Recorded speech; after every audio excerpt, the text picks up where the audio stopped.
The program's about to get started. Everyone, please take your seats. Please take your seats. Thank you.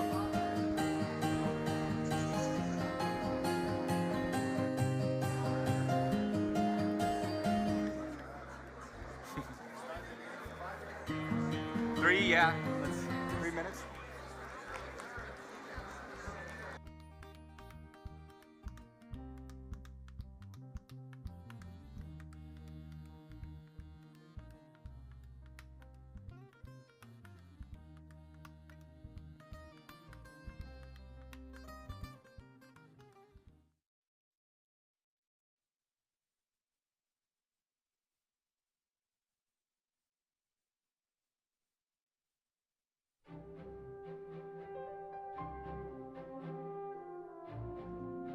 It was less than a mile from this spot, in the heart of Jerusalem, that the founder of monotheism, Abraham, sat at the entrance of his tent in the heat of the day to welcome visitors, irrespective of their beliefs.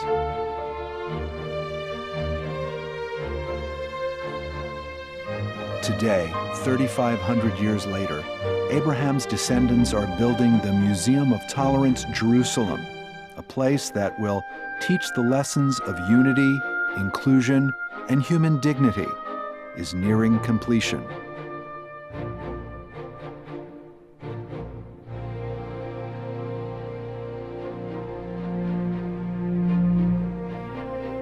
Its 180,000 square foot campus will house 2 immersive museums, one for adults and another for children, an international conference center, a theater for the performing arts, a 1,000-seat outdoor amphitheater, and a 500-seat banquet facility.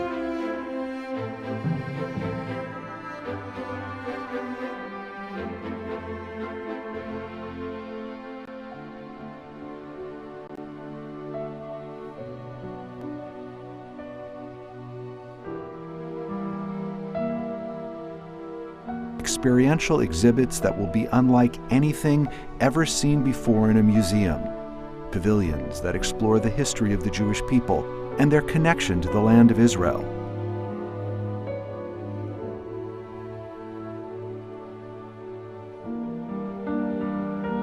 A social laboratory that inspires visitors to examine their relationship to other religions and cultures.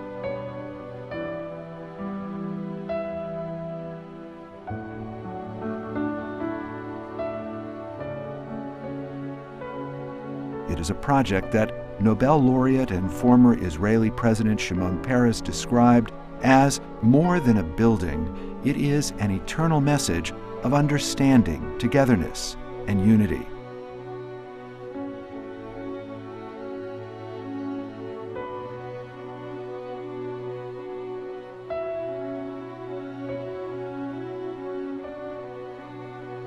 The Museum of Tolerance Jerusalem is a museum about today and tomorrow. Like Abraham, it too will position itself at the entrance of the tent in the heat of the day to confront the vital issues of our time, issues that divide and unite us.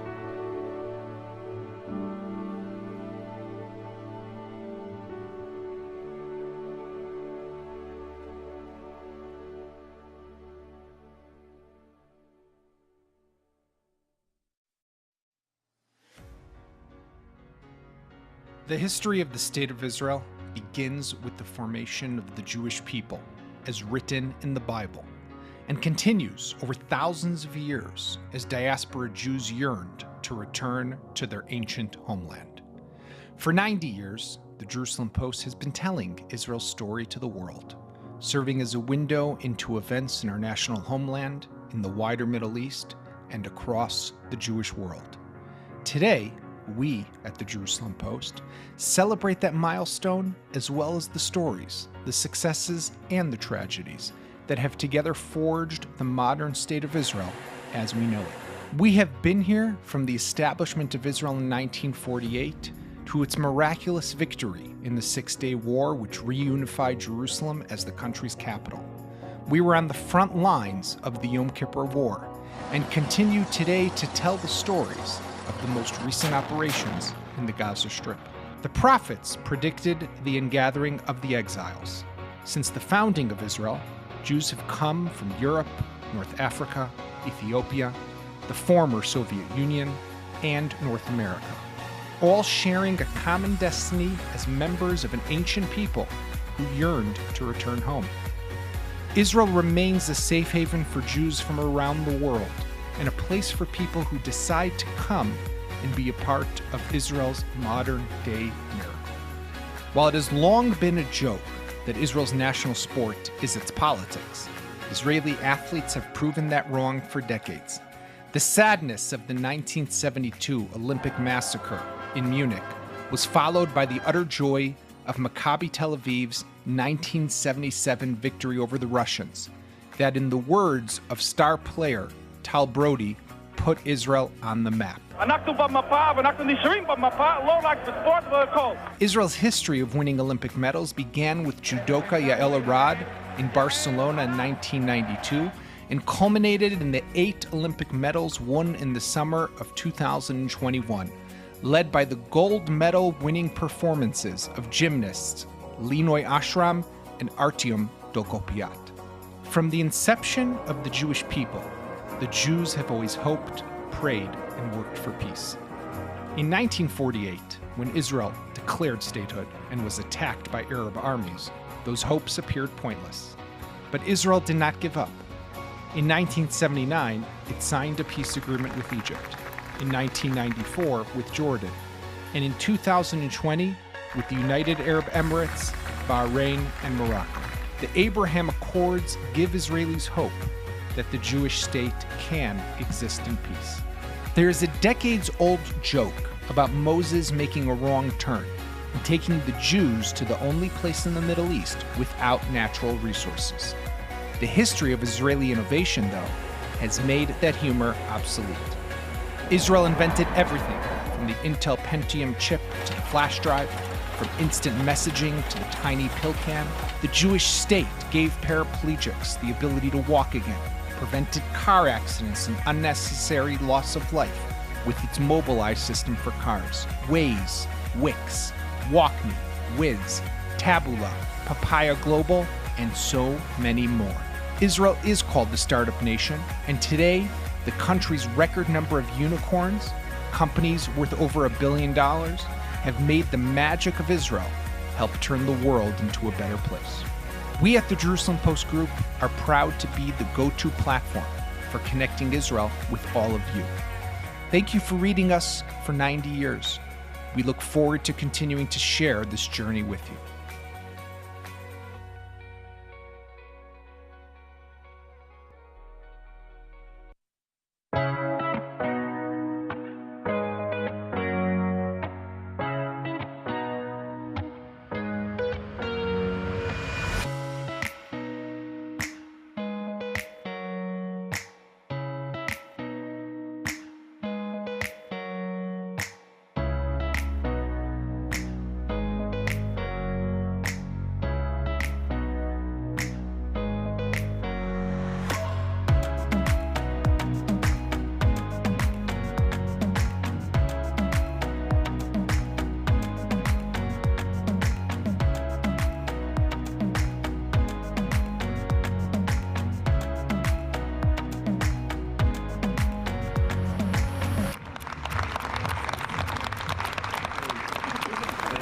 Post has been an active, dedicated, and trustworthy source of news. Become much more interesting. I read it a lot more, so I bet you've got a lot more hits.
It's a great opportunity to celebrate Jerusalem Post for this very important event.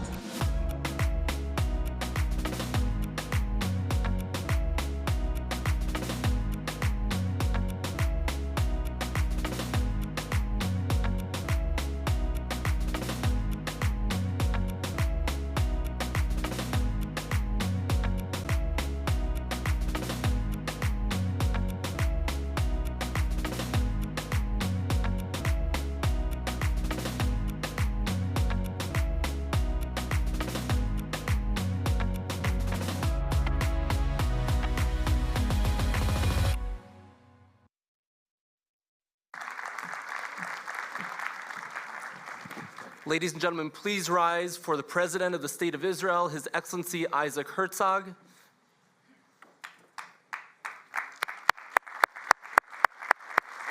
And the Governor of the State of Florida, Ron DeSantis.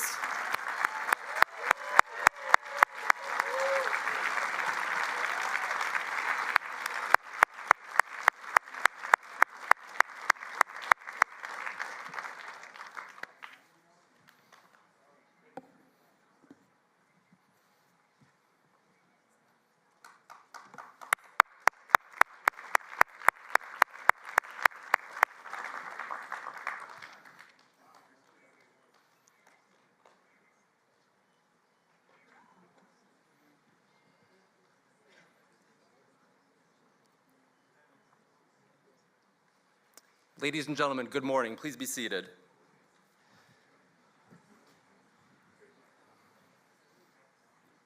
Today we celebrate the faces of Israel. The faces of Israel are diverse. They are Jewish and Arab. They are Muslim, Christian, and Druze. They are immigrants and native-born Israelis. They are men and women.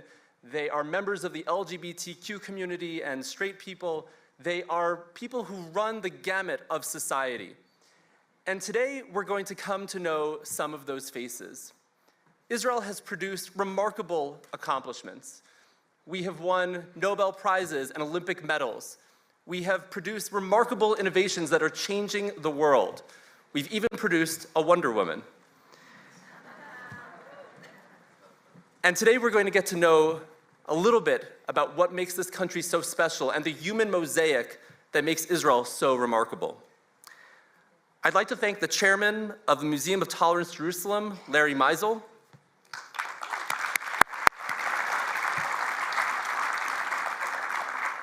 the founder of the Museum of Tolerance, Rabbi Marvin Heyer, Jerusalem Post owner and publisher Eli Azur, and Jerusalem Post CEO Inbar Ashkenazi.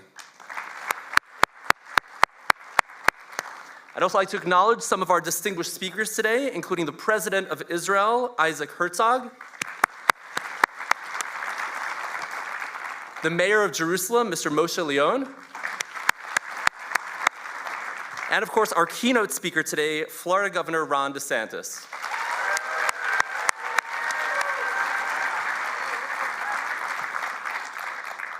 We'll open our event today with a few words from Larry Meisel, Chairman of the Museum of Tolerance Jerusalem, and our gracious host today.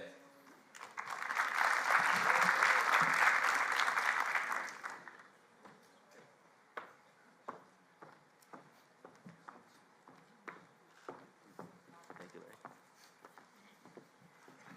Larry. Good morning, everyone. It's a great honor to be here and having such wonderful, distinguished guests. A lot of dreams come true, and here we are in the Museum of Tolerance, Jerusalem. It too is a dream, and we're just now beginning. And so for all of you, Mr. President, Mr. Mayor, Mr. Governor, and friends and guests, greetings. Our feet are standing within thy gates, O Jerusalem. Thus wrote King David in the book of Psalms when he sat in Jerusalem, only a few hundred meters away from here, as the king of the Jewish people. This week, after more than 3,000 years, we celebrate the 75th anniversary of the establishment of the State of Israel.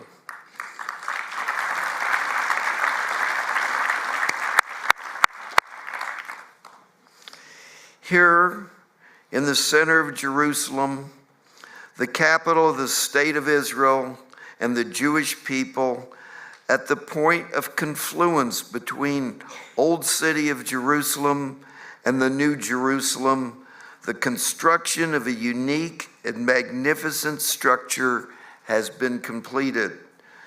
Built entirely from donations with the intent of creating a place where a meeting in which many visitors will experience the story of the Jewish people, its values, its tolerance, and its contribution to humanity in Israel and throughout the world amongst both Jews and non-Jews. In the past, it was the tent of Abraham, the father of the Jewish people, which was open according to tradition to the four winds, in which any guest could enter regardless of origin, race, gender, or religion. The Museum of Tolerance Jerusalem constitute by its very nature a center in which people will become familiar with the fundamental value of the Jewish people, and one that will become a modern Abraham tent. The center has two principal components. One is a museum in which visitors will have a meaningful experience, and the other is an international conference center which will attract many guests from Israel and abroad and will expose them to the unique content of the museum. Construction of the building, the various halls and classrooms has been completed. We are currently hard at work completing the full range of experiential content for the visitors. The overriding story of the exhibits is based on a people that was exiled upon the destruction of the Second Temple, that return after 2,000 years to mandatory Palestine via immigrant ships, long treks, and various clandestine and other operations that brought the people back to its land. Throughout that period, the Jewish people were in a cultural and social discourse, and with the people that surrounded it, and in the course of doing so, its central values were formed from their faith, resistance to evil, solidarity and mutual responsibility, study, and the sanctity of life. The various exhibits will integrate new technologies that will create an encounter between the world of the past and the present. For example, the visitor will be able to experience an encounter with Rambam and other figures that hold a dialogue with them on their philosophies and thoughts of the past and how they can impact present day. After visitors have passed through the various exhibits, they will enter the beating heart of the museum, the social laboratory, where they must try to translate their experiences into current and practical discussions on current issues. Here, their ability to listen, comprehend, hear, and internalize will be tested, where each one's personal opinion will be part of the fabric of different opinions, faiths, in which they must also respect and recognize the contribution of others. At this place in the heart of the center, visitors will encounter the others from different faith, cultures, that have different ideas and values, and it is here that the name of the place, Museum of Tolerance, Jerusalem, finds its full expression. Dear guest, we are happy that you have come today to this very important conference here at the Museum of Tolerance, Jerusalem. This week, we celebrated the independence of the people of Israel in the state of Israel, both in Israel and abroad. Unfortunately, there are experiences at the same time, various disputes that lead to extreme discourse. One side does not listen to the other's views. Here at the Museum of Tolerance, Jerusalem, we are here to respect others with different faiths, different cultures, and ideas, and a supreme value.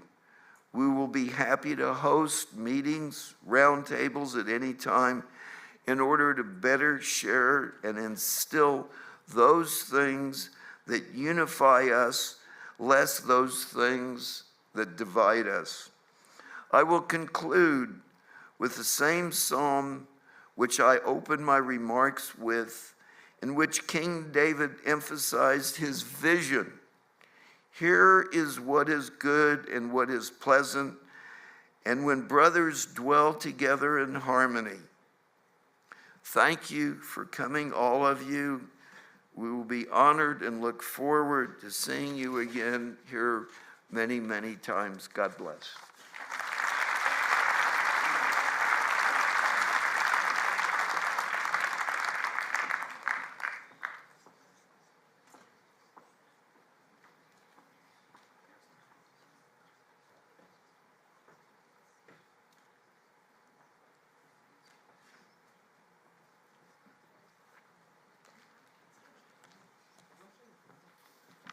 Good morning.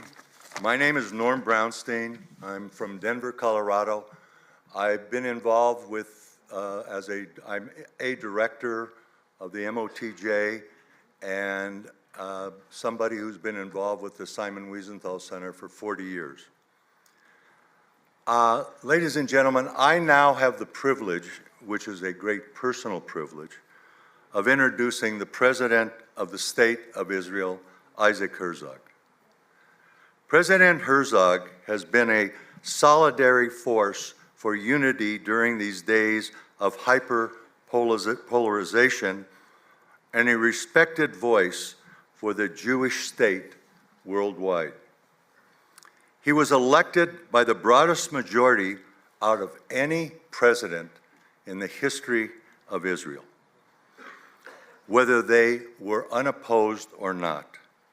A particular relevance to our audience at this conference, he ascended to his lofty role from his previous perch as chairman of the Jewish Agency.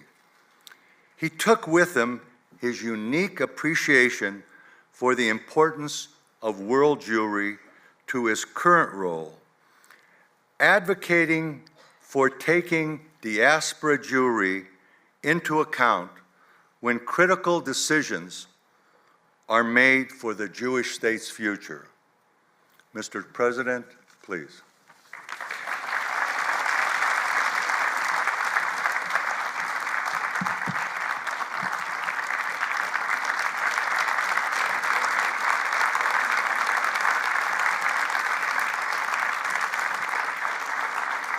Thank you all very much. Shalom to all of you, dear friends. And thank you, dear Norm. And Larry, I couldn't agree with you more. And good luck in this incredible venture of the Museum of Tolerance. To you and to Rabbi Heyer, you've realized your dream. So, first and foremost, I'd like to welcome our good friend, Governor Ron DeSantis, with his wife, Casey. I had a wonderful meeting with both of them. And I wish you a great stay, a great visit, and great endeavors forward. Again, I want to thank my good friend Rabbi Marvin Heyer, founder of the Museum of Tolerance in Jerusalem. My good friend Eli Azur, who's the publisher of the Jerusalem Post, and the new editor-in-chief, Avi Meyer, and CEO in Bar Ashkenazi, the mayor of my city of Jerusalem, Moshe Leon, Dr. Miriam Adelson, my good friend, former U.S. Ambassador to Israel, David Friedman. We have members of the Knesset here, including my good friend, member of the Knesset, Mansour Abbas, and Danny Danon. Ladies and gentlemen, shalom. I'm so glad to be here with you this morning to celebrate, together with the Jerusalem Post and the Museum of Tolerance and all of you, the faces of Israel, the voices of Israel, the beautiful diversity of the people of Israel on this historic occasion, Israel's 75th anniversary. And I say, you know, my father, Chaim Herzog, who was Israel's 6th president, at the moment that Israel was declared, he was in heavy battle. You know where? At the King David Hotel. There was a heavy battle with the Jordanian army. And he writes in his memoirs that the evening fell and it was like a ghost town. There was no light anywhere. There was a heavy battle, wounded and killed. And the King David, and he describes the hotel with the windows all open and the curtains all flappy in the wind as a ghost town, not knowing what's the name of the state that was just declared. And then there was a ceasefire carved out by the French consul, whose office in the building still is there, right near the King David. And as the French have a style, the consul general insisted that the two commanders meet, and then he says, let's raise a toast. And so my dad says, I'd like to raise a toast for the new state that was formed, but he didn't know what's its name. So they raised a glass for a state. Now we celebrate a state. I also want to congratulate my good friend Sylvan Adams, who's here after torch lighting. It is wonderful to share with all of you this moment. Here in Israel, the news cycle moves so fast, as at the Jerusalem Post, you all know that all too well, and too often we get caught up in the daily events and lose sight of the larger picture. But we must never lose sight of the fact that at 75 years old, our Jewish and democratic national home is truly a modern-day miracle. Ours is a remarkable tale in human history, a tale of a people who survived 2,000 years of dispersion, expulsions, persecutions, and violence, and on the ashes of the greatest tragedy of humanity and our people, returned to our ancient homeland and reestablished a sovereign state. But not only did Israel's founders and pioneers reestablish a national home, they also turned our greatest challenges into an opportunity. We are a country with few natural resources, as you know all too well. So we built our economy on the resources of the mind. We turned a tiny startup country into a world leader in cutting-edge technologies, innovation that is now helping to address the world's most pressing needs, from food to water security, to pandemic resilience, from protecting our critical infrastructure to combating climate change and pushing the limits of new space. Israel, a country that has faced war, terror, and threats from its birth, has always remained a vibrant democracy and has always left its hand stretched out in peace. The aspirations for peace enshrined in our founding declaration were not written at a time of peace and tranquility, but rather at a time when our very existence was hanging on the line. And just weeks after declaring independence, the emblem chosen for the state by our government, a golden menorah flanked by olive branches, was inspired by the vision of the prophet Zechariah, who said, "Lo b'chayil velo b'koach ki im beruchi," not by might, nor by power, but with my spirit. This deep aspiration for the right of morality over the might of military strength has continued to serve as a guiding light for our country for 75 years. And thankfully, the vision of regional cooperation with our neighbors has gradually become a great reality. The winds of peace blowing through our region in the wake of the Abraham Accords have created the opportunity for Israel and its neighbors not only to cooperate, but to transform the entire region, the Middle East, into a global model of interfaith tolerance and dialogue, and a global hub of sustainable development. I just described to Governor DeSantis my vision that 10 or 20 years down the road, we will be able as a region, through Israel, to supply solar energy to Europe, Asia, and Africa. But friends, this continued regional transformation will not happen on its own. It will require hard work, dedication, investment, and sensitivity from all sides, especially as the pull of the tide of extremism in our region has remained strong.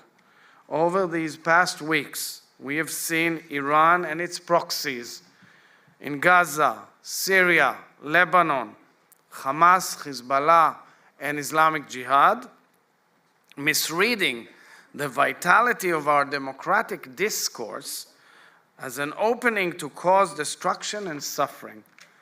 During Ramadan, a time of sacredness and compassion for so many, a time of tolerance, they stained our beautiful landscape with destruction and violence and robbed the lives of innocent Israelis and tourists. We made clear, we, the State of Israel, that we will always take every measure to protect our people, that we will fight to maintain stability while keeping our hand extended in peace to all nations in the region, including to our neighbors, the Palestinians. But we know that our true strength comes from the values and spirit which have inspired the Jewish people for generations. The belief that every human being is created in the image of God Almighty. The core values of Arvut Adadit and Achdut, meaning unity and mutual responsibility among the entire Jewish people, and the embrace of respectful debate. We call it Leshem Shamayim, for the sake of God, meaning a decent discussion that comes out positive at the end of it. So you all know that we are in the midst of a difficult but very important public debate over the judicial system and relationship of checks and balances in our democracy. And I believe it is actually a moment of great opportunity. And my goal in hosting the current negotiations is to ensure that all of the faces, voices, and viewpoints that make up our nation are heard and respected.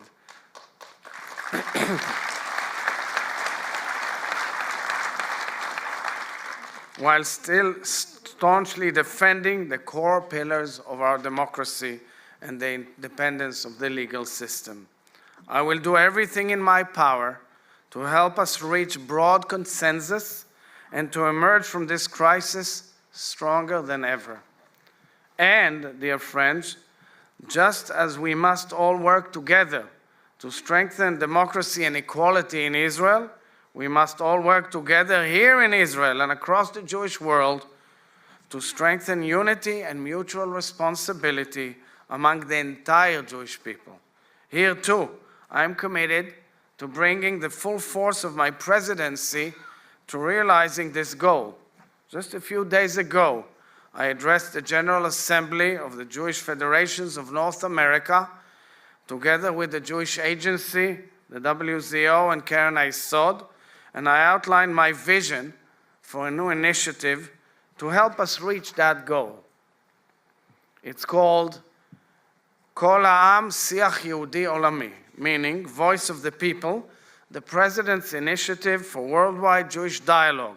It is a historic collaboration between my office, the Jewish Agency for Israel, and the World Zionist Organization, and its aim is to create a diverse Jewish council to engage in responsible, strategic, and inclusive dialogue on the most urgent and complex issues facing the Jewish people. It will also help us cultivate the next generation of committed Jewish leaders who can carry the torch of our peoplehood forward. And I'm sure you will hear more about it in the near future. So, dear friends, in conclusion, as we look at some of the greatest challenges and opportunities facing Israel, the Middle East, and the Jewish people, I'm happy to have the opportunity to be here at the Museum of Tolerance in Jerusalem. Yours is an institution built on the Simon Wiesenthal Center's tireless dedication to promoting tolerance, human dignity, and interfaith harmony, and to combating all forms of anti-Semitism and hate. I would also like to take this opportunity to thank the Jerusalem Post. First of all, its outgoing editor-in-chief, Yaakov Katz, and to congratulate the incoming editor-in-chief, our good friend Avi Meyer. The Jerusalem Post is quite simply an illustrious Jewish and Israeli institution.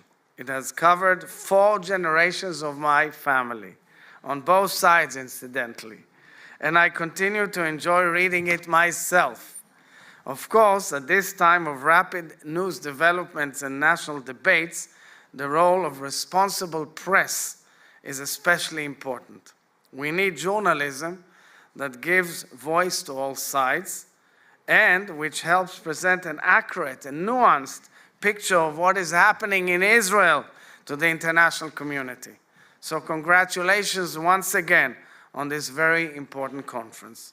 May we continue to celebrate the modern-day miracle of the State of Israel and all of its inspiring faces and voices that make up its people, its beauty, and for many, many, many years to come. Thank you all very, very much.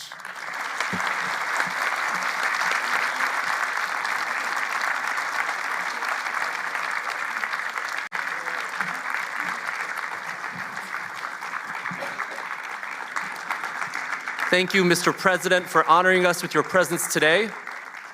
Please rise as His Excellency leaves the room.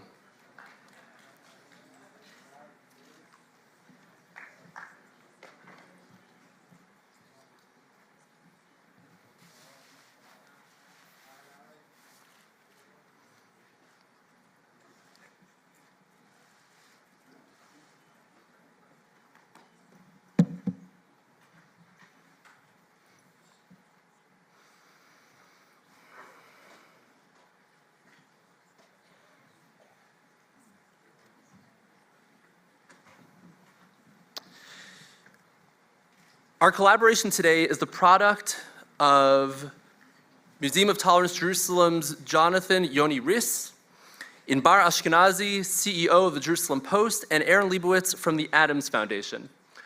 Our next speaker needs very little introduction, especially in this city. The city of Jerusalem has been part of the Jerusalem Post's DNA from the day of our founding 90 years ago. This has always been our home.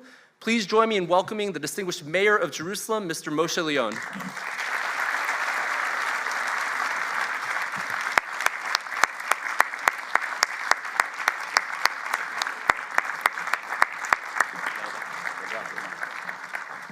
Thank you.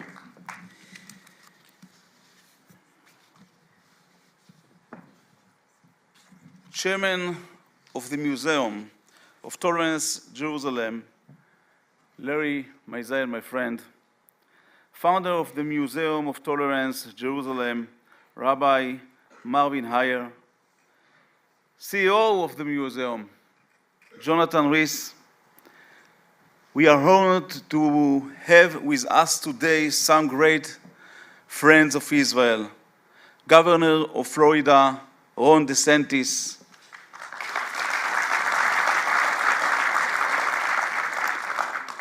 U.S. Ambassador Thomas Knight, he's not here, and former U.S. Ambassador, my friend David Friedman, the philanthropist Dr. Miriam Edelson, member of the Knesset Dani Danon, and member of the Knesset Mansour Abbas. Also, Ambassador of Kazakhstan, Satabidaldi Burshakov, and Ambassador of El Salvador, Eduardo Romanio. I'm proud to welcome Sylvan Adams, who was honored with lighting a torch at the official Independence Day ceremony. Sylvan, congratulations. I know you all join me in congratulating the Jerusalem Post. On this important event, my thanks to go to the paper's publisher, Eli Azur, and CEO Inbar Ashkenazi, and new editor-in-chief, Avi Meyer. Congratulations and thank you, and to all the team at the Jerusalem Post. Friends, for 3,000 years, Jerusalem has been the capital of the Jewish people, and for 75 years, the capital of the State of Israel. I believe Jerusalem is the capital of the world.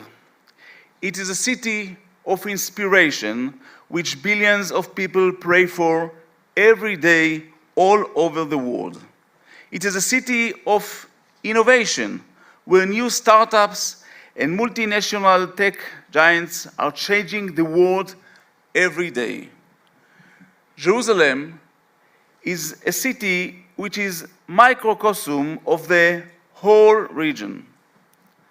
A city where old meets new, where East meets West, where Jew, Christian, Muslim live and work side by side. In our world-leading hospitals, in our universities, in our high-tech companies, Jerusalem is a light for the whole world. Honored guests, last week we marked Israel's Holocaust Memorial Day, when we remember the price we paid for not having a state. This week we marked Memorial Day, Yom HaZikaron, when we remembered the price that we have paid and are still paying so that we can have a state of our own and an army of our own to defend our people. And then, yesterday, we celebrated Yom HaAtzmaut, our Independence Day. For 75 years, the Jewish people has been a sovereign nation in our homeland. We must continue to stand up for our rights in this land, but at the same time, we must also remember our responsibility. As a Jewish state and a democratic state, we have the responsibility to all the communities of this land to ensure equality, to build a shared future with mutual respect and understanding. To build at this museum teaches tolerance. As a mayor of Jerusalem, I have placed this at the top of my agenda. We are building connections and shared spaces for the people of Jerusalem in the East and the West, Jews and Arabs, religious and secular. Today, Jerusalem is seeing a revolution with new office building, arts and sports center, community and education center, as well as hotels and more. We are promoting mega projects of innovation and high-tech, a new 1,200,000 square meter business district, a new high-tech and innovation hub at the Hebrew University. And also, we are developing in these days Silicon Wadi project in the Wadi Joz neighborhood, bringing employment and investment to the east of Jerusalem. I must tell you that as a mayor of Jerusalem, I take the responsibility for all the population in Jerusalem, east and west, and then I have to care for them for also employment and the other things that they need. Friends, there is no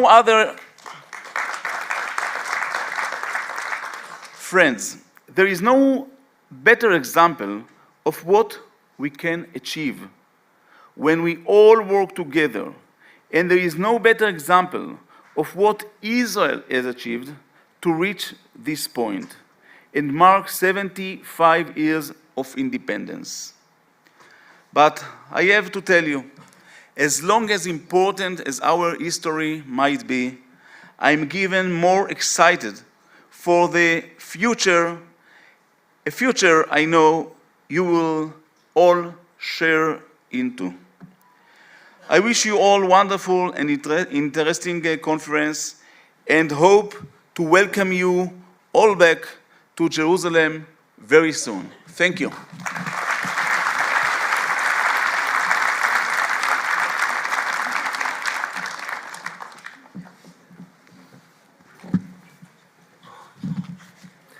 Thank you, Mr. Mayor.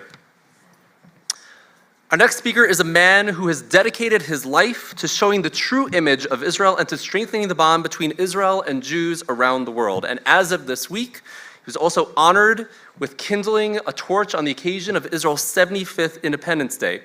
I'd like to call upon Sylvan Adams, who will share a few words, and then invite our keynote speaker to the stage.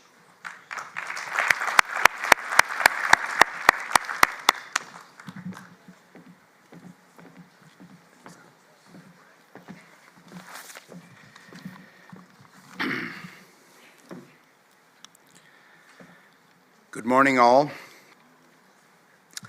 Let me begin with a few words about my dear friend, Larry Meisel, and this Museum of Tolerance, Jerusalem. Larry, you have vision. Equally important is your stamina as you fought through substantial adversity in this ambitious project and never gave up. This museum, when completed, will be a landmark in one of the most beautiful and important cities in the world. Those who visit will be entertained, educated, and inspired by the state-of-the-art concepts and exhibits planned. Your timing is fortuitous, Larry. In today's increasingly polarized world, we need a beacon of tolerance and dialogue more than ever.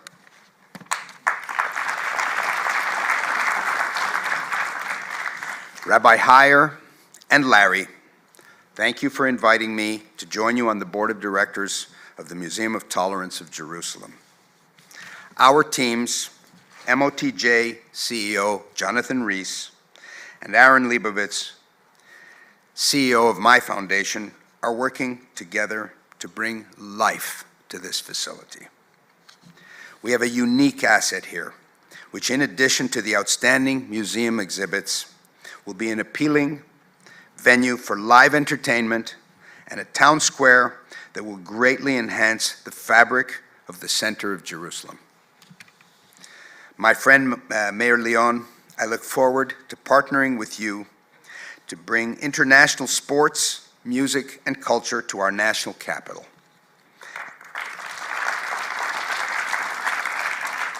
I pledge to you that my first choice for any project undertaken will always be Jerusalem.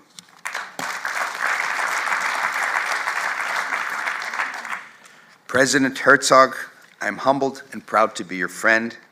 As a citizen, I thank you for your efforts to mediate a compromise on the proposed judicial reforms. There is no more honest broker in the political arena than you. Good luck. The vast majority of Israelis hope that you succeed. About 7 years ago, my wife and I made Aliyah. We were both lifelong Zionists, but the purest form of Zionism is expressed with one's feet.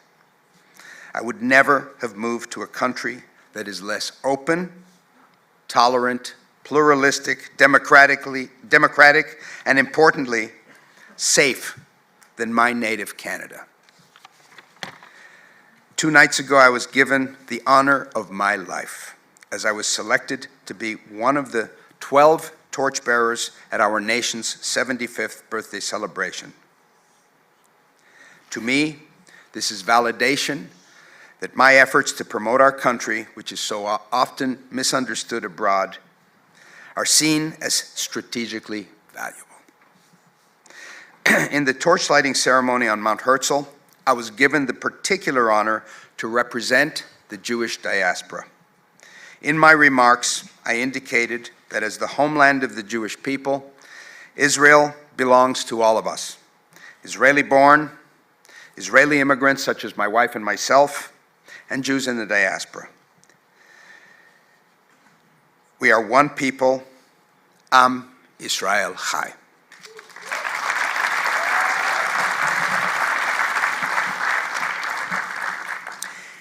It is my great pleasure to introduce the keynote speaker of this J-Post conference, Ron DeSantis, Governor of the state of Florida.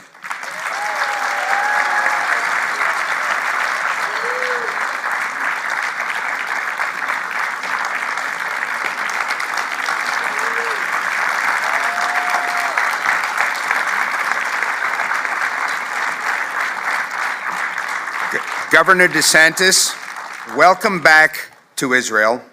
We know you to be a true and loyal friend of our nation and the Jewish people.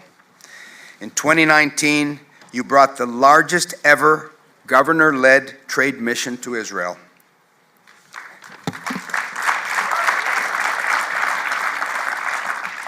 You held your first cabinet meeting here in Israel, which is absolutely remarkable that the first cabinet meeting of a Floridian administration would be here. And your administration provided necessary funding to support security for Jewish schools in Florida.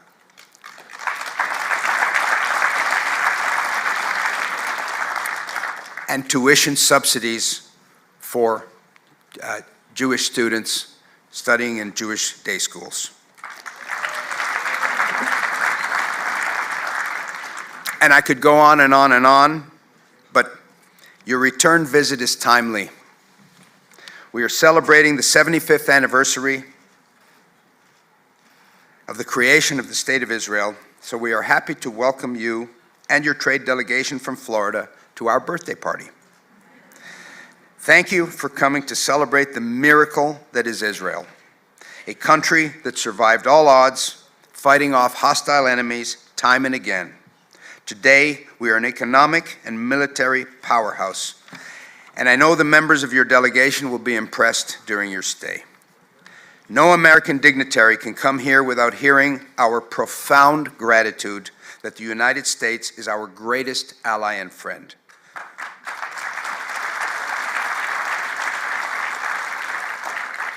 We thank you for your steadfast commitment to Israel's security and prosperity.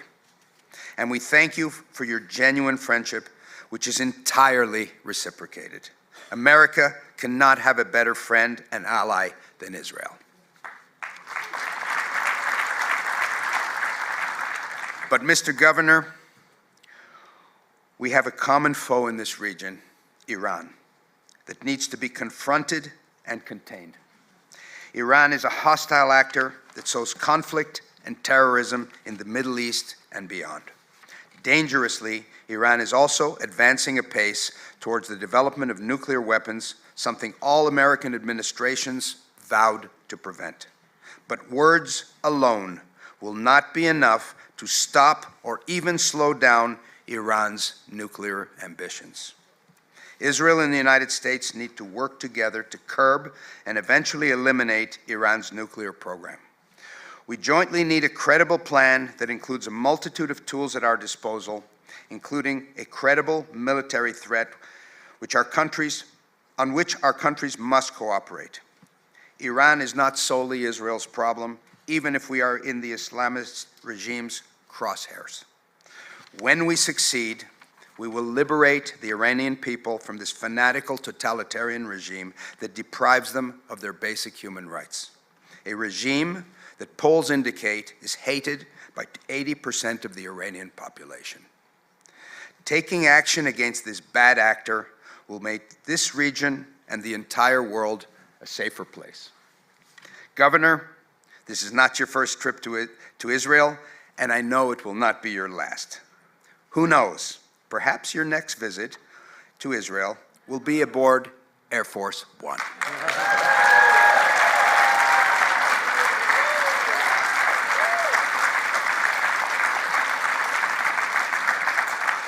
Ladies and gentlemen, please join me in welcoming to the stage the governor from the great state of Florida, Ron DeSantis. Thanks so much. Thank you. Thank you for your time. Oh, yeah, absolutely. You can count on me. Thank you. Thank you so much. Well, we appreciate that. Casey and I are really honored to be in the eternal and indivisible capital of the Jewish people, the great city of Jerusalem, to celebrate the 75th anniversary of Israel's independence. I want to thank Larry Meisel for inviting me, and congratulations on this great project here, the Museum of Tolerance in Jerusalem. What a remarkable achievement. I'd also like to thank Israel's President, Isaac Herzog. We were able to meet and talk, and I appreciate him making time for me. Mayor Leon, thank you for your comments. Great to see you. Also like to recognize our former great U.S. Ambassador to Israel, David Friedman. Thank you, David. And Casey and I's friend, the great Dr. Miriam Adelson. Thank you so much for being here. So Israel's more than 3,000 years old and yet 75 years young. Throughout 2,000 years of exile and dispersion of the Jewish people, the bond between the Jewish people and this Holy Land was never severed.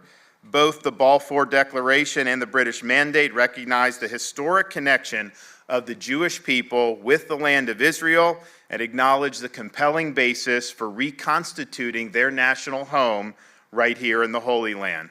Nevertheless, when David Ben-Gurion proclaimed the establishment of the modern state of Israel 75 years ago, he did so knowing that the odds were long.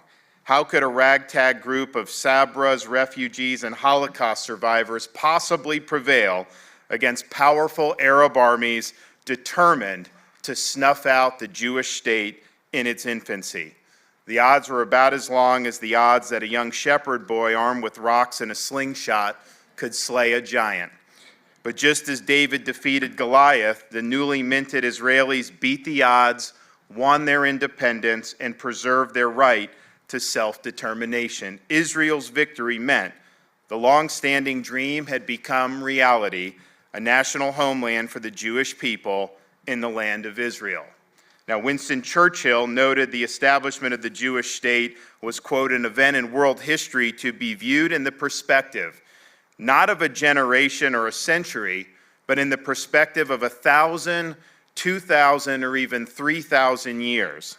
That, Churchill continued, is a standard of temporal values or time values which seem very much out of accord with the perpetual click-clack of our rapidly challenging moods and of the age in which we live. This, Churchill concluded, is an event in world history. And Winston Churchill was right. Israel's rebirth has been a momentous development in world history. Reconstituting the Jewish state, though, was just the initial challenge. Maintaining a democracy in the heart of the Middle East has been no easy task, and Israel has faced perhaps more challenges than any country has in the ensuing 75 years after independence. We saw the momentous victory in the Six-Day War and the reunification of Jerusalem in 1967. We saw a war of attrition waged by Egypt and other Arab states in the ensuing years. We saw a war on Yom Kippur. We saw Israel eliminate Iraq's nuclear reactor. We've seen intifadas and the increase and rise of Palestinian Arab terrorism. We've seen the targeting of Israel by international organizations and by movements such as Boycott, Divest, and Sanction, BDS. And of course, hanging over all this is the specter of a nuclear-armed Iran hell-bent on the complete destruction of the Jewish state. And yet, through all these challenges, Israel stands tall as a beacon of freedom in a troubled region, an engine of economic growth and opportunity, and a center of innovation and technology that is the envy of the world. Israel is also one of America's most valued and trusted allies. Maintaining a strong U.S. Israel relationship has been a priority for me during my time in elective office, and I know it's been a priority for the overwhelming majority of the American people. Now, the United States was the first nation to recognize the independence of Israel, and President Truman did so within minutes of Israel's own declaration. Our alliance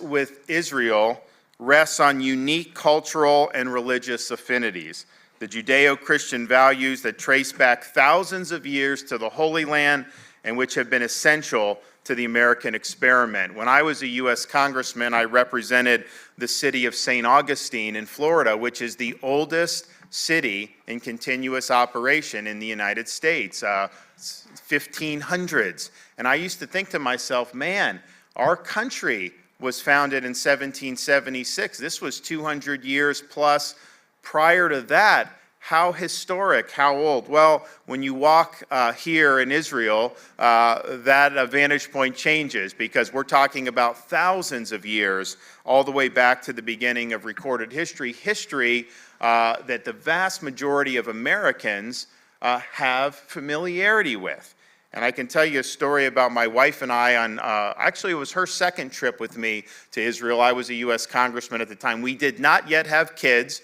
And so one of the things that Casey did when we were visiting the Sea of Galilee is to take an empty bottle of water and fill it up with water from the Sea of Galilee so that when we did have kids, we would use that water from here in Israel to baptize our kids. And so our first daughter was born. Our first daughter was born in 2016, no problem. We used the water. Our son was born in 2018 as I was running for governor. So we decided to wait till after the election and do his baptism in the governor's residence in Tallahassee following my swearing in as governor in January of 2019. We used the water for that. Unbeknownst to us, there's people that come clean up after when you're in a governor's residence. We weren't used to that in our own home. And all they saw was a half-used bottle of water. They didn't know the difference. And so the water got spilled out and we were no longer had any. However, a week or two into my administration, we were down in Boca Raton at a synagogue, and I had announced that while we didn't have another bun in the oven, we did not have any more water from the Sea of Galilee. Within 24 hours, there were people here in Israel digging into the Sea of Galilee, and I was sent all the way from Israel this beautiful big glass jar filled with water from the Sea of Galilee that sat on my desk in the governor's office in Tallahassee until our third child was born and baptized, and we used that water to do it. But just think about it. What other country in the whole world could you have a story like that? You can't. The history and the connection are simply incomparable. And that's one of the reasons why, when I was a U.S. congressman, I was an outspoken proponent and advocate of relocating our embassy from Tel Aviv to Jerusalem.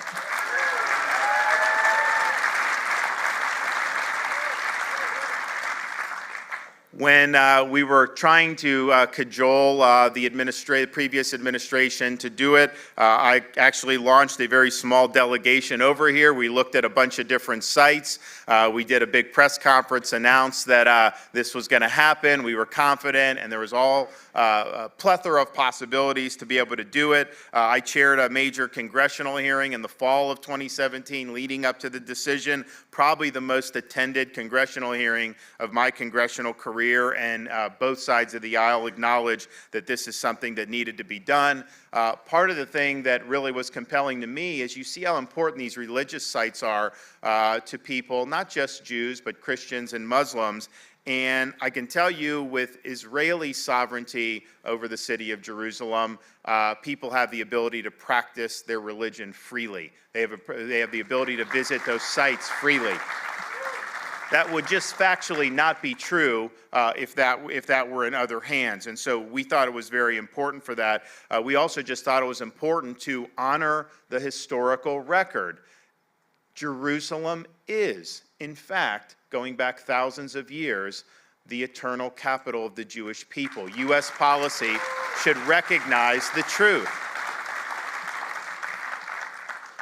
We have, the U.S. and Israel, many common interests. We also have many common enemies.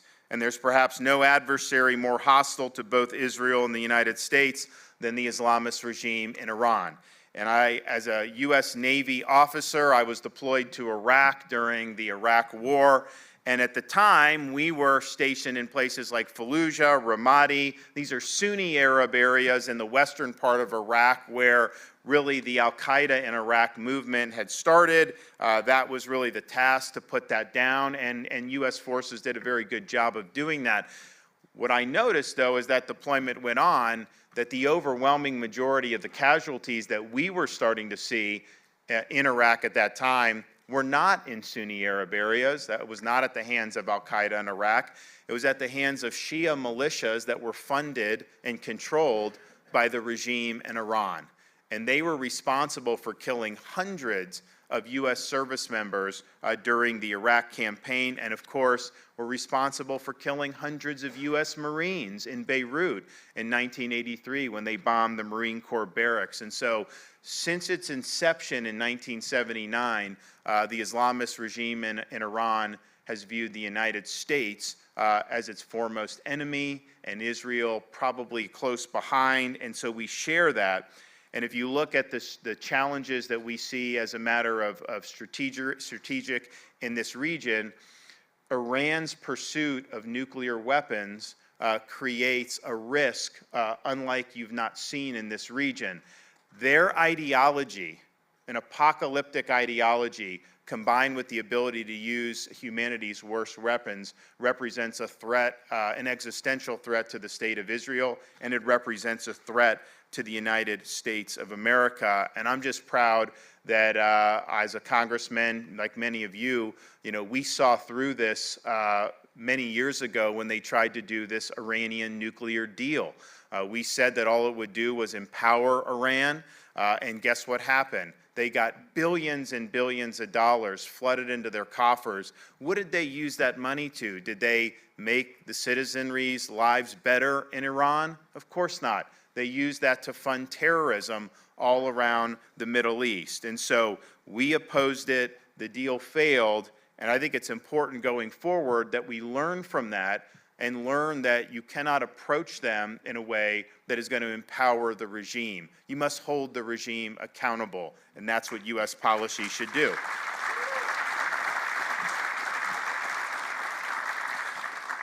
The U.S. has been proud to stand with Israel in the face of Israel being singled out for unprecedented and unfair international criticism and political attacks.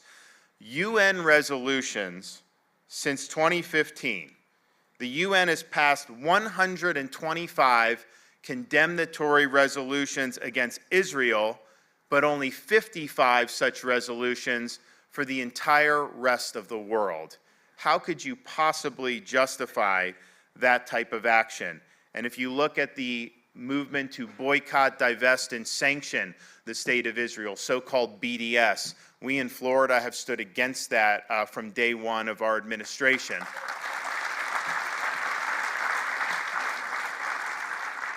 It's fine to criticize policy of any government. You can criticize Israel policy, you can criticize the State of Israel, but when your focus is only on one Jewish state and you hold them up to a different standard than you hold up every other country in the world, and indeed when you work to excuse bad conduct from so many rogue regimes throughout the rest of the world, when you have that frame of reference, that is anti-Semitism. You are targeting the one Jewish state for disfavored treatment. So in Florida, we made it very clear, even before I took office, this was when Airbnb was going to penalize folks here in Israel, and we made it very clear that that's not going to stand with the state of Florida. We made clear that in Florida, BDS is DOA, and we proceeded to make sure that our pension funds would not be investing in any of these companies. So we put Airbnb on our disfavored companies list, and guess what? They reversed the policy. What we did worked.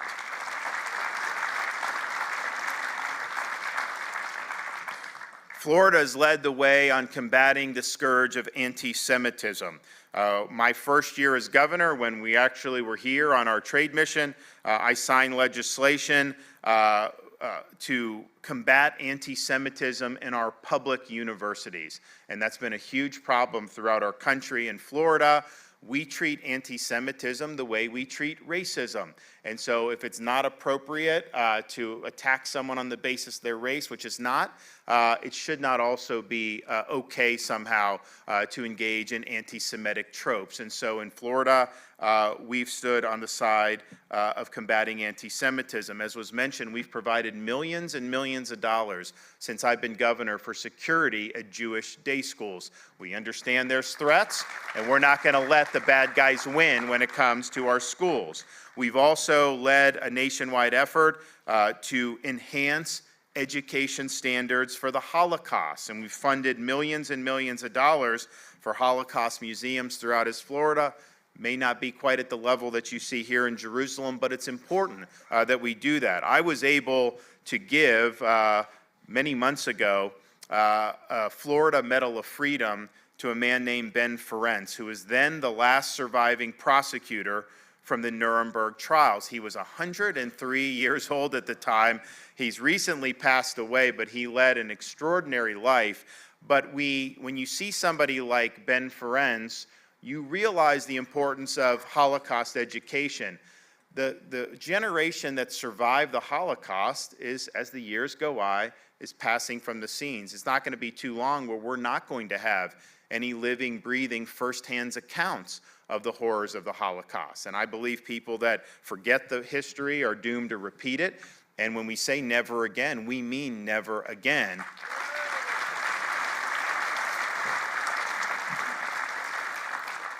Florida, we've also embraced the freedom of parents of all faiths to choose the best school for their children, but that includes Jewish parents who want their kids to get a Jewish education. You get scholarships in the state of Florida, and you can make that decision as a parent to send your child to Jewish day school.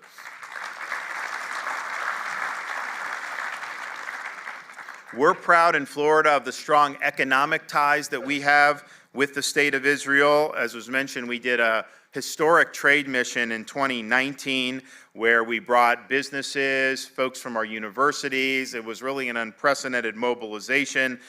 Yes, we did do the cabinet meeting at the U.S. Embassy in Jerusalem. We signed our legislation to combat anti-Semitism. We visited the biblical heartland of Judea and Samaria. We even held a public event at Ariel University. We brought the delegation for prayer at the Western Wall. The only thing I can tell you is my prayer in 2019 was that we would be spared the upcoming hurricane season in the state of Florida.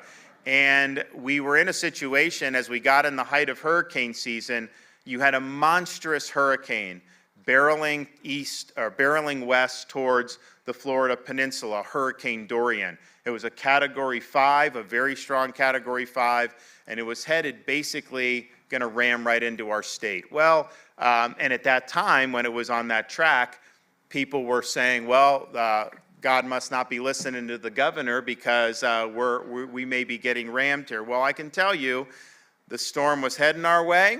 It slowed down. It turned all the way 90 degrees and went north and never impacted our coast. And so I'm chalking it up to the prayer I put in the Western Wall. People can offer whatever rationale they want.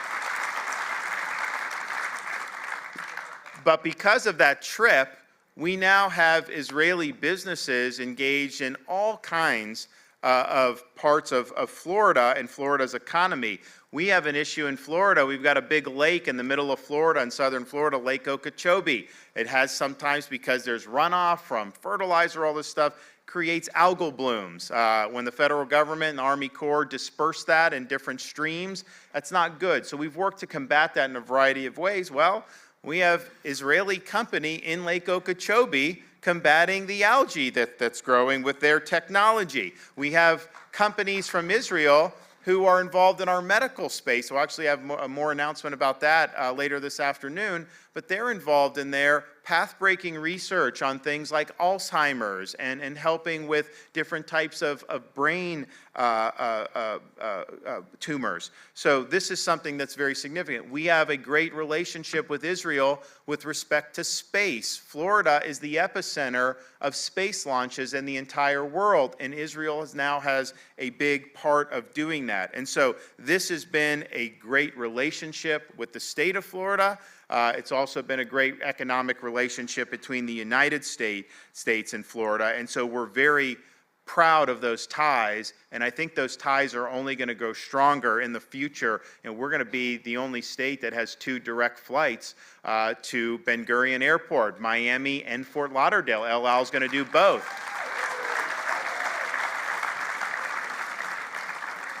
So the task before us as Americans is standing strongly and forthrightly with Israel and with the Jewish people.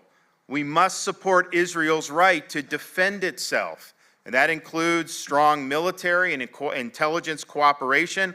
It also includes supporting Israel maintaining its qualitative military superiority with systems such as Iron Dome. We must also ensure that however the future political winds may blow, the U.S. Embassy will always be right here in Jerusalem. That's never going to change. The U.S. must defend Israel against disfavored treatment by the United Nations and other international bodies and agenda-driven international advocacy organizations. And we must reject those who reject Israel's right to exist as a Jewish state. That is anti-Semitism. We must also in America respect Israel's right to make its own decisions about its own governance. You're a smart country. You figure it out. It shouldn't be for us to butt into these important issues.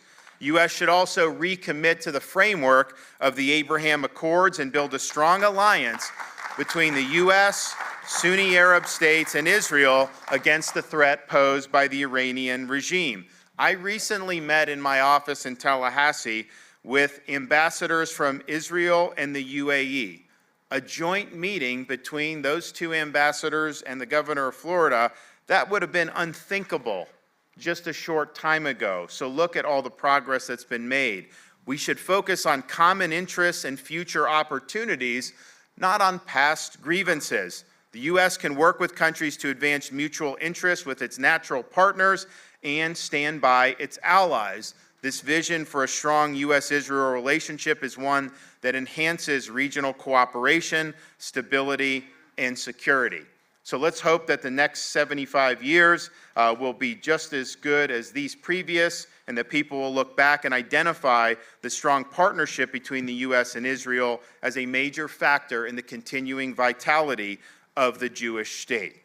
Now, you look back 75 years, I'm reminded of a quote from David Ben-Gurion that said, in Israel, in order to be a realist, you must believe in miracles. And if you think about what this region looked like prior to modern Jewish settlement, this was not exactly the land of opportunity. When Mark Twain visited in the 19th century, he said he described the land of Israel as a hopeless, dreary, heartbroken land. And yet, against all odds, the people of Israel have taken a barren desert and transformed it into an oasis of freedom and innovation, a vibrant society in the heart of one of the world's toughest neighborhoods. Israel's success should provide us all with a sense of hope. And I'll just conclude by alluding to the very founding of the United States and really our best values and how we've always supported the importance of religious freedom. In 1790, George Washington traveled to Newport, Rhode Island, shortly after Rhode Island had ratified the U.S. Constitution. They were one of the last states to do so. And he received a letter on his visit from the local Hebrew congregation. And the letter praised Washington and America for their dedication to preserving and protecting religious freedom. Washington responded to the letter the following day by noting, quote, "It is now no more than that toleration is spoken of, as if it was by the indulgence of one class of people that another enjoyed the exercise of their inherent natural rights. For happily, the government of the United States, which gives bigotry no sanction, to persecution no assistance, requires only that they who live under its protection should demean themselves as good citizens, in giving it all on occasion their effectual support. May the children of the stock of Abraham who dwell in this land continue to merit and enjoy the goodwill of the other inhabitants, while every one shall sit in safety under his own vine and fig tree, and there shall be none to make him afraid. May the Father of all mercy scatter light and not darkness in our paths, and make us all in our several vocations useful here, and its own due time and way everlastingly happy." I agree with President Washington. God bless the United States, and God bless the people of Israel. Thank you very much. Thank you. Thank you so much. Thank you.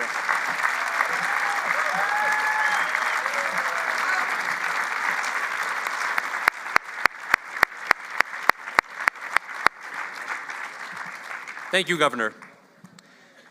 We now have the privilege of hearing from Rabbi Marvin Heyer, whose vision it was to found the Simon Wiesenthal Center and the Museum of Tolerance, Jerusalem. Rabbi Heyer, please.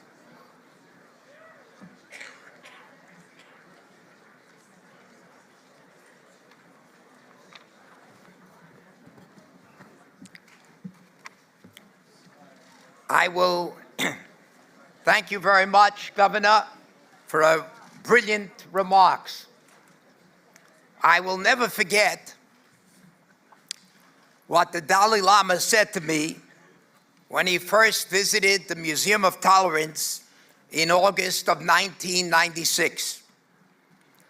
The Jewish people, the Dalai Lama said, have never given up their hope, their determination, their values. So one of the main reasons I'm proud to be here is to try to follow in your path and learn to emulate your values. A month later, much to our surprise, I received notice that King Hussein and Queen Noor of Jordan together with their children, have asked for a visit to the Simon Wiesenthal Center's Museum of Tolerance in Los Angeles. So on March the 24th, 1995, a large motorcade of black limousines pulled up at the Museum of Tolerance in Los Angeles. For more than 2 hours, the King and Queen of Jordan toured the exhibits. At the end of the tour, Queen Noor wrote in the museum guest book, "Words are insufficient to adequately express our feelings." The King then went on to deliver his remarks in the Museum of Tolerance Pels Theater in Los Angeles.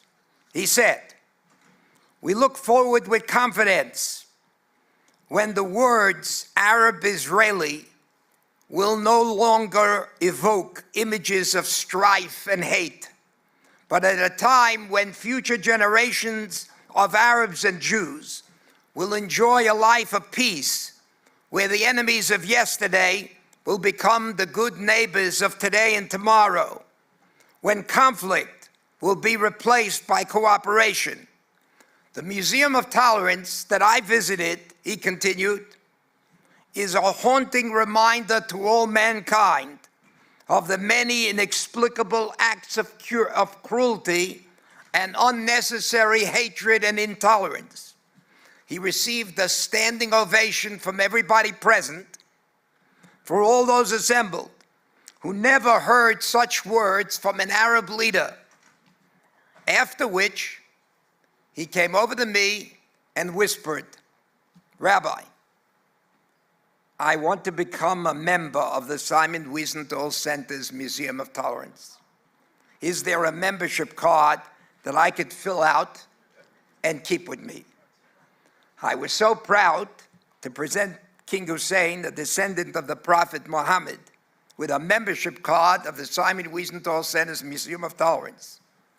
Years later, many years later, when Mary Hart and I visited the King when he was recuperating from surgery at the Bel Air Hotel, he asked his assistant to bring his suitcase, from which he read a letter written by his son as a personal tribute, first of all, he said, to Prime Minister Yitzhak Rabin, who had been assassinated. He then also took out his membership card from the Museum of Tolerance and proudly said, "I will always be a member of the Museum of Tolerance." I am so proud that years before the Abraham Accords, the Simon Wiesenthal Center established relations with the King of Bahrain and the UAE. A few years ago, the Crown Prince of Bahrain, a devoted singer of Frank Sinatra's songs, came to Los Angeles to host a dinner for us, bringing with him an Arab orchestra that proudly played the Hatikvah, and that when we visited the UAE soon after, there were no kosher restaurants then, it was many, many years ago, so we brought a kosher caterer from LA, and we arranged for Shacharis services to be held in a room off the main lobby. And when our delegation members attended, they came down the elevator on different floors. Some were on the 90th floor. And from the elevator, they found a young Arab man holding up a big poster. And the placard read, "Shacharis services this way." Yes, my friends, the story of mankind should never be written in the crematoria or the death camps, or in the carnage left by terrorist attacks. Rather, it should be written in the fertile fields that feed the hungry, in the wonders of modern medicine that cure the sick, in the classrooms of our schools and universities that helped defeat the plague of ignorance. Yes, it should be written in our synagogues or mosques that nourish the soul, and in the halls of our legislatures that protect the rights of free men and women. The great thinker listened to this wonderful observation by Rabbi Joseph B. Soloveitchik of blessed memory. He pointed out, if you ask the question, he said, how long did the Exodus under the direction of the Almighty take? It took about 16 months. How long, he then asked, was General Dwight David Eisenhower's landing in Normandy from the Allied forces? How many months? 6. Asked Rav Soloveitchik, do you mean to say that Ike is faster than God? 16 months compared to 6 months? And this is what he said. Hashemayim Shemayim Hashem. The heavens belong to God. The Laureates Natan Livnei Adam. The earth was given to man. God doesn't operate miracles on the planet Earth every single day at our calling. It's up to us to produce those miracles.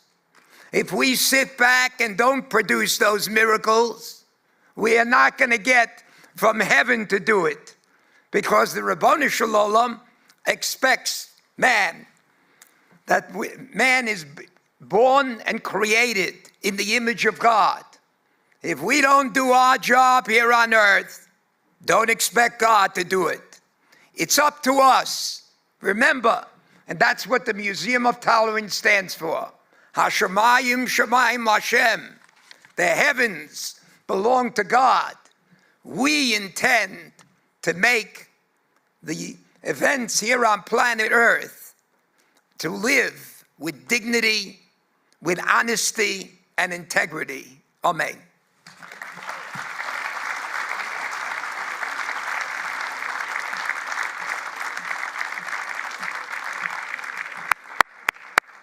Thank you, Rabbi.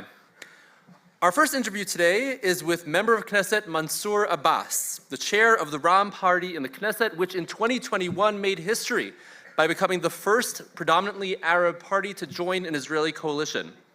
He'll be interviewed in Hebrew with English translation by Khaled Abu Toameh, Palestinian affairs correspondent for the Jerusalem Post.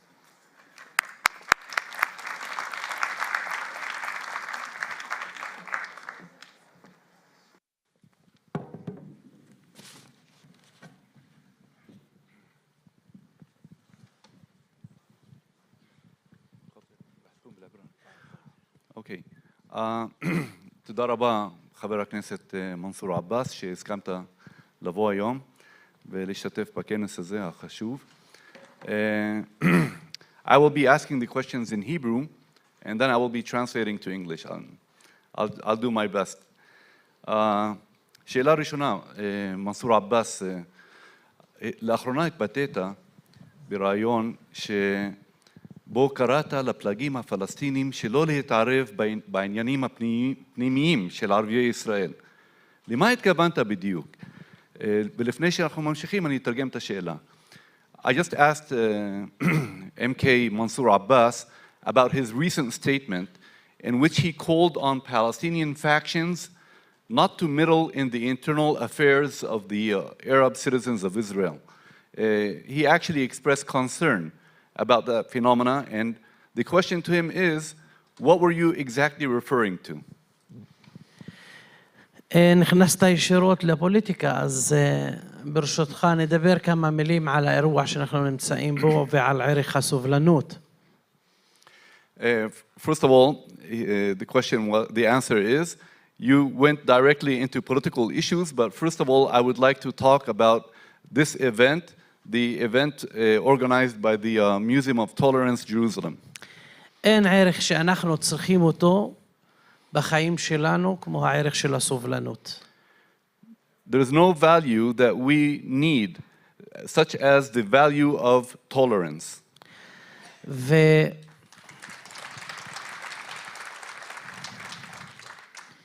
יהודים וערבים צריכים את הערך הזה כדי שיוכלו לחיות ביחד. יהודים בעצמם, בתוכם, צריכים את הערך הזה כדי שיוכלו לחיות ביחד, וגם ערבים בעצמם צריכים את הערך של הסובלנות כדי שיחיו לחיות ביחד. Arabs and Jews together need this value, the value of tolerance, so that they can live together. Jews need the value of tolerance separately, and Arabs also need it separately, so that they can, at the end of the day, live together. אני שמח שאנחנו כמפלגה פוליטית וכתנועה דתית, התנועה האסלאמית, הפלג הדרומי בתוך ישראל, קידמנו את הערך הזה גם במישור החברתי וגם במישור הדתי וגם במישור הפוליטי. I'm happy that we, a political party, the Islamic Party, the southern branch of the Islamic movement inside Israel, we promoted this value for the service or for the good of במישורים שונים, חברתי ודתי ופוליטי. in different aspects, socially and on the religious field, in the religious field. ואני אתן דוגמה אחת במישור הפוליטי. בשנה שעברה הנוכחות של רע"מ בתוך הקואליציה גם אפשרה להביא שתי המפלגות של ימינה ומרץ, הקצה של הימין עם הקצה של השמאל הציוני, לקואליציה אחת. And let me give you one example. The presence of the United Arab List in the coalition, in the last coalition, the previous coalition, it enabled us to bring the right wing and the left wing into this coalition together.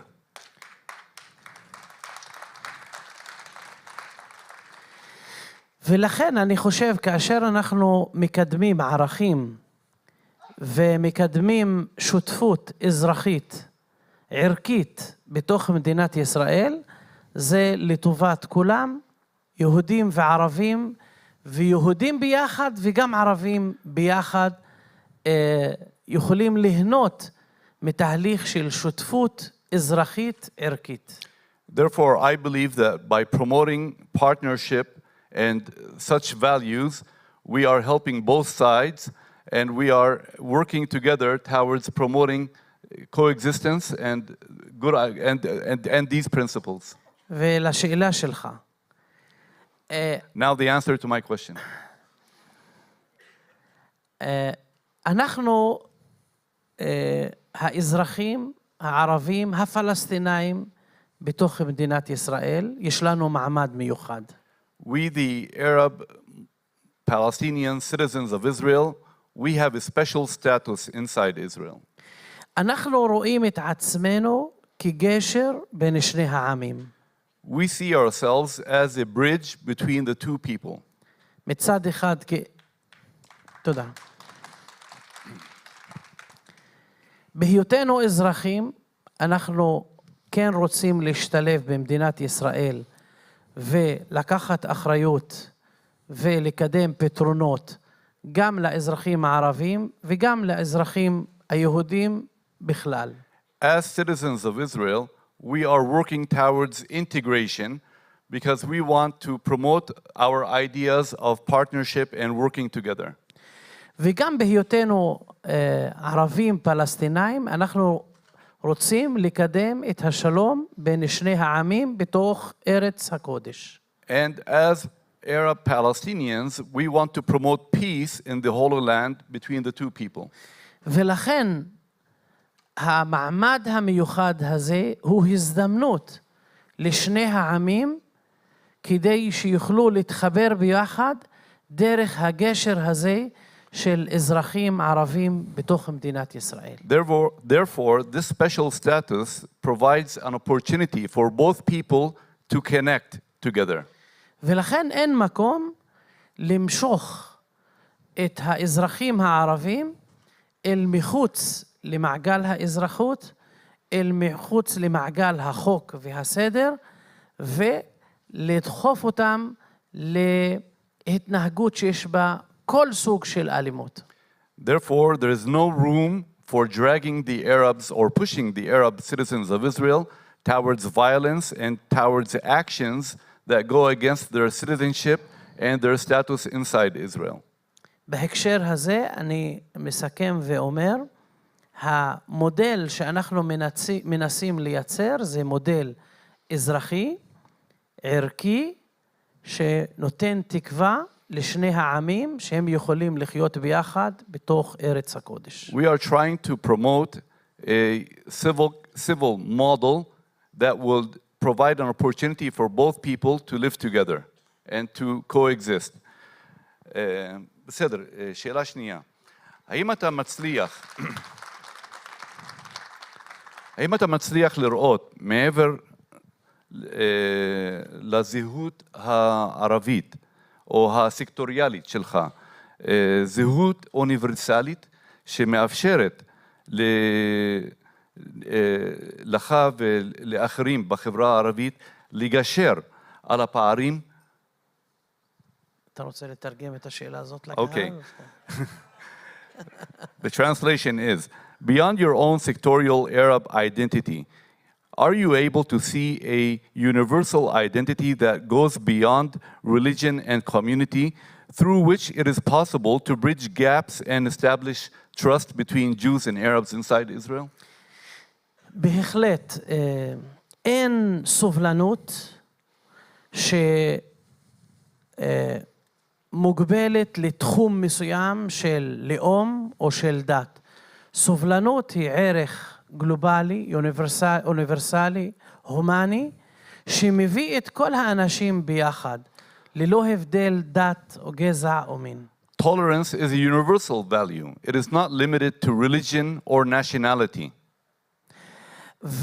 ולכן, אומנם שאני נבחר ציבור שבא לשרת את הציבור שבחר בי, זה כלל יסוד בשיטה הדמוקרטית, אבל עם הזמן המחויבות שלי לכל אזרחי המדינה, לביטחונם, לרווחתם, לעתידם, זה מתחיל להיות חלק מהאג'נדה הכללית שאני מקדם כנבחר ציבור במדינת ישראל. As an elected politician, my agenda is to promote these values for the good of all citizens and not on a sectorial basis. עכשיו למשל יש בישראל משבר מסביב לשינויים במערכת המשפט. אנחנו, עמדתנו מלכתחילה קראה להידברות, אפילו ללא תנאים, ואנחנו תורמים את חלקנו כדי להביא להסכמה רחבה שתאפשר גם לשמור על הערכים הדמוקרטיים וגם לחזק את מערכת המשפט וגם לאפשר שינויים או תיקונים לתוך מערכת המשפט. זה ביטוי לתפקיד הכללי ולא הסקטוריאלי. יש דברים ספציפיים לחברה הערבית, לאזרחים הערבים בנושא הזה, אבל אנחנו, את התפקיד שלנו אנחנו עושים מעבר להיבט הסקטוריאלי המצומצם. Take, for example, the controversy over the judicial reform. Our role has been to promote dialogue and to encourage both sides to try and reach a broad consensus on the issue. So our role is not limited to sectorial issues in this regard. ושאלה נוספת, מהם האתגרים שהיום עומדים בפני הציבור הערבי בישראל? The question was, what are the main challenges that the Arab citizens of Israel are facing today? المجتمع العربي أو المواطنون العرب في إسرائيل يعانون من أزمة حادة كبيرة مؤلمة في مجال الجريمة المنظمة التي تحاول أن تسيطر. أنا انتقلت للعربي من دون ما انتبه. It's okay. عبرت לערבית בלי להרגיש. אז הוא יכול גם לתרגם מערבית, אין בעיה. Just trying to make it more difficult for me. The number one problem that we are facing right now in the Arab sector is concerning the upsurge in violent crime and the phenomena of organized crime.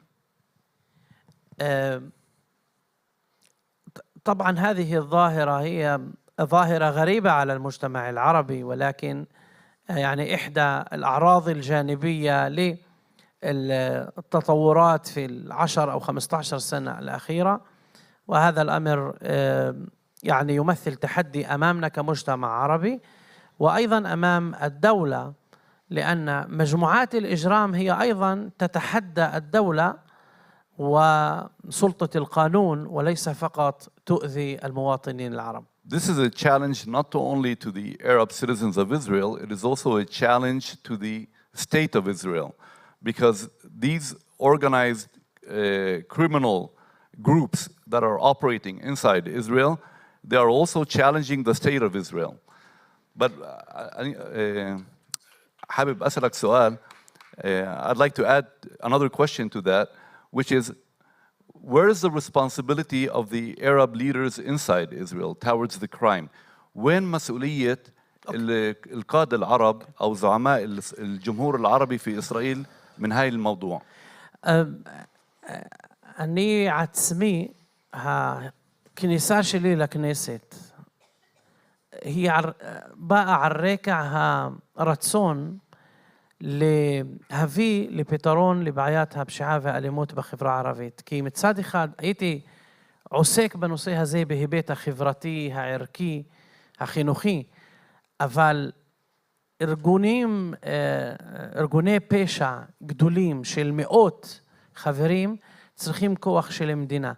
ולכן מאז שנכנסתי לכנסת לפני 4 שנים, ולמרות האי היציבות הפוליטית, אנחנו קידמנו שותפות פוליטית כדי שנוכל להיות משפיעים על מדיניות הממשלה ושנוכל לתת מענה ופתרון דרך תוכניות חומש, כלכליות, חברתיות, חוקתיות, כדי להביא לפתרון לבעיה הזאת. ובעצם כל התהליך הפוליטי שאני מקדם של שותפות אזרחית ערכית, הוא בא על רקע הרצון לשלב ידיים, לקחת אחריות בהתמודדות מול הפשיעה והאלימות בחברה הערבית.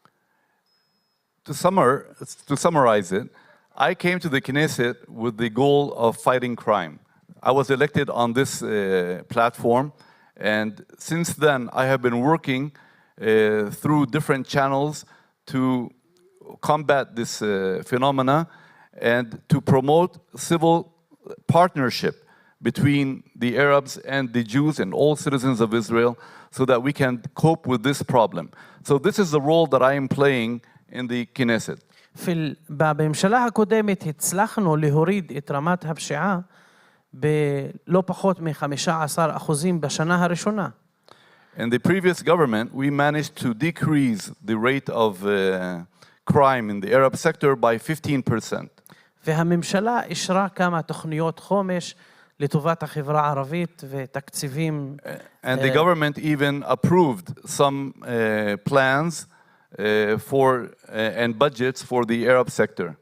לצערי בממשלה הנוכחית היכולת שלנו להשפיע על המדיניות ועל התוכניות היא מעטה מאוד, ולכן מאז תחילת השנה 2023 יש הכפלה של מספר הנרצחים בתוך החברה הערבית. Unfortunately, our ability to influence or to have any kind of influence with the current government is very limited, and that's why we see that the number of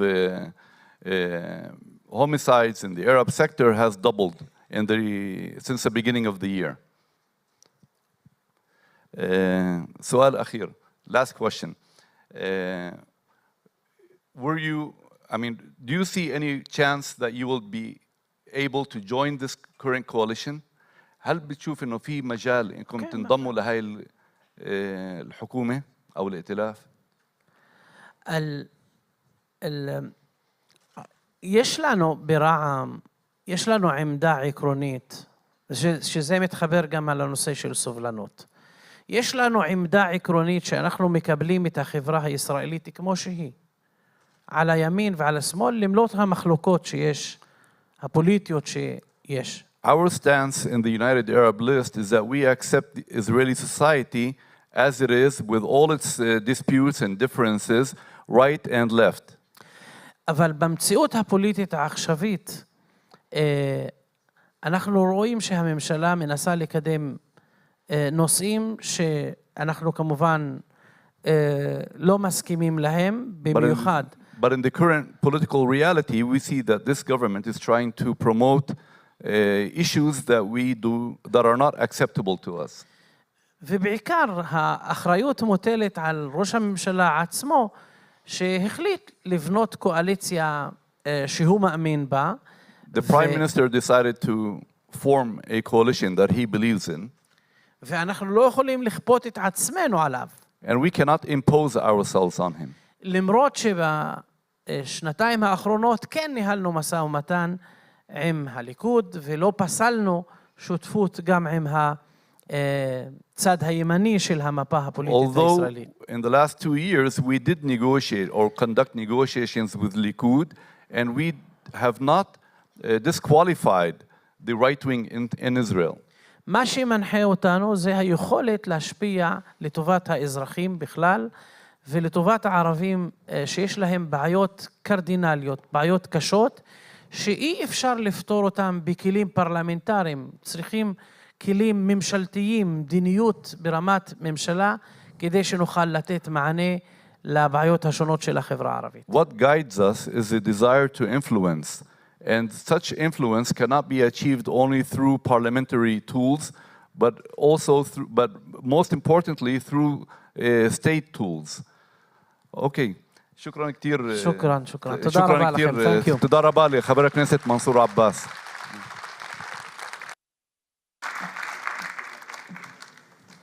Thank you very, very much, Member of Knesset Abbas and dear Khaled. I now have the privilege to call to the stage 3 distinguished Israelis for a fascinating conversation, Nobel Prize and Israel Prize laureates whose work has influenced Israel and the world. Please welcome Professor Yisrael Aman, a 2005 winner of the Nobel Prize in Economics, Professor Dan Shechtman, a 2011 Nobel Prize laureate in chemistry, and Professor Michal Schwartz, who just last night received the Israel Prize in Life Sciences. They'll be interviewed by Mayan Hoffman, Jerusalem Post Deputy CEO for Strategy and Innovation and a senior correspondent for the Jerusalem Report.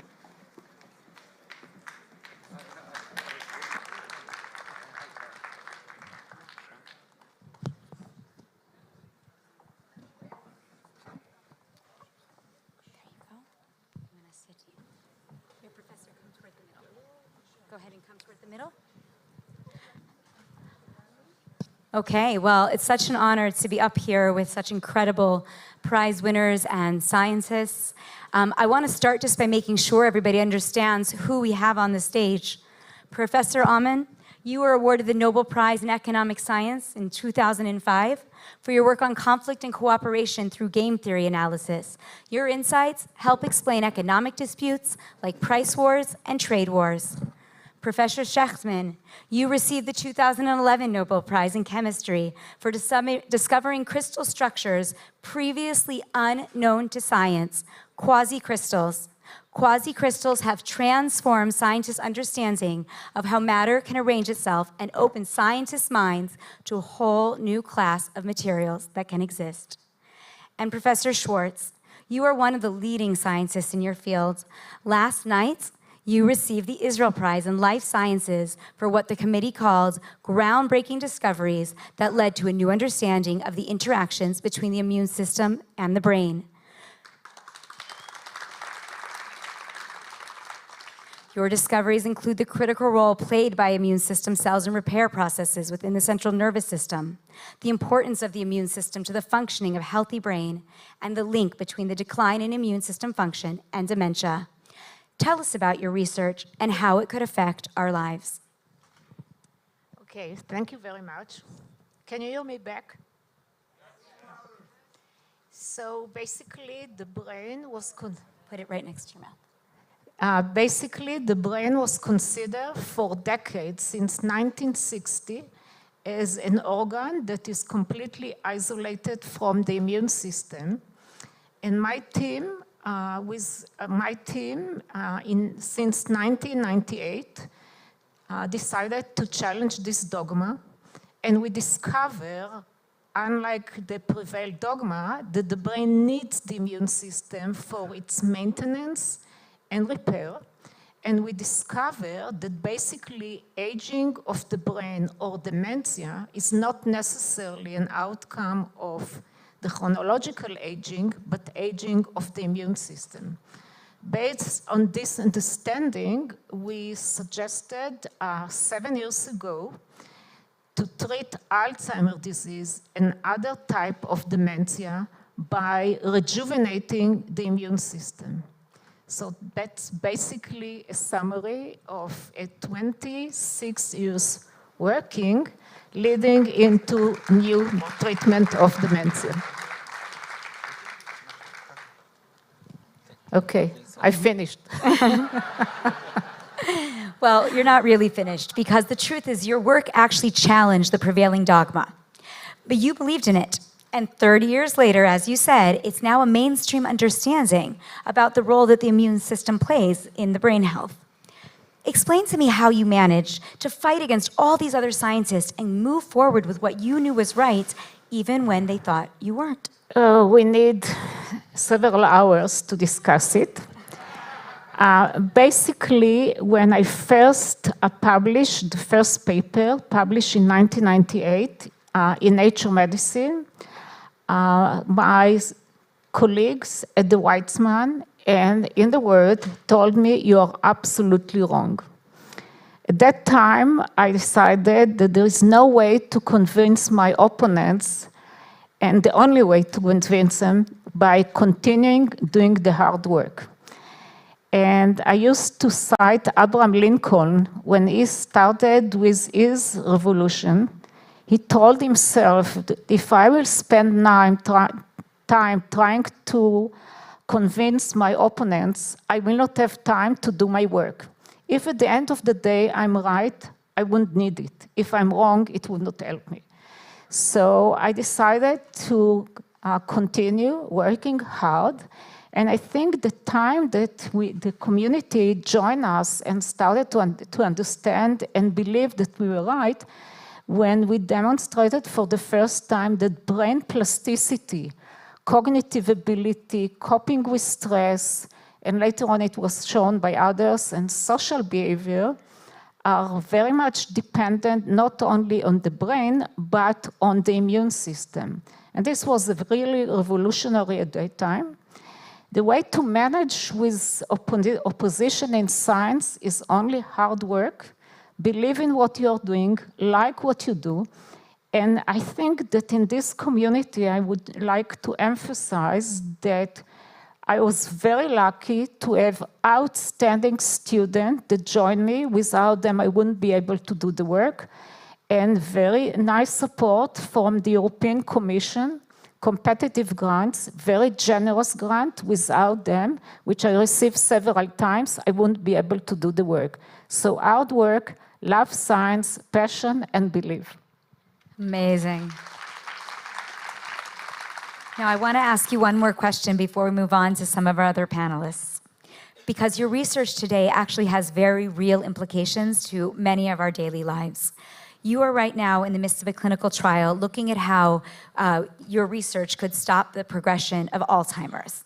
Briefly tell us about that trial and how long will it take until we can really see this come to fruition? Okay, so basically, based on deep understanding of the relationship between the brain and the immune system, 7 years ago, we discovered that the way to treat the Alzheimer and any other type of dementia is not by targeting a therapy to the brain, but harnessing the immune system to help the brain. And this is briefly what the treatment is about.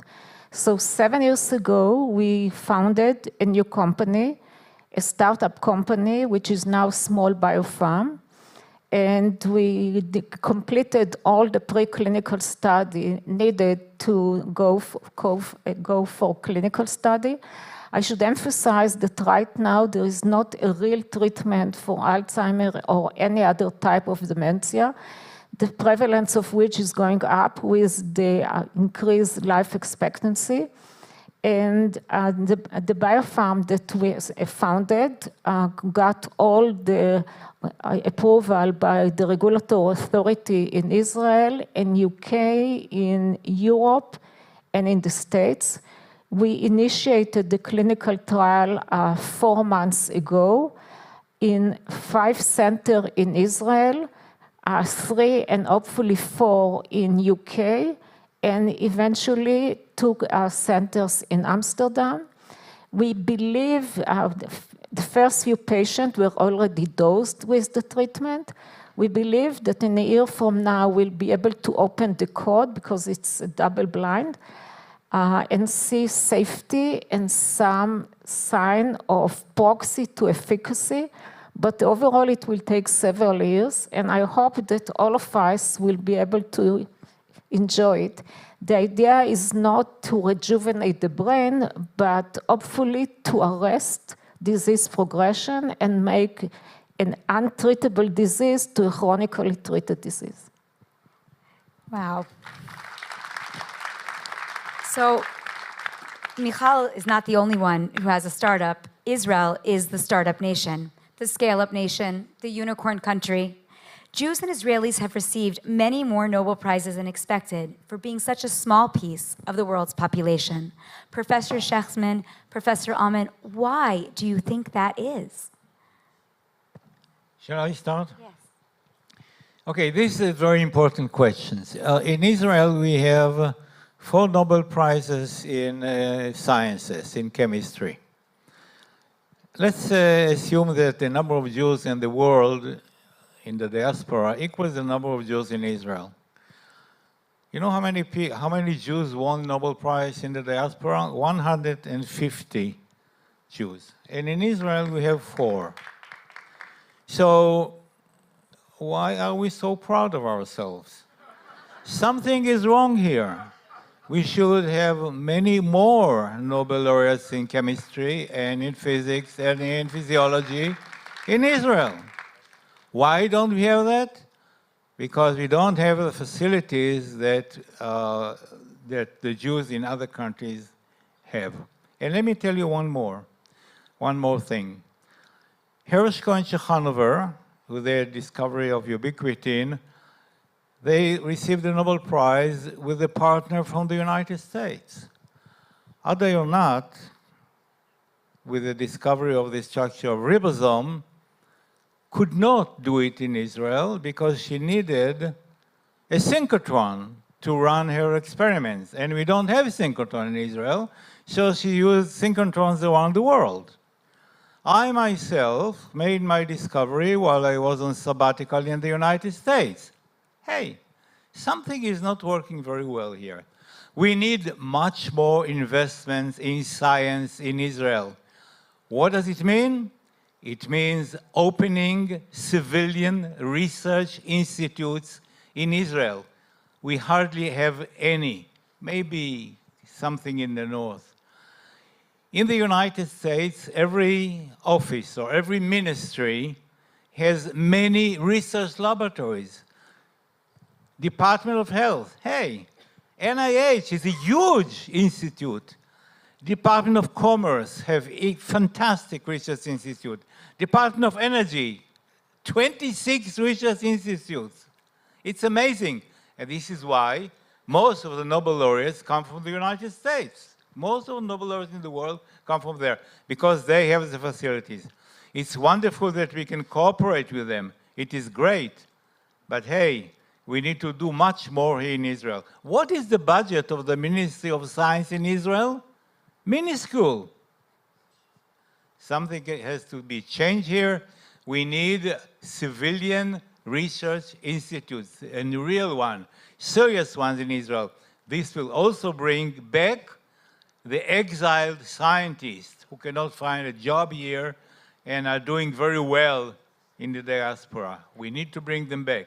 But hey, Professor government, Shechtman, wake up. Professor Shechtman, can I ask you? You were one of the lucky ones, though, who did receive a Nobel Prize. So maybe share with us a little bit about what it feels like to receive a Nobel Prize. What was it like the day that they informed you that you were a winner? how did I feel when I was informed about the war? Okay. All right, if you're interested. I was sitting in my office, working on the computer, and the telephone rings, and I say, not even looking, I say, Medaber Dani. Hello? This is the Royal Swedish Academy of Sciences. Please hold the line, very important message. So I say, uh-oh. And then they tell me you received a Nobel Prize in Chemistry, and congratulations, and so on and so forth. And Professor Ullman had a similar experience, I assume. Well, Professor Ullman actually probably had a very interesting experience, I think, being one of the first. So, and they tell me about the what?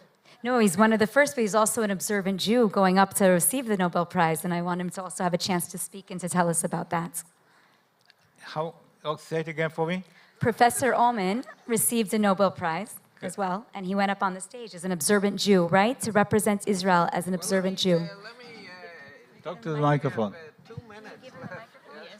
So let me respond to your question about why is it that Israelis and Jews have a disproportionate number of Nobel Prizes. Now, I hear now that 150 Nobel Prizes in chemistry went to Jews. In science.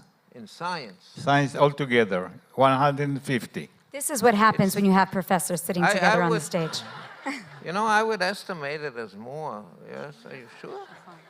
I would estimate it as more because the Nobel Prize is 120 years old, and I have heard that the proportion of Jews in the Nobel Prizes is like 25% or something like that. That would make it a lot more than 150. In science. Okay, well, let's move on, though, because we really want to hear about what it's like to get the prize. We won't argue about that, but I would like to explain the phenomenon of Jewish here. And I think that Israel and Jewishness is very much associated with this. The Jewish people are associated with Israel, and Israel is associated with the Jewish people. Now, I think that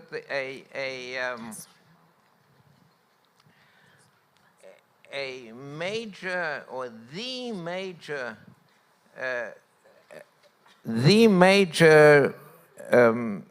value of the Jewish people is Torah study, okay?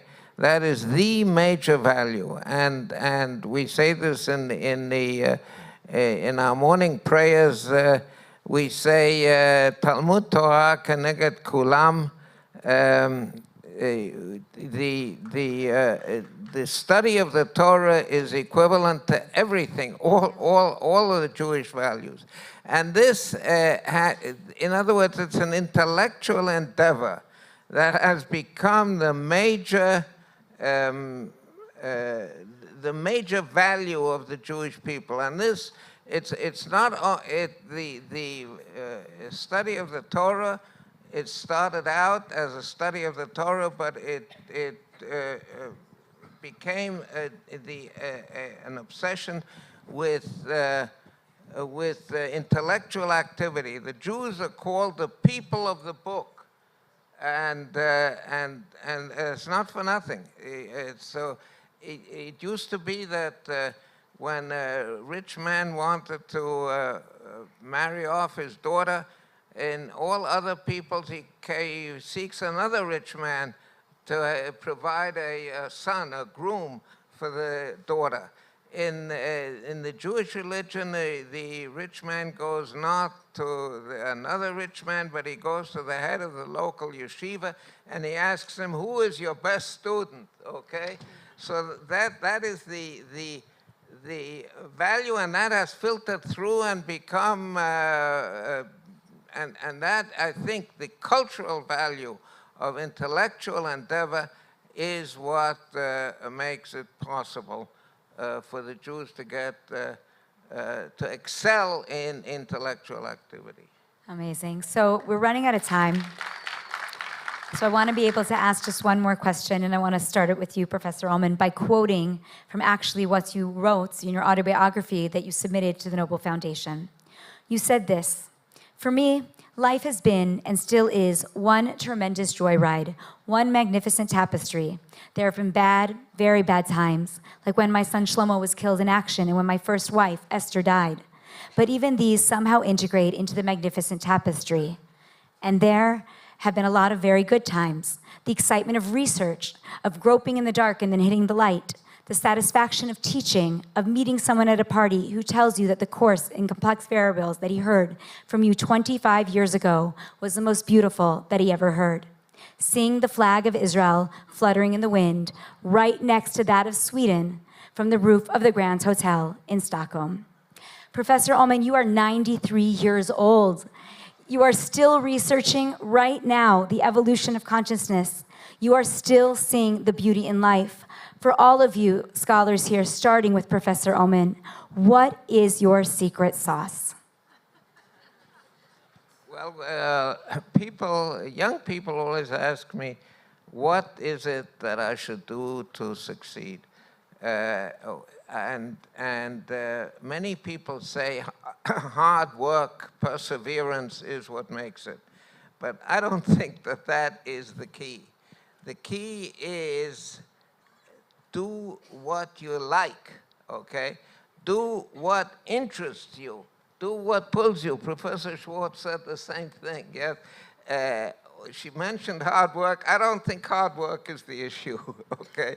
Perseverance, there's some perseverance, yes, perseverance, but the main thing is do what interests you. Do what you like. Do what pulls you. That's it. Professor Shechtman, what is your secret sauce? The question again? What makes you tick? What is your advice for our audience to be able to achieve great things? First of all, I agree. Choose a subject that you like, but once you do that, try to become number one in it. Number one in your school, number one in your group of research, number one in your country, number one in the world.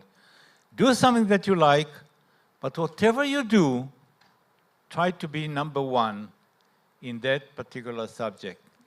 If it is chemistry, try to be number one in chemistry. You want to play the saxophone? That's great, but try to be number one. Thank you, and Michal. Excellent. Professor Schwartz. I'm repeating myself. Love what you do, passion, believe in what you're doing, and in life science, also hard work. It's not enough to love. You have to invest. Thank you all very much.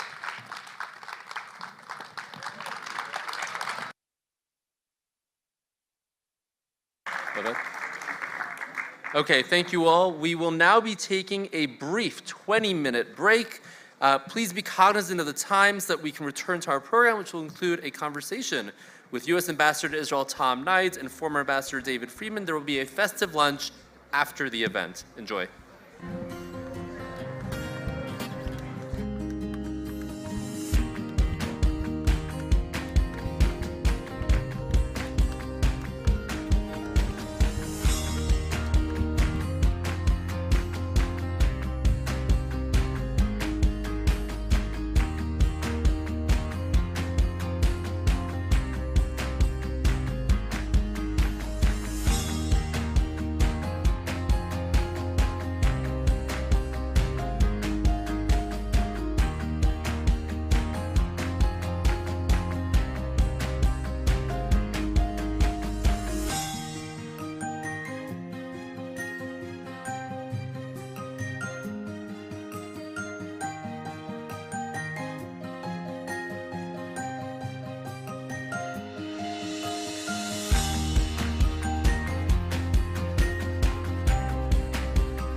Find your seats. Please find your seats. We'll start momentarily.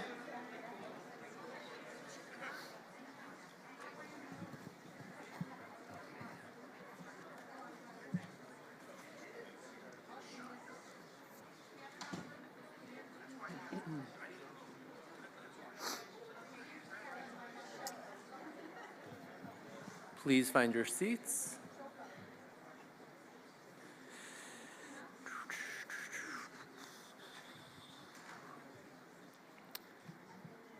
Okay, welcome back to our program. We're going to start with a meaningful segment, dedication of the Humanitarian Award to Yael Eckstein, CEO of the International Fellowship of Christians and Jews by the Community of Ukraine and Jerusalem Post, for her organization's incredible work saving and sustaining lives in war-torn Ukraine.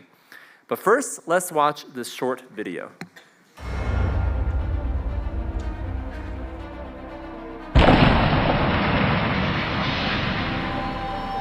In February 2022, a war broke out between Russia and Ukraine. Millions of refugees fled from Ukraine. Tens of thousands of them were Jews.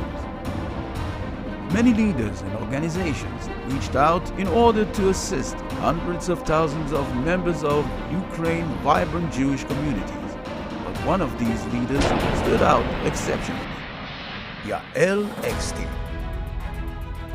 President of the International Fellowship of Christians and Jews, IFCJ. Therefore, the Jerusalem Post has decided to honor Eckstein with the prestigious 2023 Humanitarian Award in light of the dramatic operation she led to save and assist Ukrainian Jews. As a result of Mrs. Eckstein's actions in recruiting and distributing a significant sum of over $28 million, 80,000 Ukrainian Jews received humanitarian aid. 4,600 Jewish immigrants were rescued from Ukraine. 1,600 children were rescued from battle zones and orphanages. 95 tons of humanitarian aid products were flown in 7 planes to Jewish communities in Ukraine under fire, and 50 elderly Jews were rescued by emergency flights. Eckstein was also a positive force in creating a roundtable for all the Jewish organizations on ground. The Jerusalem Post would like to acknowledge Yael Eckstein for her continued work for Ukraine, before the war, during the war, and also, please God, when the war is over.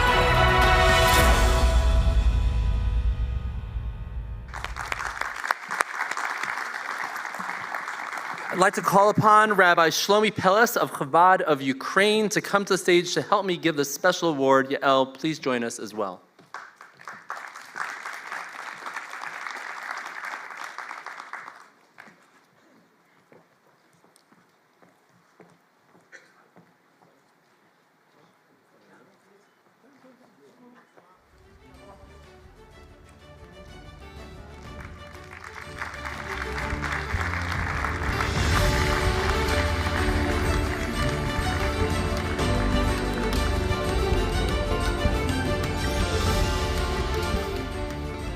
Yael will now be interviewed by Mayan Hoffman. Mayan? Do you want me to take it?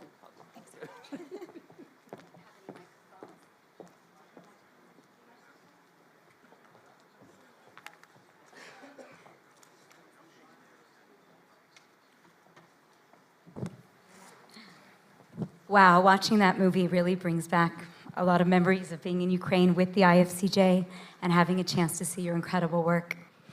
I want to actually start our conversation by taking us back to a little over a year ago, January 2022. You were in Ukraine just before the war broke out. What was the sentiment on the ground? Did anybody really believe that there would be a war?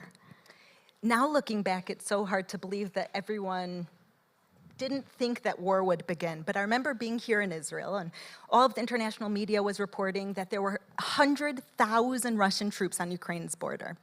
And we were talking to our partners on the ground, and we said, are you prepared? Are you ready? And they said, well, maybe they'll take a little bit from eastern Ukraine, from southern Ukraine, but there's not going to be a real war.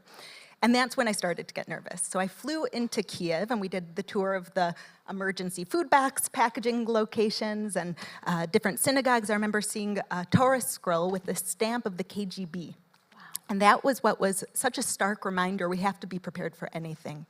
And as we were sitting with a huge map of Ukraine and the surrounding countries, I was with the head of security and different leaders, and they were showing me different scenarios of if war broke out, if they would conquer the east, if God forbid they would conquer the south. And I said, well, what's your plan if they get into Kiev?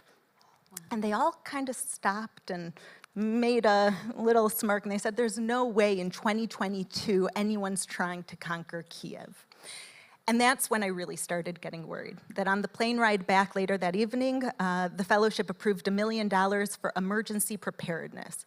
Buy food, buy mattresses, buy medicine, that if there's no war, you'll use for the next 6 months. But it ended up saving lives in that first week when no one was prepared. Unbelievable and amazing that you had that kind of foresight.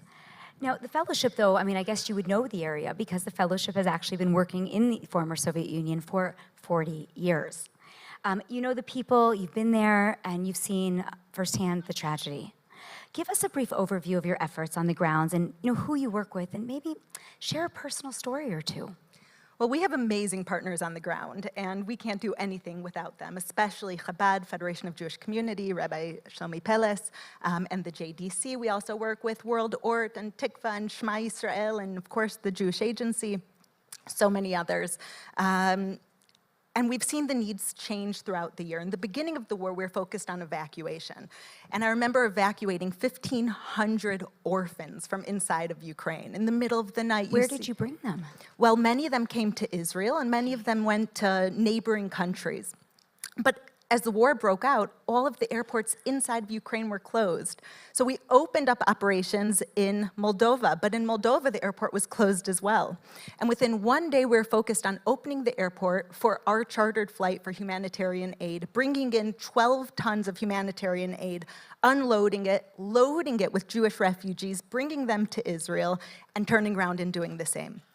So while in the beginning of the war, we were very focused on humanitarian aid inside, that there was no medicine for many people, there was no food, evacuation that was very risky, that you saw these rabbis were out of the country and their wives taking the orphans, 3 women taking 100 orphans over the border. You saw real heroic stories. So as I accept this award, I know the heroes on the ground are the ones who really deserve it. But there was one woman, Ludmila, who really affected me. We realized there were Holocaust survivors inside of Ukraine who couldn't leave. They were bedridden, they were sick, they were getting food delivered to their house through the JDC and Chabad for many years. And they wanted to leave, but they couldn't. So in partnership with Zaka and JDC, we went in with volunteer doctors, went to their homes, took them out on stretchers, brought them out of Ukraine in ambulances, brought them to a medical facility that we set up in Moldova, treated them, got permission from Israel to bring them home, flew them on a chartered medical flight to Israel where there was an ambulance waiting, one for every single Holocaust survivor. And I look around and I say, what other country would do that? And so for Passover, when we went back and brought in Israel to all Olim food boxes and food cards and volunteers, we saw Ludmila.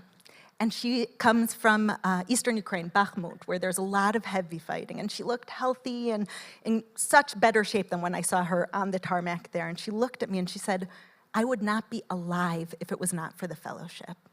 Wow. And that's when I realized how we talk about these large numbers, $28 million distributed, helping 100,000 different Jews in Ukraine escape and stay there and get their needs. And I realized every single life is so precious, like Ludmila. Oh, amazing. Now, you also, as you said, helped Jews to relocate. So first of all, we saw the numbers, but remind us, how many Jews did you bring over that came to make Aliyah? Well, this is another example of where partnership really comes into play. In the beginning of the war, we brought all of our partners around a roundtable, and we said it's time to put the organizational ego on the side and focus on helping the people on the ground. And everyone really came together in that. And so with the Jewish Agency, we decided the fellowship would focus on Moldova, Jaffe would focus on Poland. We worked together in every way. So the fellowship brought over 4,600 new Olim to Israel. And then we worked in partnership with Jewish Agency on others as well.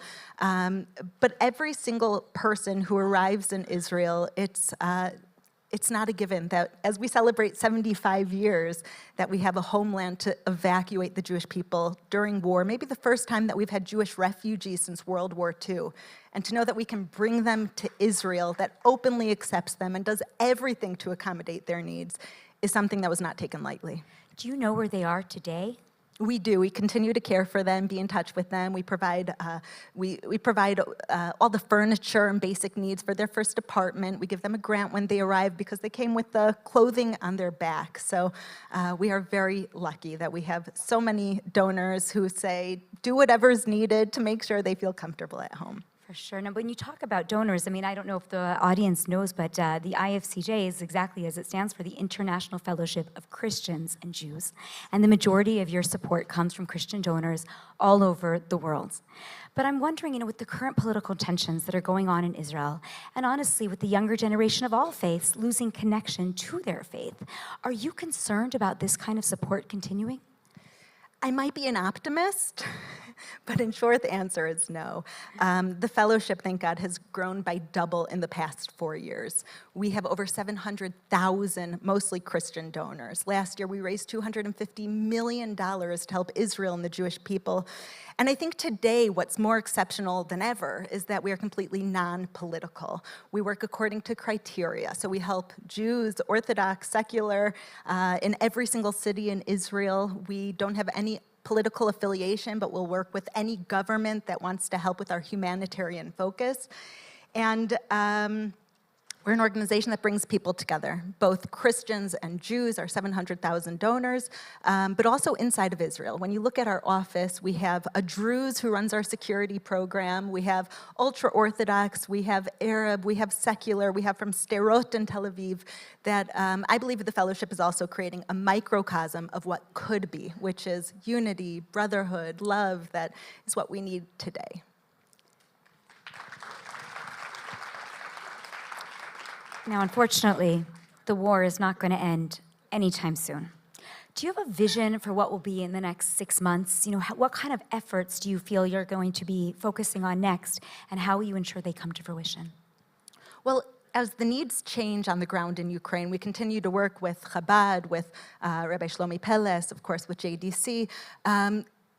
You can't predict what will be, but you can set a strategic plan. You can set all of the criteria to make sure it's implemented correctly, but you have to stay agile. We never anticipated that Russia would be targeting critical infrastructure this winter. And in a second, we went to providing generators and clothing for the winter in case their heat didn't work, and different blankets to help them survive. And thank God, we saved so many lives as we were able to shift to providing heating. So in the next 6 months, I hope we'll be focusing on recovery. I hope the war will end and we'll be able to help with recovery, but whatever situation there is, we will be there to help. Amazing. Well, thank you so much, Yael, and Mazel Tov on the award. Thank you, Mayan.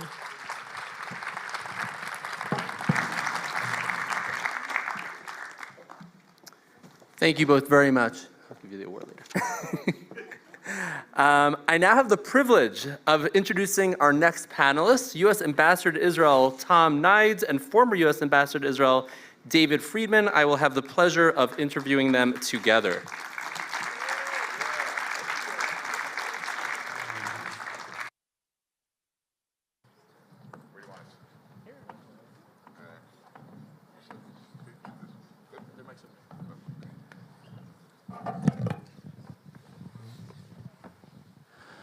Good afternoon, gentlemen. Good afternoon. Good to see you. It's great to see you. So you two actually were just in a very special place together. You co-led the March of the Living just last week in Poland. I wonder if you could talk a little bit about what that experience was like for the two of you. Well, first of all, thank you for having us. And I didn't actually realize I was wearing a blue tie and he was wearing a red tie, but I like that. Mine is blue with I red like polka that. dots. It's just a Blue with natural red thing polka for me to dots. do. So let me just be clear. David came to see me, I don't know, 6 months ago, and he came to visit me, and we sat down. And as many of you have figured out, we don't totally agree on a lot of political stuff. But he sat down and he said, listen, I got this idea. There's a thing called the March of the Living, which I'd heard of, but had never been at. What would you think about co-chairing it with me? I said, okay. He goes, well, don't you have to call the White House or something? I said, no, it's about fighting anti-Semitism. So it was one of the most meaningful things I think I've ever done. I went to, and it's really because of David, because I literally we went to Auschwitz together and walked from Auschwitz to Birkenau with Bob Kraft and Marion Elson, and basically 10,000 kids behind us. And it was a remarkable experience for me as a little Jewish kid from Minnesota, but it was a huge honor, and I really do respect and admire David's idea of having been involved in and getting me to go along with him. So it was a beautiful experience for me. So from your respective perches, how would you assess the current state of U.S. Israel relations?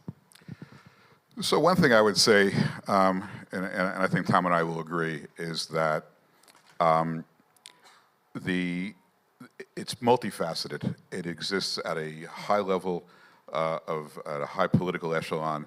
It exists among lots of NGOs. It exists at grassroots. It exists at another level too, which I think if people were exposed to it, they probably can't be, but if they were exposed to it, they'd all feel better, which is sort of the kind of the deep intel military relationship, which I was privileged to see, and I know Tom was privileged to see. That is rock solid. I mean, it's not just rock solid, but there's a deep affection, respect, trust between our two countries in terms of keeping each other safe, keeping ourselves safe, and keeping the world safe. So that's not going anywhere. I mean, and that really is not, I don't see that being at risk at all. You know, look, the winds of politics change all the time. The relationship has endured, you know, every variation. It will continue to endure. The American people love Israel. The numbers are still good. You know, I think it's really important in this day and age, as we're getting more and more you know, separated from each other. We got to get back together again, and we have to, you know. And one of the things that I so much admire about Tom and his willingness to join me on the March of the Living was, first of all, the quickness of the response. Never a calculation, you know, is this good for the Democrats, is this good for the Republicans? Am I helping Friedman, you know, build some political machine or something? No, nothing. It was just, let's put our politics aside. Let's put our politics aside, leave them at the door, and unite together on matters that we clearly. That's got to happen more and more often as we move forward. Listen, you know, it's to harken back, when Biden came here for the 10th time 6 months ago, for like him or hate him, whatever, okay? I happen to like him. He got off the airplane. Me not as much. Yeah, exactly. Off of Air Force One. It was about 5 billion degrees out on the tarmac at Ben Gurion Airport. And he walked down from the steps and he walked to the platform and he walked up and he looked into the camera and he said the following words: "You do not need to be a Jew to be a Zionist. And I, Joe Biden, am a Zionist." And, you know, one of the benefits of being around as long as Joe Biden has been around, he gets it. He cares deeply about this relationship. My direction was very clear. There's an unbreakable bond between the United States and Israel. Don't break it on your watch. So I have clear direction of what I should do. And David is right. You know, we can agree and disagree, but at the end of the day, the support for the state of Israel is rock solid. It's important. but it's like any great relationship, we got to keep working it and nurturing it, and when we have problems, we have to work it through, but I'm confident this relationship is strong and enduring, and I have been as surprised, quite frankly, that David pointed this out to me before, the relationship between our security operations, between the Department of Defense and the IDF and Shin Bet and the CIA, it's unbelievable. It's not just the top echelons, it's in the kishkas of these people. It's really part of who they are. So I'm very comforted by that, and that's why I spend so much time trying to nurture it. But it's not always rosy, is it? Sometimes there are disagreements between the U.S. and Israeli governments. Several instances come to mind. Several subjects like the potential annexation of West Bank territory, different approaches to how to handle the Iranian nuclear issue, a long-delayed invitation to the White House. How have you two navigated those differences when they have arisen? Well, look, we've,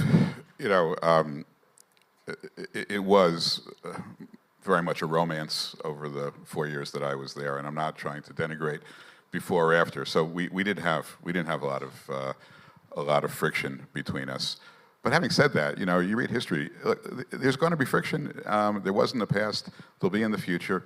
Israel's a sovereign nation, and I think what's important for Israel and for the way we perceive Israel is that Israel has to make its decisions for itself, by itself, just as it defends itself, for itself, by itself. When Israel respects itself, the United States and the world will respect Israel, and I don't think that the noise that the media loves to hype about a delayed invitation or a perceived snub, I think that's just frankly spin. It doesn't really drive the outcome of the relationship, which is about security, prosperity, Judeo-Christian values, and love that the nations have for each other. And I just don't think that those things are affected all that much. If you want to go back to to the Yom Kippur War when Kissinger was arguing against rearming Israel and Nixon was for it, that was a big deal. I haven't seen too many big deals like that. I mean, we have a big issue on Iran. I'm not going to monopolize this conversation, but generally speaking, there's nothing in the friction that arises from time to time that presents any real jeopardy to the relationship. Listen, this is what friends do. I mean, we're the most important friend of Israel's, and Israel is the most important friend of the United States. This is not, yeah, you can clap. Let's not kid ourselves. This is like, it's like family. It's like mishpucha. We all sit around and argue at the table, the dinner table. That's okay. But on the fundamental issues, which is first, second, and third, is security. That's where we agree. That's what we need to understand. The threats the country is under, I think the United States understands it. That's why the support of the United States to Israel is so important. So important. So I think on the security matters, the United States and Israel are lockstep, as I see it every single day.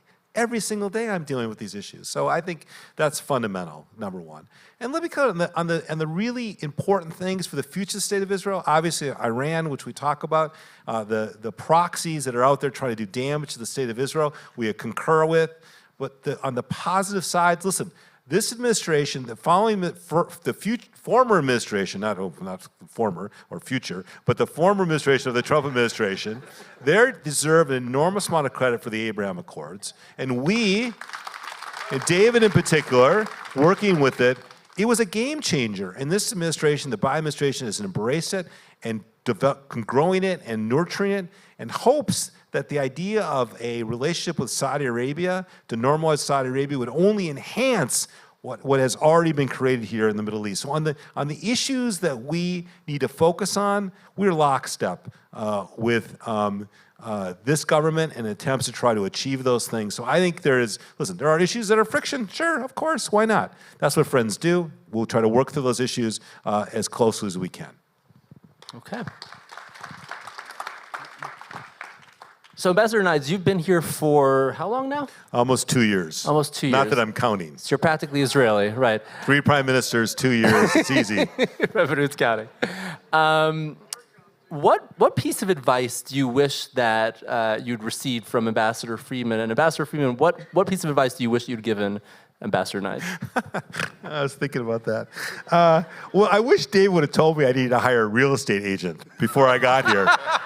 Because David did sell my house, okay? So, I mean, not that I'm bitter, okay? But if you've ever been to the house in Herzliya, you'd know what I'm talking about. So I could have got a real estate agent when I got here.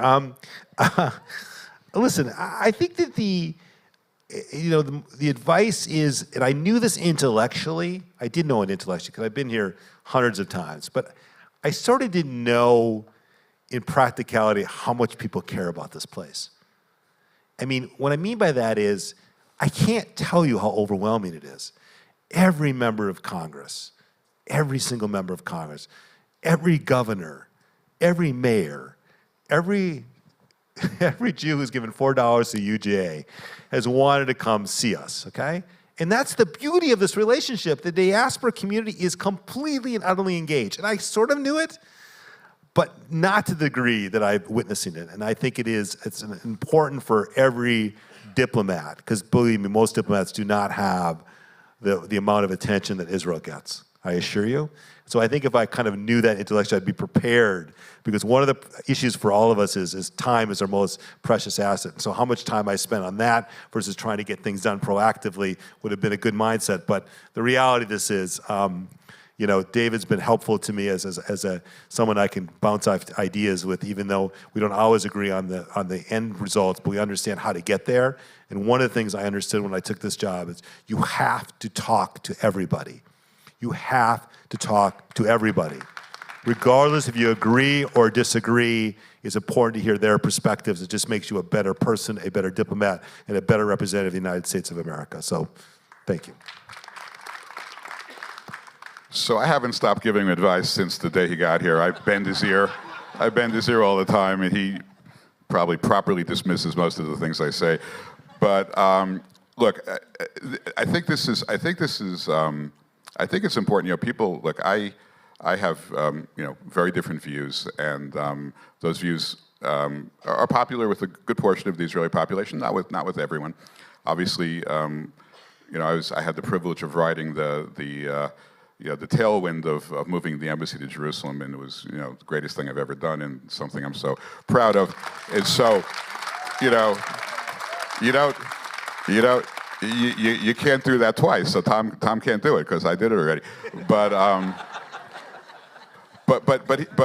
I think that between the two of us, this is what's I think important to Israel and to the Israeli government, the Israeli people. I think between the two of us, you get a good understanding of America, because I don't represent America, and he doesn't represent America. We represent two parts of America. And as Tom says, I'm a liberal, reform, secular Jew from Duluth, Minnesota, and I'm an Orthodox, right-wing Jew from the Five Towns, right? And those are two very different perspectives on the world. And the important thing I think is that we respect each other, we respect the different viewpoints. And I think together, we help Israel understand America, because America is not either one of us. It's sort of this huge quilt fabric of different people. And, we're all nice people. We all can get along with each other. One of the reasons I was so happy that Tom agreed to join with me on the March of the Living was because I think more than anything, it demonstrates something which is in such short supply now, which is that people with very, very different views can still like each other and have civilized discussions.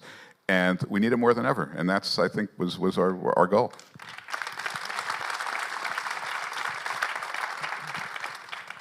Ambassador Friedman, your last point is actually very, very well taken. It feels as though bipartisanship has become increasingly difficult to come by.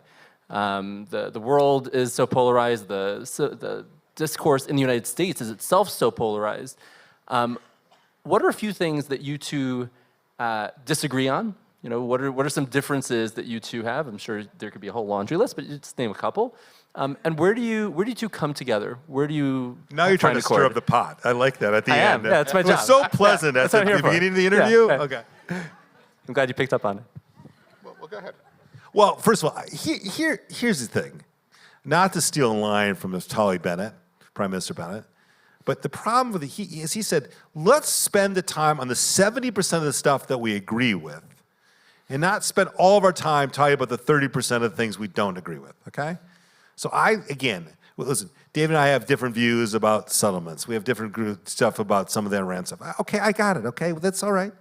But 70% of the stuff, the big stuff, the big stuff, like the security of the state of Israel, David and I are in lockstep, okay? On the support of the Jewish community, regardless if you're a Haredi, a left Reform Jew, or anything in between, we agree that you need to support the state of Israel. We agree what's going on college campuses today has to be solved, or we're going to wake up 10 years from now and have an enormous problem with the Congress than we have today. So on the big, huge institutional issues like the Abraham Accords and basically making sure the security of the state of Israel is locked in with the Abraham Accords, we're in total agreement. So listen, the politics is politics. Listen, I'm a political animal. I could probably spend an enormous amount of time telling you about the politics. I like to spend time, especially when it's about the state of Israel and the homeland of the Jewish people. David and I fundamentally agree. Yeah, it's true. And, you know, if you and Tom had both mentioned, you know, the Abraham Accords. What are the Abraham Accords really in a nutshell? I mean, I had these discussions over and over again with the foreign minister of UAE and other places. Israel and the UAE or Bahrain or any other country, they don't agree on everything. And there's some big issues where they really don't agree. I mean, the most noteworthy is about the Palestinians.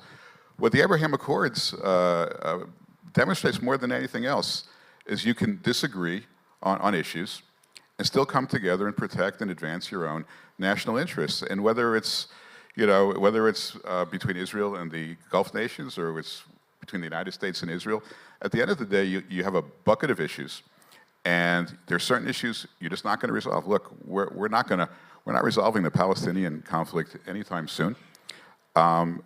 Fortunately, you know, the problem's been made easy, at least from my perspective, because it doesn't look like it's rearing its head in the next couple of years, so I don't have to fight over it.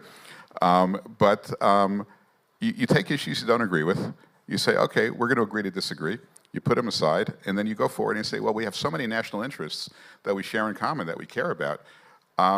Let's do that. And that hadn't been done between Israel and the Gulf. That hadn't been done in 72 years.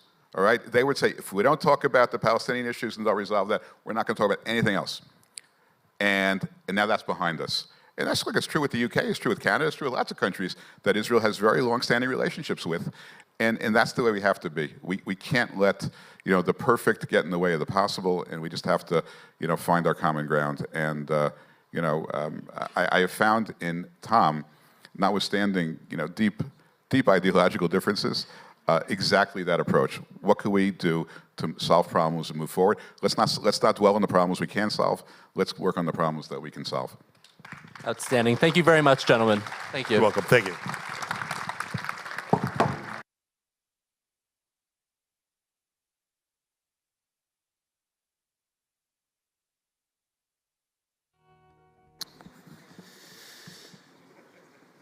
Okay, thank you, ambassadors. We will now hear from Mindy Nachman, the Oriel and Lang Professor of Interpretation of Holy Scripture and founder of the Oriel Center for Study of the Bible.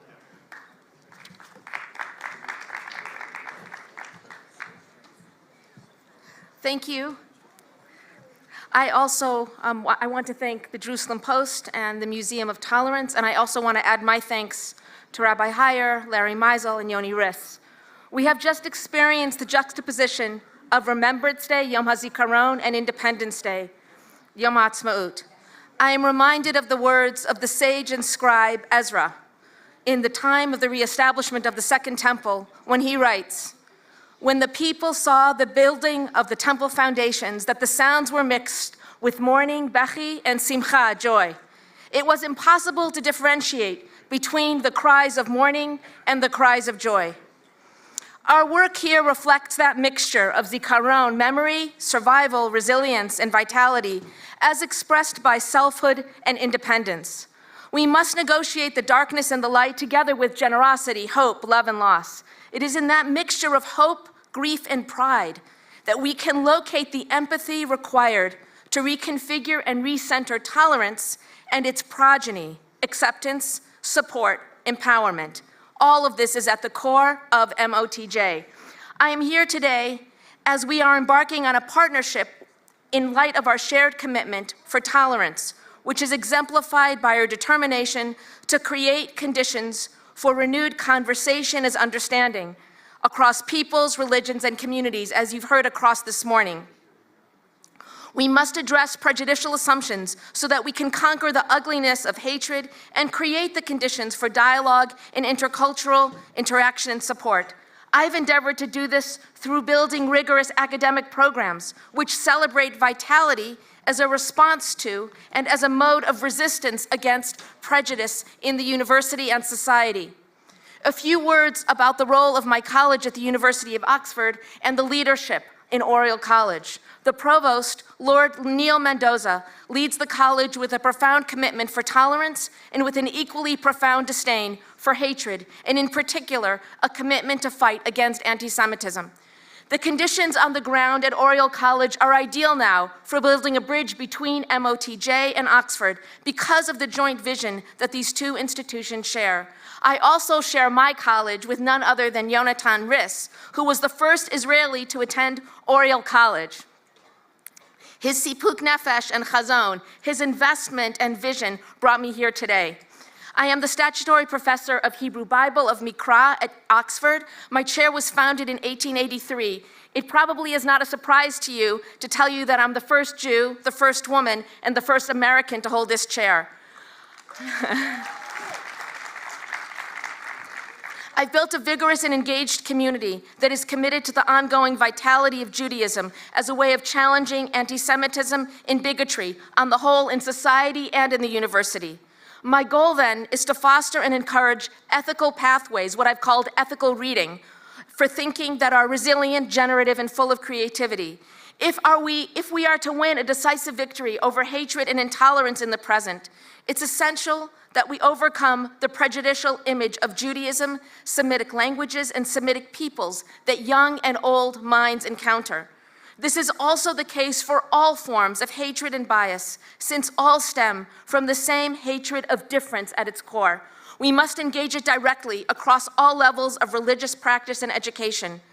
The way my program in Oxford fights racism and anti-Semitism in particular involves the rethinking of historical and religious presuppositions that challenges both society and the university. One of my projects focuses on vitality itself, which I define as the way in which we capture life and resilience of Judaism through tradition, practice, and history. In my conceptualization, vitality is at once Judaism's capacity to develop and live despite prejudice. It is about the intellectual courage of inclusion of old and new voices in the space of the university and in spaces of the museum. Together with the British Museum, we are working hard to realize this project called Vitality of Judaism as a full-scale international collaboration between Oxford, the British Museum with the Keeper of Antiquity, Paul Collins, and the Museum of Tolerance. In this exhibit, we celebrate a world of illuminated manuscripts, synagogal mosaics floors, magic bowls, amulets, modern artists such as Rothko and Chagall, and the traditions of reading Torah from Yemen, Kurdistan, and Turkey. The Arch of Titus is the entryway for the exhibit, not as loss, but as victory. Judaism has defied and surprised the world with its survival. The story of ancient Judaism is one of exile and resilience, already in antiquity, in conversation with civilizations of Egypt, the Middle East, Greece, and Rome. It produced an extraordinary bloom of art and texts that expressed many concepts fundamental to the development of early Christianity and Islam. This is the story of the Jewish people within a scattered yet connected community. The idea of a physical Jerusalem was transformed into a poetic idea through some of the most remarkable images and words to have survived from the ancient world. Drawing on ancient Egyptian, Middle Eastern, Greco-Roman, Arabic tradition, Judaism emerged as a vibrant religion of tensions between monotheism and between multiple divine and demonic forces, between the avoidance of visual depictions and an extraordinary flowering of representational art. At the heart of the exhibit will be the examples of the famous Dead Sea Scrolls, which include the oldest surviving manuscripts of entire books of the Hebrew Bible, as well as the earliest manuscripts of the Septuagint, the Greek translation, together with enormous variety of prayers, exorcism, calendars, myths, and visions that reveal a diversity of religious thought in the last centuries BCE all the way through the 1st century CE. Superb large-scale mosaics from synagogues, especially the recently excavated examples from Hukkok in the Galilee, are filled with figured scenes blending biblical, mythical, and astrological themes. This story has never been told in an exhibition, and certainly not in the British Museum. Ancient Judaism and its connection to the present is rarely encountered in displays outside of dedicated Jewish museums. What the Oxford, British Museum, and MOTJ project does, along with a whole host of related projects, is to rethink what it is to talk about Judaism, Jewish philosophy and belief, and an international presence of Judaism across civilizations, both East and West. This is important for the voice and relevance of Judaism to art, to music, to politics, and to philosophy. This is what our collaboration will exemplify, and this is precisely the kind of content that we can share with MOTJ. Our findings across what is nearly a century old have surprised us and compelled us to rethink our past and to understand that we need to rethink the role of Judaism in the world and its integrative voice in human civilization. We stand at the brink of something enormous. To create the conditions for a society which exemplifies tolerance, which fights for Judaism and for the space for Judaism to rethink its past. The task of the exhibition is to celebrate the creative and innovative spirit of Judaism in a way that opens up our minds and our imaginations to the profound and complex spirit of antiquity. The conditions are ideal now with the leadership of MOTJ and the leadership of Oriel College. Judaism from its earliest expressions is multifaceted, it's kaleidoscopic. No aspect of Judaism is without complexity and without multiple forms. This is because of its vital and dynamic expressions. The vitality of Judaism is about surprise and transformation, a transformation that is ongoing, aspirational, and perennial. We must be open to understanding our past in new ways through the findings of our texts and objects and contexts, just as the Museum of Tolerance asks us to create new pathways to understand our present. What we find in our new evidence is an ever-transforming Judaism, not defined by the destruction in 70 CE, but defined by the resilient and creative and innovative determination to overcome destruction.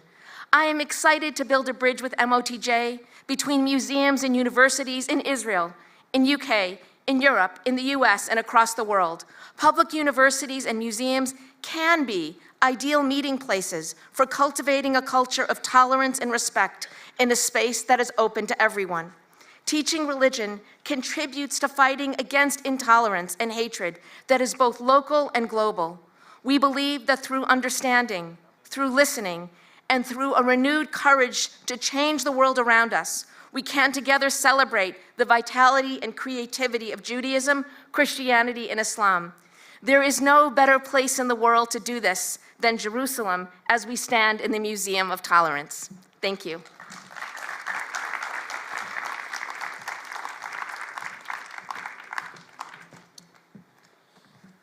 Well, we're now in for a wonderful 15 minutes where we'll hear from 3 distinguished business leaders, all of whom are building companies that celebrate diversity and tolerance at the forefront.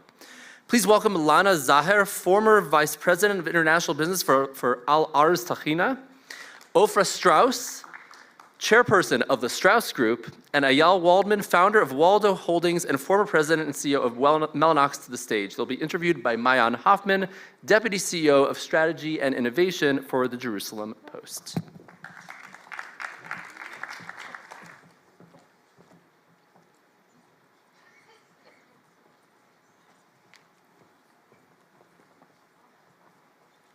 Well, we're here at the Museum of Tolerance, and the topic of today is celebrating the many diverse faces of the State of Israel. But diversity in many ways has become a catchphrase, just like the words innovation, inclusion. Of course, all of these words are essential, but we often really need to learn or understand how to define them. So, Lana, I want to start with you. Define for us diversity. Right, hi. So I would start with a personal note on diversity. My family is diverse. So I was married to an Indian American guy. My brother's girlfriend is Colombian Spanish.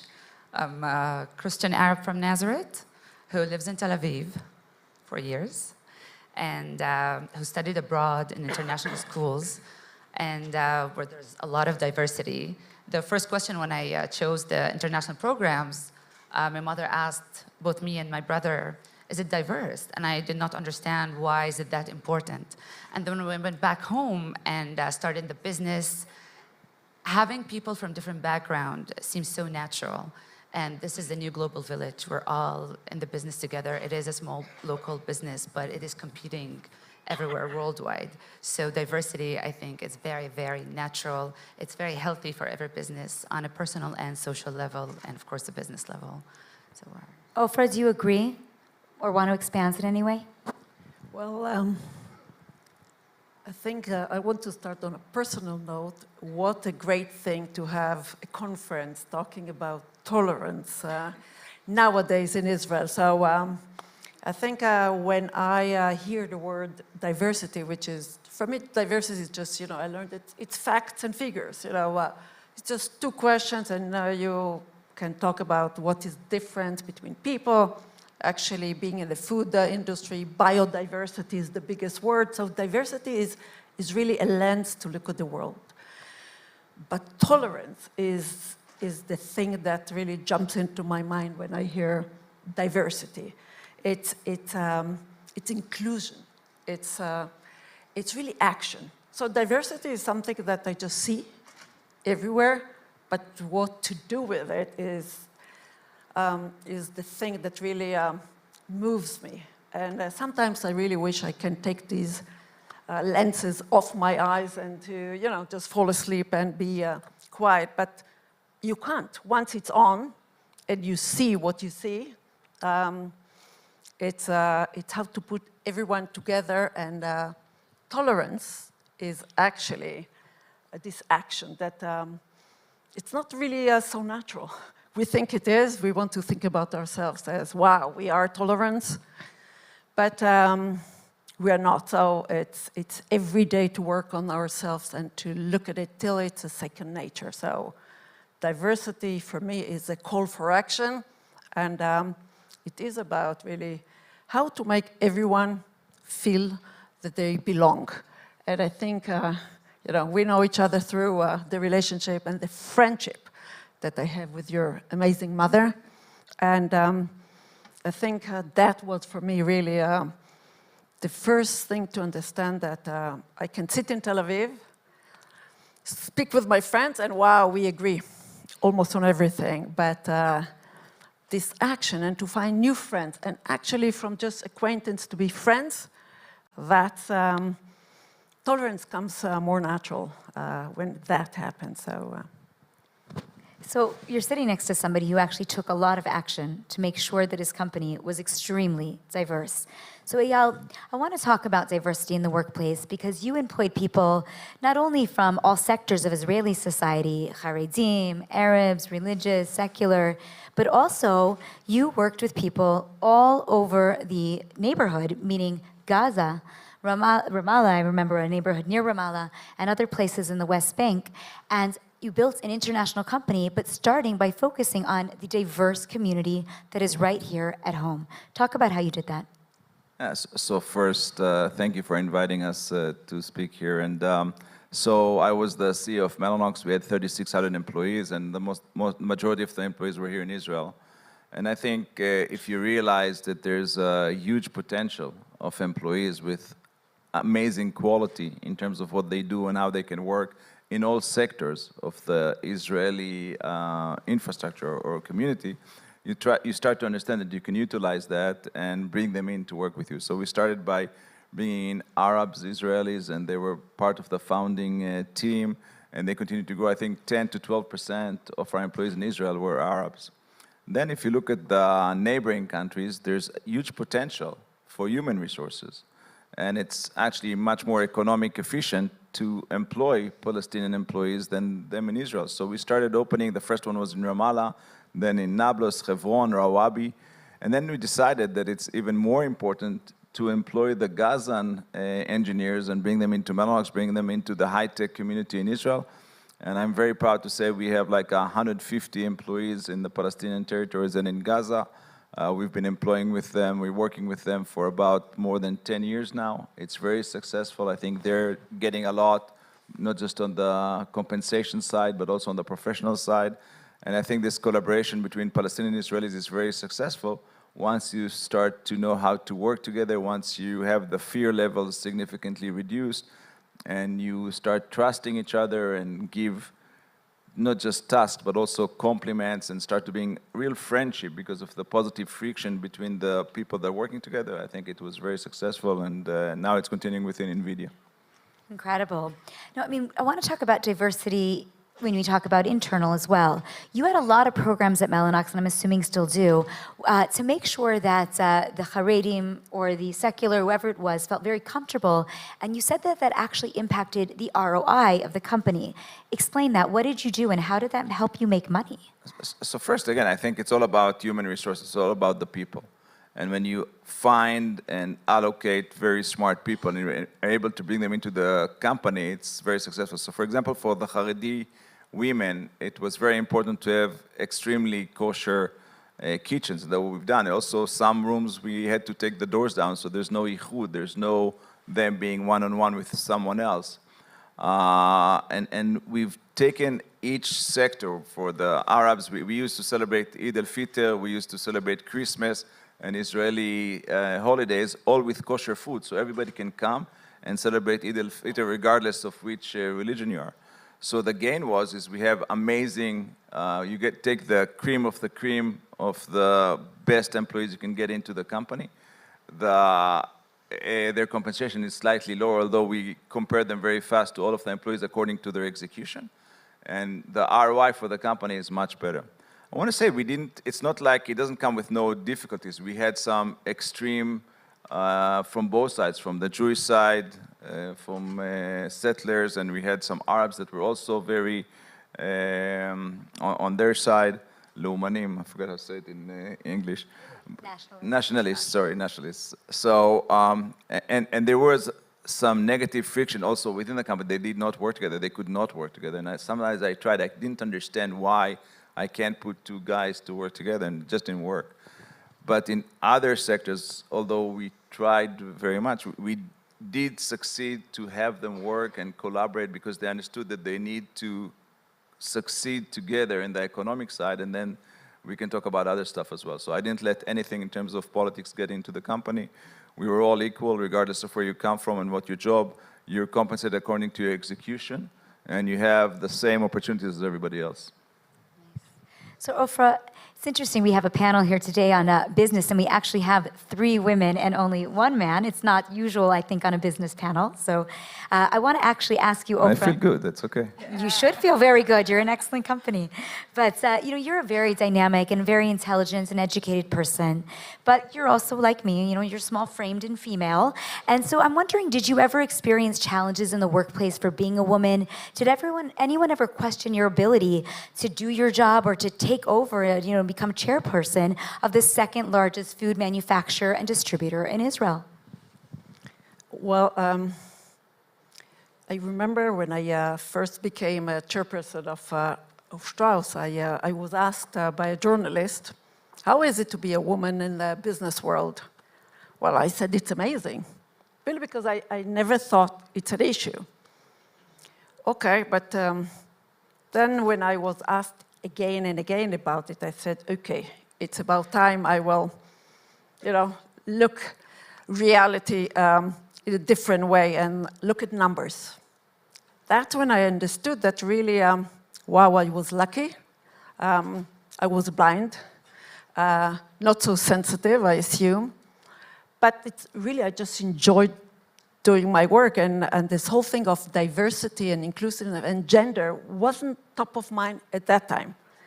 I'm now almost 30 years at the Strauss company, coming from the U.S., and I really, only when I looked at the numbers, I understood, wow, we have a lot of work to do. And I remember talking about it 20 years ago. Many asked me, why are you doing it? Why are you pointing the fact that you are a woman? And it wasn't really politically correct for a businesswoman, or man, by the way, to talk about this thing. So it took really almost 10 years to make it, to raise the flag. Only then could you really do all the changes that I needed to do in the company, buy in. Because all of us think that we are open, that we're tolerant, that we love our, our spouses and we respect our kids. But this is really something very different. It's to change paradigm. It's not about, it's really, culture of companies is not such an easy thing to change. Because people come to work at our companies already with, they were raised in different places. And now to create something new together, which is different from what they see at home, or even in the army, or us, which is such an important part of our life. I think what happened in the last really 20 years here in Israel, that to talk about gender, to talk about inclusivity and inclusive culture in the workplace, we went a long way, and it was really step by step. But today, when I look at the audience, it's one of the first things I look at, how many women, and it's exactly what you did. And that's something new and amazing that starts to happen, not fast enough when I look at the numbers. And I can just say I was really lucky to have an amazing father, an amazing family that thought that I can do everything, and I should, and they should ask for me to work really hard. I was really, that's how I was raised. But I just realized it's not enough to work really hard for women nowadays, and it's about really opening up. And I think I'm frustrated every day when I look at the numbers at Strauss, and I think we are doing tons of things to change it. It will take time, but I think having so many partners doing it with us, we have amazing force, the business world, to change everything, including that in our country. Amazing. So I want to have some time to speak to Lana, because Lana is actually from a family where you completely broke the molds. Your mother was one of the first, if not the only, was the first, I think, actually, woman CEO from an Arab community in the sector. But also 3 years ago, her name is Julia, your mother, she's called the Queen of Tahini, and she caused a bit of a backlash when she decided to fund an Arabic language LGBTQ support hotline. Now, you were already very involved with the company at the time, so tell me, what drove Al Ars to make this move, knowing that, being gay is something that is not readily accepted in many parts of the Arab community, but you were willing to take a stand? Right, so I want to start with a number. So Arab LGBTQ are 2% of the Israeli society. And it's a big number. It's a big number. They have no reference, nowhere to go. And when we first got a call from the Aguda in Tel Aviv saying that this is a case, of course, let's meet and learn more. And when we learned the numbers, 2% is 180,000. Of kids that when they reach the age of 13 and they realize they are different, or they don't know what road to take, they have no reference, they have no, they cannot refer to their family, to their friends, they don't know how people will react. So the hotline, we supported it immediately, of course. It's in Arabic, to bring psychologists and social workers, just to listen to them and support them. And it was not easy. We've been through a lot in the Arab society. Many people went against us, but on the other hand, we got amazing support. amazing support, both from Israel, and when the article was published in New York Times and like many, many other major newspapers in the world, we got also global support. I think we're lucky today that we took even the modest part in changing, or at least increase the awareness in the Arab society of what at least the credentials of what is LGBTQ. Let's start, let's have it, let's put it on the table. It is happening, it is there, and we need to do something about it. And I realized that how much important the private sector is to change social life. And we all, everything small we do really make a big effect. So I'm happy we did that. I'm really privileged, I think, to be part of that. Amazing. Well, we're actually out of time, and I want to make sure we have time for all of our panels, but this has been so enlightening, and thank you all so much for being here. Thank you very much.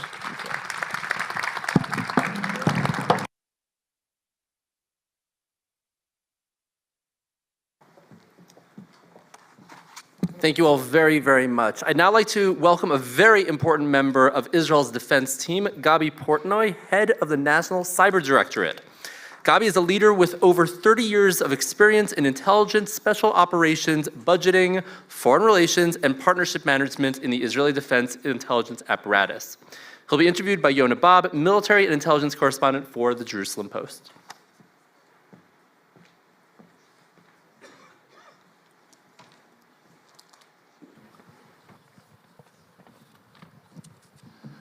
Hi, Gabi, good to be here with you. We're at war. People know about terrorism, people know about the rockets, but people don't know what this man is doing all of the time. The war is constant. This is the cyber war, invisible in the digital sphere. Yes, there's the Mossad, the Shin Bet, Israeli military intelligence, but they're defending networks that want to be defended. This man has to defend all the rest of us who sometimes have no passwords, 1, 2, 3, 4, when Iran is going after our banks, our water sector, our hospitals, all kinds of other things. So this man is one of the most important people in the country. We're very lucky to have him today. And with that very happy introduction, Gabi, how does the issue of cyber security connect to the Museum of Tolerance in Jerusalem? So I would like to start with thank you for inviting us. It's an important issue.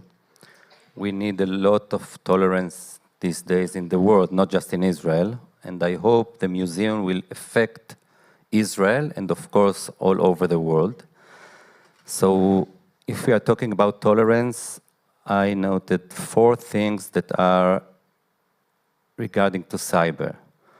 The first of all, in cyber we don't have any borders. We are all connected and we have to understand it. If we want to fight our enemies efficiently, we have to connect and to fight a network with a network. A good example for that, it's the CRI, the counter ransomware initiative that is led by A. Neuberger, the Deputy National Security Advisor of the U.S. And I have to say, she is also ultra-Orthodox lady. She's leading 37 countries that wants to fight cybercrime and especially ransomware together. I think this is tolerance. We and the Emirates are responsible in this group to build the platform to collaborate better with all those countries. So it's a good things that we are doing together, and for me, it's tolerance. And if we are talking about tolerance, we have to talk here about the Abraham Accords countries. We are in a very good relationship with Bahrain, with the Emirates, and Morocco, and I hope that there will be more countries in the future. And it's very important, those relationships. We share intelligence, we share technology, and think about it. What kind of fend we are building in cyber against our enemies when we are together? Gabi, I just want to jump in for a second. You mentioned the Abraham Accords. People have been very concerned here, especially after the last month when the Saudis signed a deal with Iran. People thought maybe that could undermine the Abraham Accords. What are you seeing since you're working with people in these Sunni countries on a regular basis? Has it messed things up? Has it undermined? So, meanwhile, we are not seeing anything. But I think this is an important relationship, and we will embrace it as much as we can, that all kinds of other countries will not influence those relationships. This is the reason we are investing a lot of time with them, and they were just in January will be here in Israel. So I hope it will not influence them. Good to hear. Gabi, there's so many cyber threats. What really keeps you up at night? So, a lot of reasons that I'm not sleeping good at night, but regarding cyber, I can talk about our attackers, I can talk about our assets, and I can even say about the influence of the fake in the media and of course, in the social networks. So regarding our attackers, Iran is our main enemy together with Hezbollah, a proxy of Iran, and of course the Hamas. And I have to say here, we see them, we know how they work, and we respond when we need to. But, you know, it's not enough. The enemy's spectrum is getting wider and wider, and I'm talking all the time not about 50 shadows of gray, I'm talking all the time about 50 shadows of enemies. And just in the last, I think 3 weeks or 4 weeks in the Ramadan, we saw a big campaign, we call it Op Israel, they call it Op Israel, an activist attacks that attacks Israel. And in the end, even it was the Op Jerusalem, the Iranian Jerusalem's Day. There is a day that it calls Iranian Jerusalem Day. And we see a lot of DDoS attack, a denial of service of websites. If I can compare it, is when you go out with a lot of cars to one road and there is a big traffic, how you call it? Traffic jam. Traffic jam. So this is the DDoS attack. So if you saw in the last weeks that the banks were attacked or critical infrastructure, it was not a serious attack. We are very concerned, but we are dealing with it. And it also was a very big attack on the Technion, our MIT. And there you saw when we are working together with organizations, after 3 weeks they were on their feet again, and we deal with it also, and we did the attribution, even though it was a ransom attack, it was of course Iran, and we exposed them, and we did it with a lot of our friends, and I think it's also important. Gabi, recently you and I behind the scenes sat for much longer, and I'd love to talk to you for an hour, but there's also a great video that's, I think, getting shared, so we had to give up some of our time. So this is the last question we get to hear from you on what makes Israel a cyber power? It's cooperation. I think we have a very cooperation with the security establishment. We have a very good cooperation with the public sector, the industry. Also, the industry is very important relationship. I have to say here, the ones that put Ukraine on their feet again, it was the US, the UK, and other countries, but it also was Microsoft and Google. So we need a very good relationship with the industry. So it's also important. The second issue is, of course, people. I think the Jewish genius, it's very important here. And we start very early in schools. We have all kinds of programs. We will see today a very unique program that we are doing in the periphery.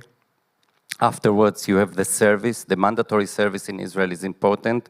We have A200 is one of the best units in the world. So we receive a lot of experience then there. And of course, the academia. We have a lot of research organizations in the academia, in all the universities of cyber, and of course, in the end, a very good industry. We are one of the best of and the strongest companies here in Israel, and we see it all the time, and it's not just a slogan to call us the startup nation. Great. Thank you so much, Gabi.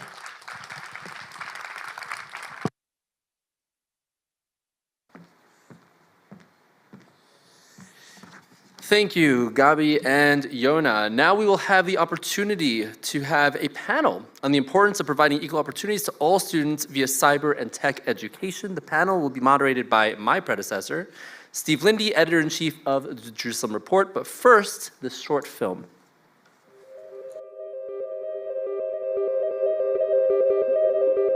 זה הרגיש כאילו בלתי אפשרי שהיא אמרה, אנחנו בונים אתר. אני אמרתי לה, מה? אתר? אנחנו? איך?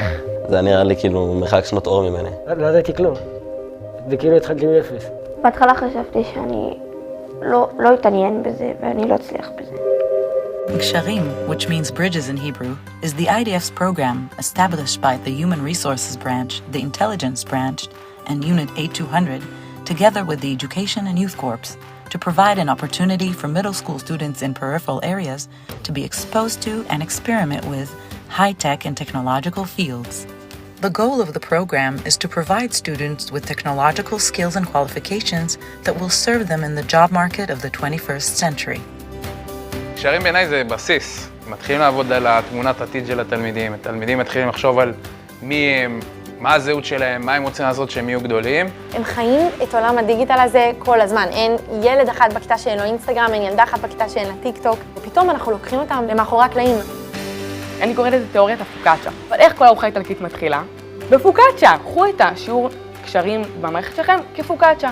תואמים, מתנסים, בונים אתר, בונים אפליקציה. כיף לכם, נהניתם? אולי תרחיבו את זה בתיכון. Ksharim students are exposed to the high-tech world, learning programming, website and application development, cybersecurity and product management, as well as acquiring additional skills relevant to the digital age. יש תלמידים שהם נורא מתנגדים לנושא הזה, ואז הבנתי בשלב מסוים שהם מפחדים שהם לא יצליחו. אני לא ידעתי להפעיל את המחשב, ואני אמרתי לעצמי, טוב, אם אני לא יודעת להפעיל את המחשב, אז אני לא יודע להיות בקשרים, לפתח אפליקציות וכאלה. היו חששות כמה. אני מצליחה להוציא קצת את הטייטלים שיש, כאילו המופרע פתאום כן נהנה לבוא לשיעור. שזה דבר שמאפשר לנו כבית ספר לראות את התלמידים האלה בצורה אחרת. לא רק בחיכוך ולא רק בכישלון, אלא גם תלמיד שיכול לצמוח ולפרוח. ילד שבכל מקצוע אחר בבית ספר נכשל, הוא המצטיין אצלנו בקשרים. וזה גם הכוח שיש בדבר הזה. אנחנו רוצים לנתק את הזיקה בין איפה ילד נולד לבין מה הוא יעשה כשהוא יגדל בחיים. ואנחנו רוצים, בתחום של המוביליות החברתית, לפתח ילדים עם ביטחון עצמי ועם תחושת מסוגלות. וכדי לעשות את זה צריך שותפים טובים ומשמעותיים. This year, about 20,000 students are already studying in Ksharim programs in 35 cities and communities across the country, from Kiryat Shmona to Eilat. In the next few years, the program will expand to additional local councils. לא משנה לאן הם יקחו את זה אחר כך, העיקר שיהיה להם את האופציה לנסות משהו חדש ולהגיד אני יכול ויכולה. כל הזמן אנחנו אומרות, זה לא בשביל להביא אותם בסוף להגיע ל-8200, פשוט כל כך הרבה מעבר. צוות כאילו נותן באמונה, אם אני רוצה משהו אני אצליח אותו. כאילו הנה, עובדה, אם אני יכולה עכשיו לבנות כאילו אתרים, אז אני יכולה לעשות גם דברים אחרים שאני תמיד כאילו הורדתי לעצמי בהם.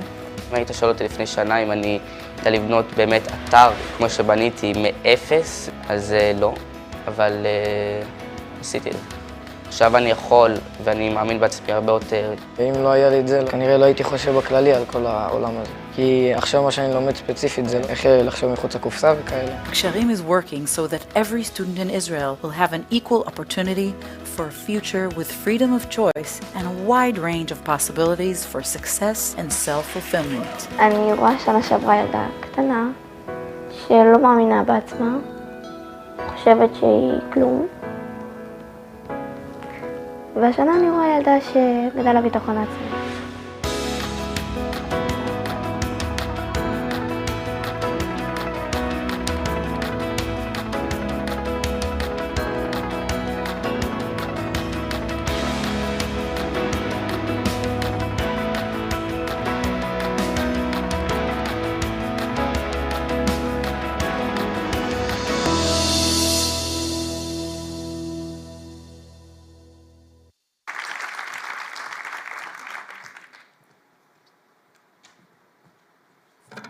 Hi, good afternoon. I'd like to welcome the panelists on stage, please.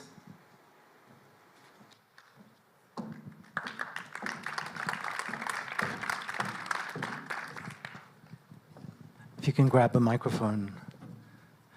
Let's just start with a short introduction. If you can introduce yourselves, starting with you, Orit. Hi, my name is Orit Tatarsky. I'm with the IFCJ, the Israel National Cyber Directorate. Good morning. My name is Sagi Bar. I'm the CEO of the Cyber Education Center, which is an NGO working for Kids of Israel. Hello, my name is Noah, and I am a platoon commander in Ksharim program. Hi, my name is Daniela Ur. I am an Army soldier in the Ksharim program in the city Majar. Okay, so let's go one at a time. Orit, we'll start with you. Let's talk about the role of diversity and inclusion in cyber education and how you concentrate on that. Well, David, we're currently putting on a strategic national plan with the goal to capacity building alongside with equal opportunities, diversity, and inclusion. And that plan has several major principles. The first is that we're focusing on underrepresented groups, periphery, ultra-Orthodox, Arabs, women, just to name a few, and develop programs that overcome the barriers of those specific groups. Some of those programs have been developed over the years, as we saw in the video and here later on, and proven a major success, and we basically want to scale up the success. And the second principle is that we believe that educational continuity is a key factor to succeed in getting meaningful employment and social mobility.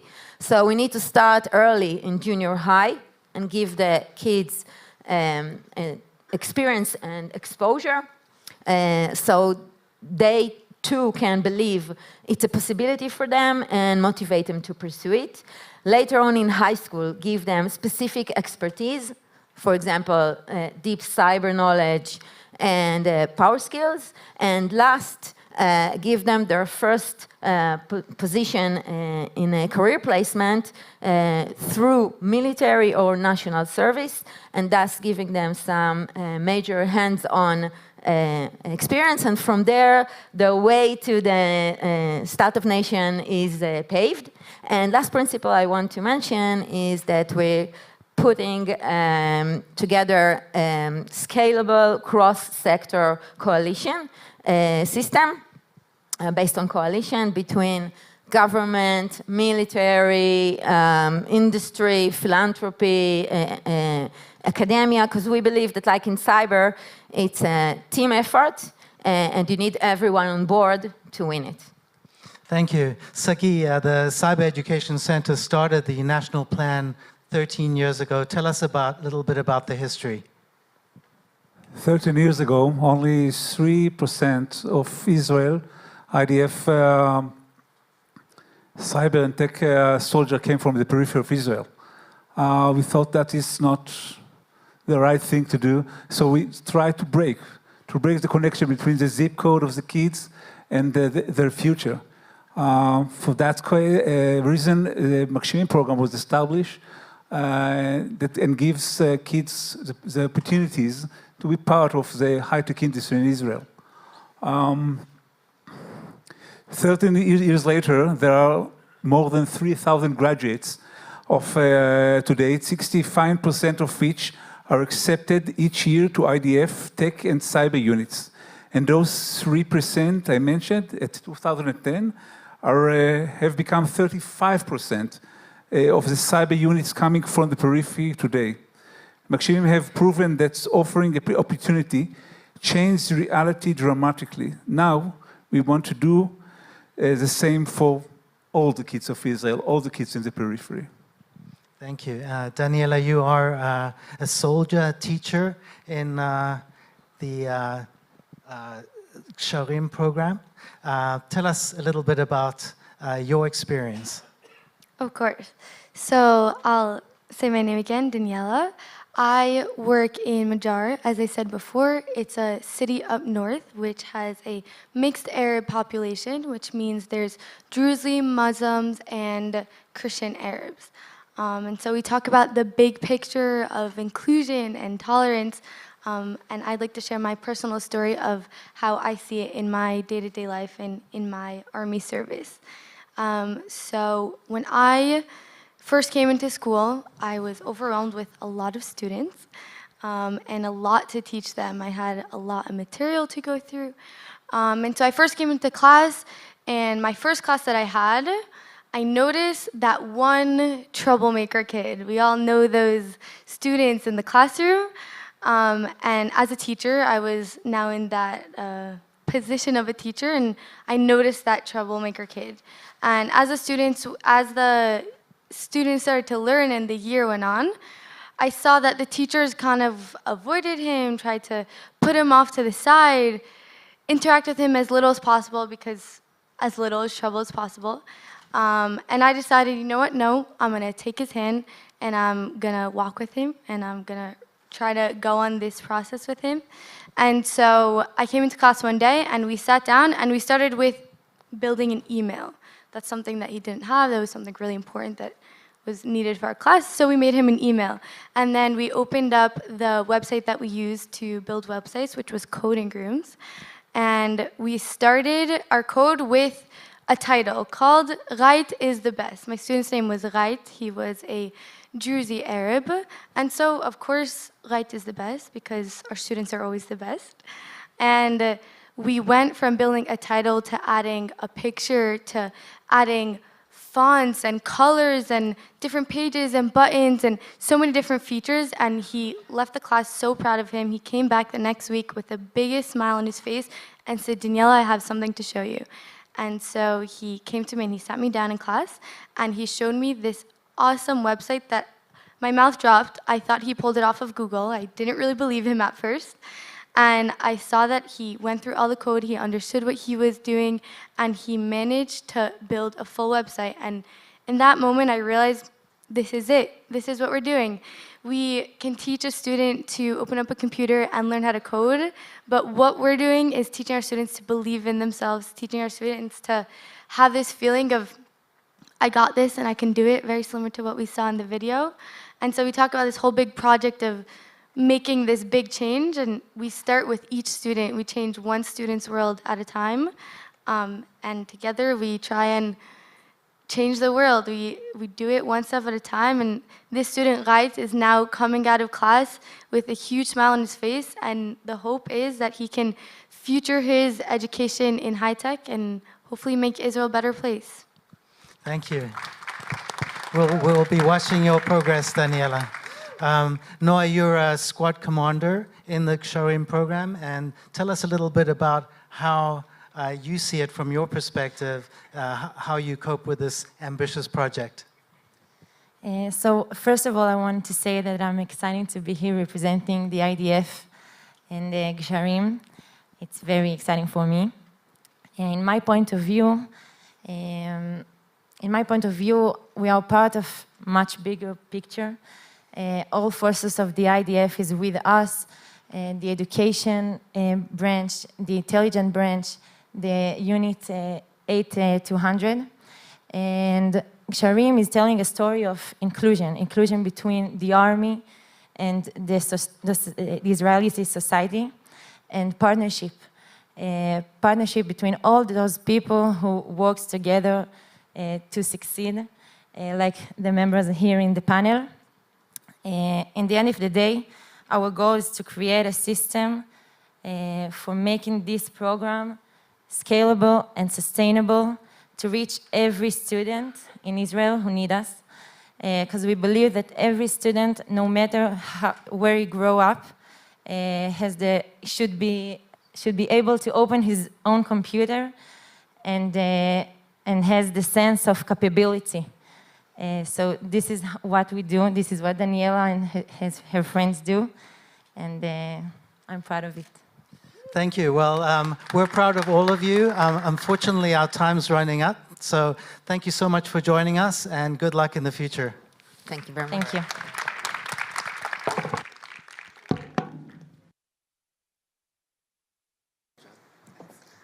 Thank you all so much. In keeping with the theme of education, I'd now like to call to the stage leaders in the field who are working to create a more inclusive future. Please welcome Robert Singer, Chairman of Alumot Or, and Sonia Gomez de Mesquita, Deputy Chair of Sasa Seton. Their interview will be moderated by Tzvika Klein, Jewish World Correspondent for the Jerusalem Post.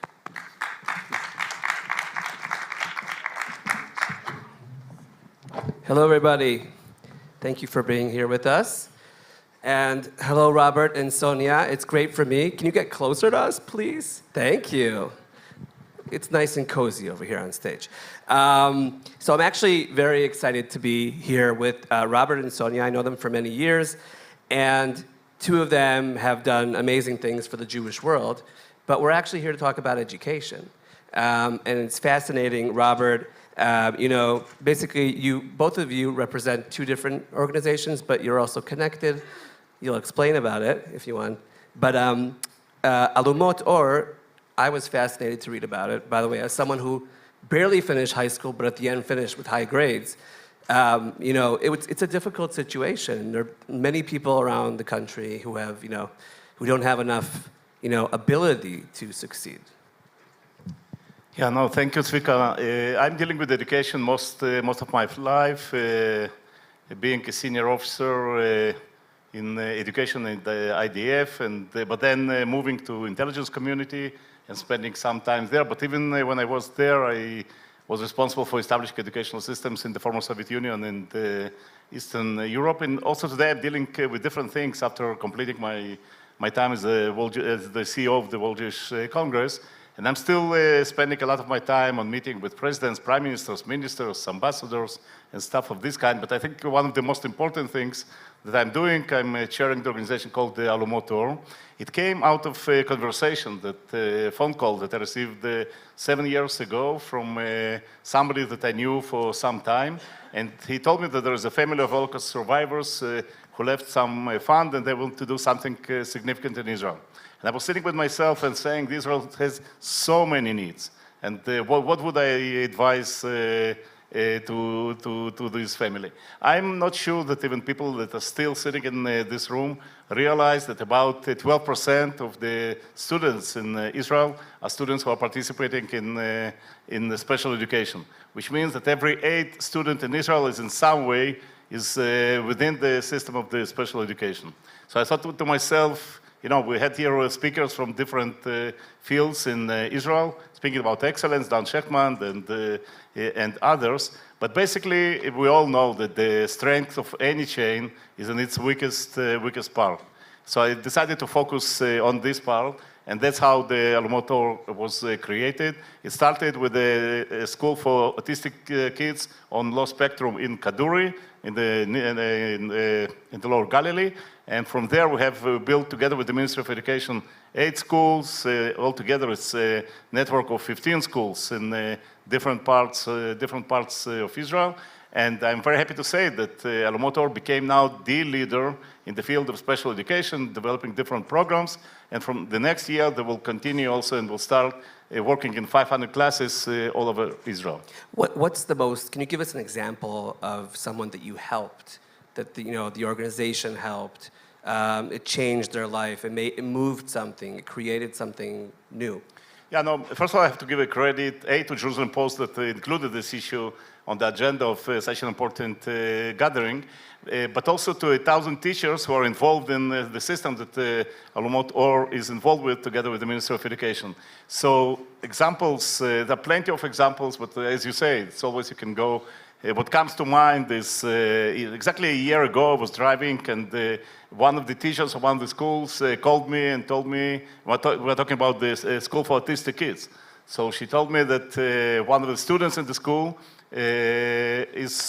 was chosen to represent Israel in the Tanakh competition. Oh wow! So at some stage I was thinking it can't be real. It's probably some special event for kids in special education. But apparently, yeah, she was in the final 8 or final 5, I even think, within this competition last year. I can tell you about a few a few kids who won the Special Olympics in judo. We have one kid now going to be in the Special Olympics in Berlin. I just had a conversation with one of the kids who are not in an autistic school, but the school for children with the special needs, who just became an excellent, was rewarded as a best soldier in his division in paratrooper, as a paratrooper. Wow.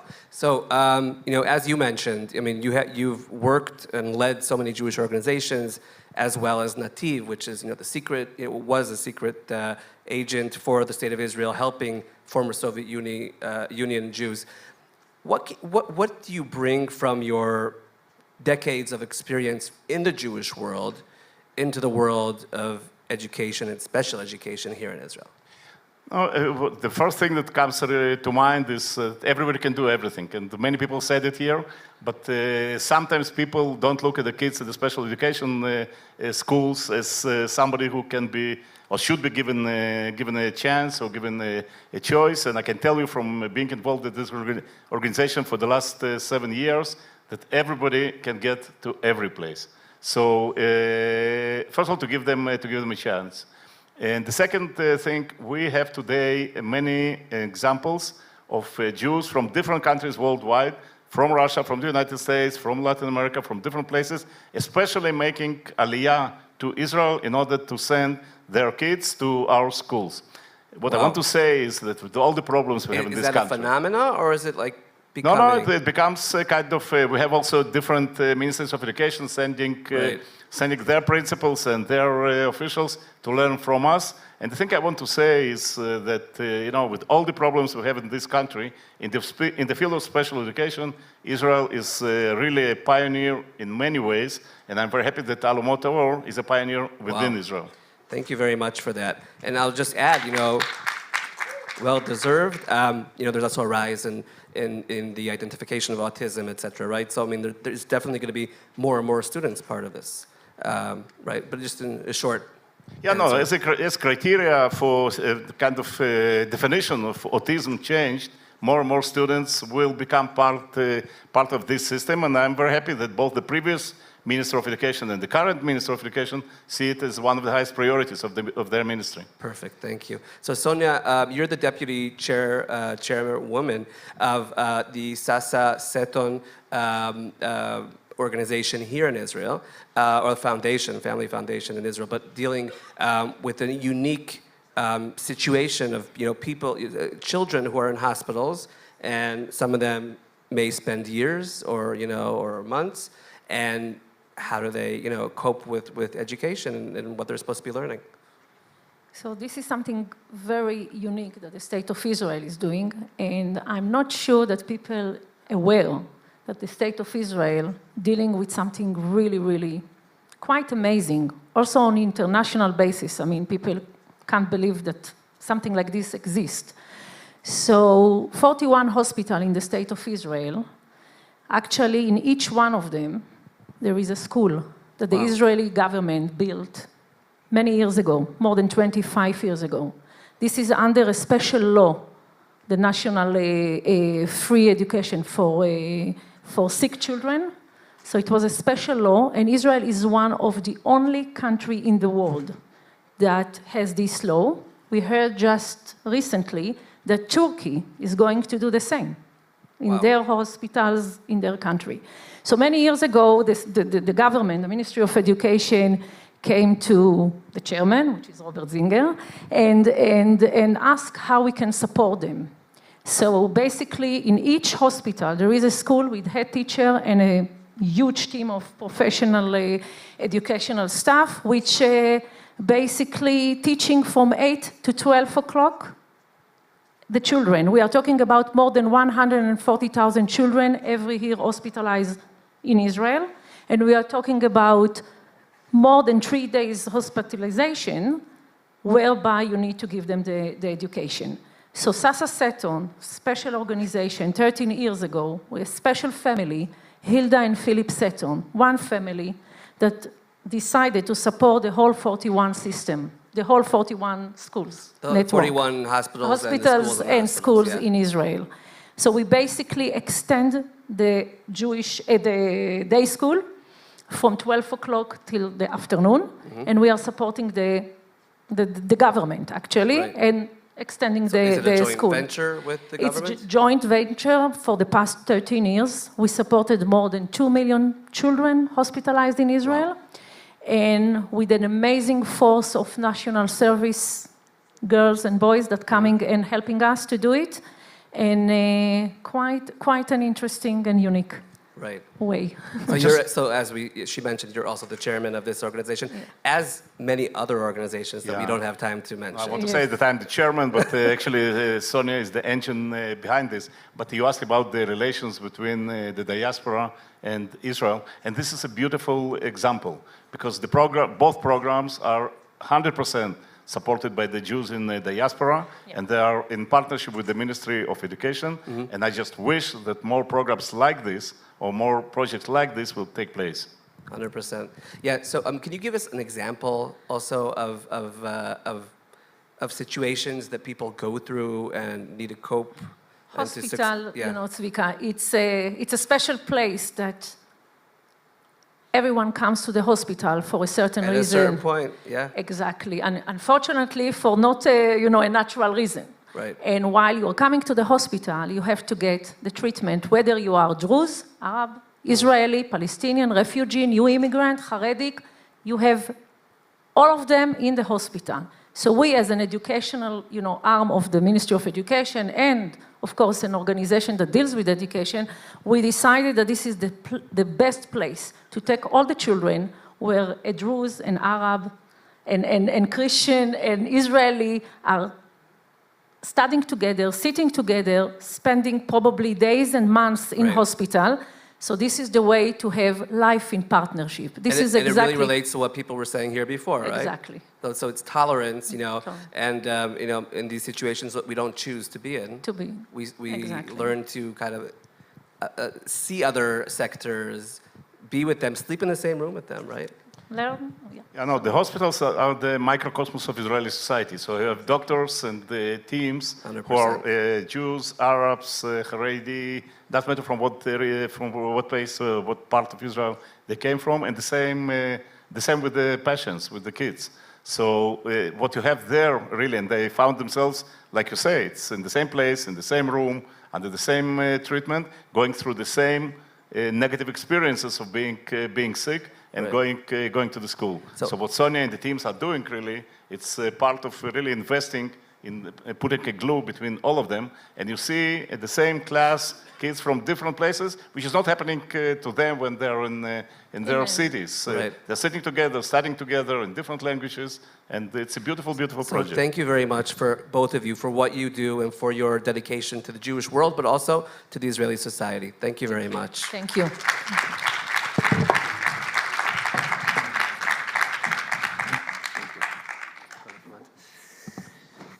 Okay, thank you. So we are now in for a really fun session with two young leaders who are both working to improve their cities. I'd like to welcome Oren Chazan, a member of the 20th Knesset and former deputy speaker of the Knesset, and Asaf Harel, a mayoral candidate for Tel Aviv-Yafo, both of whom will be interviewed by Tamar Uriel Berry, managing editor of jpost.com.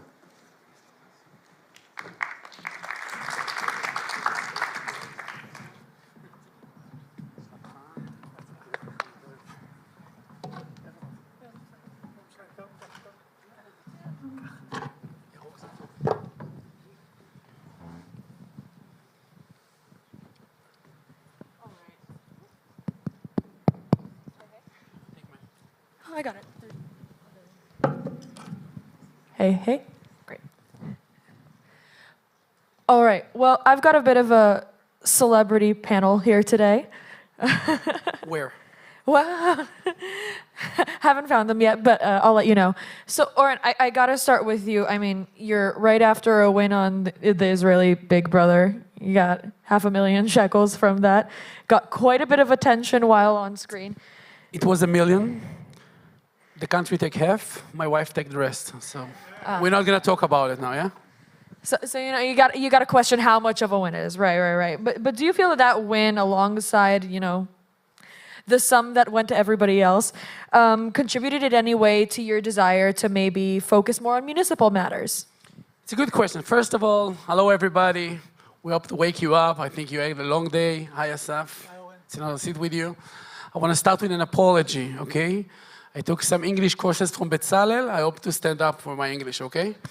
So, about your question, I was a member of the Israeli Knesset. From the first moment I get in, they didn't give me a chance.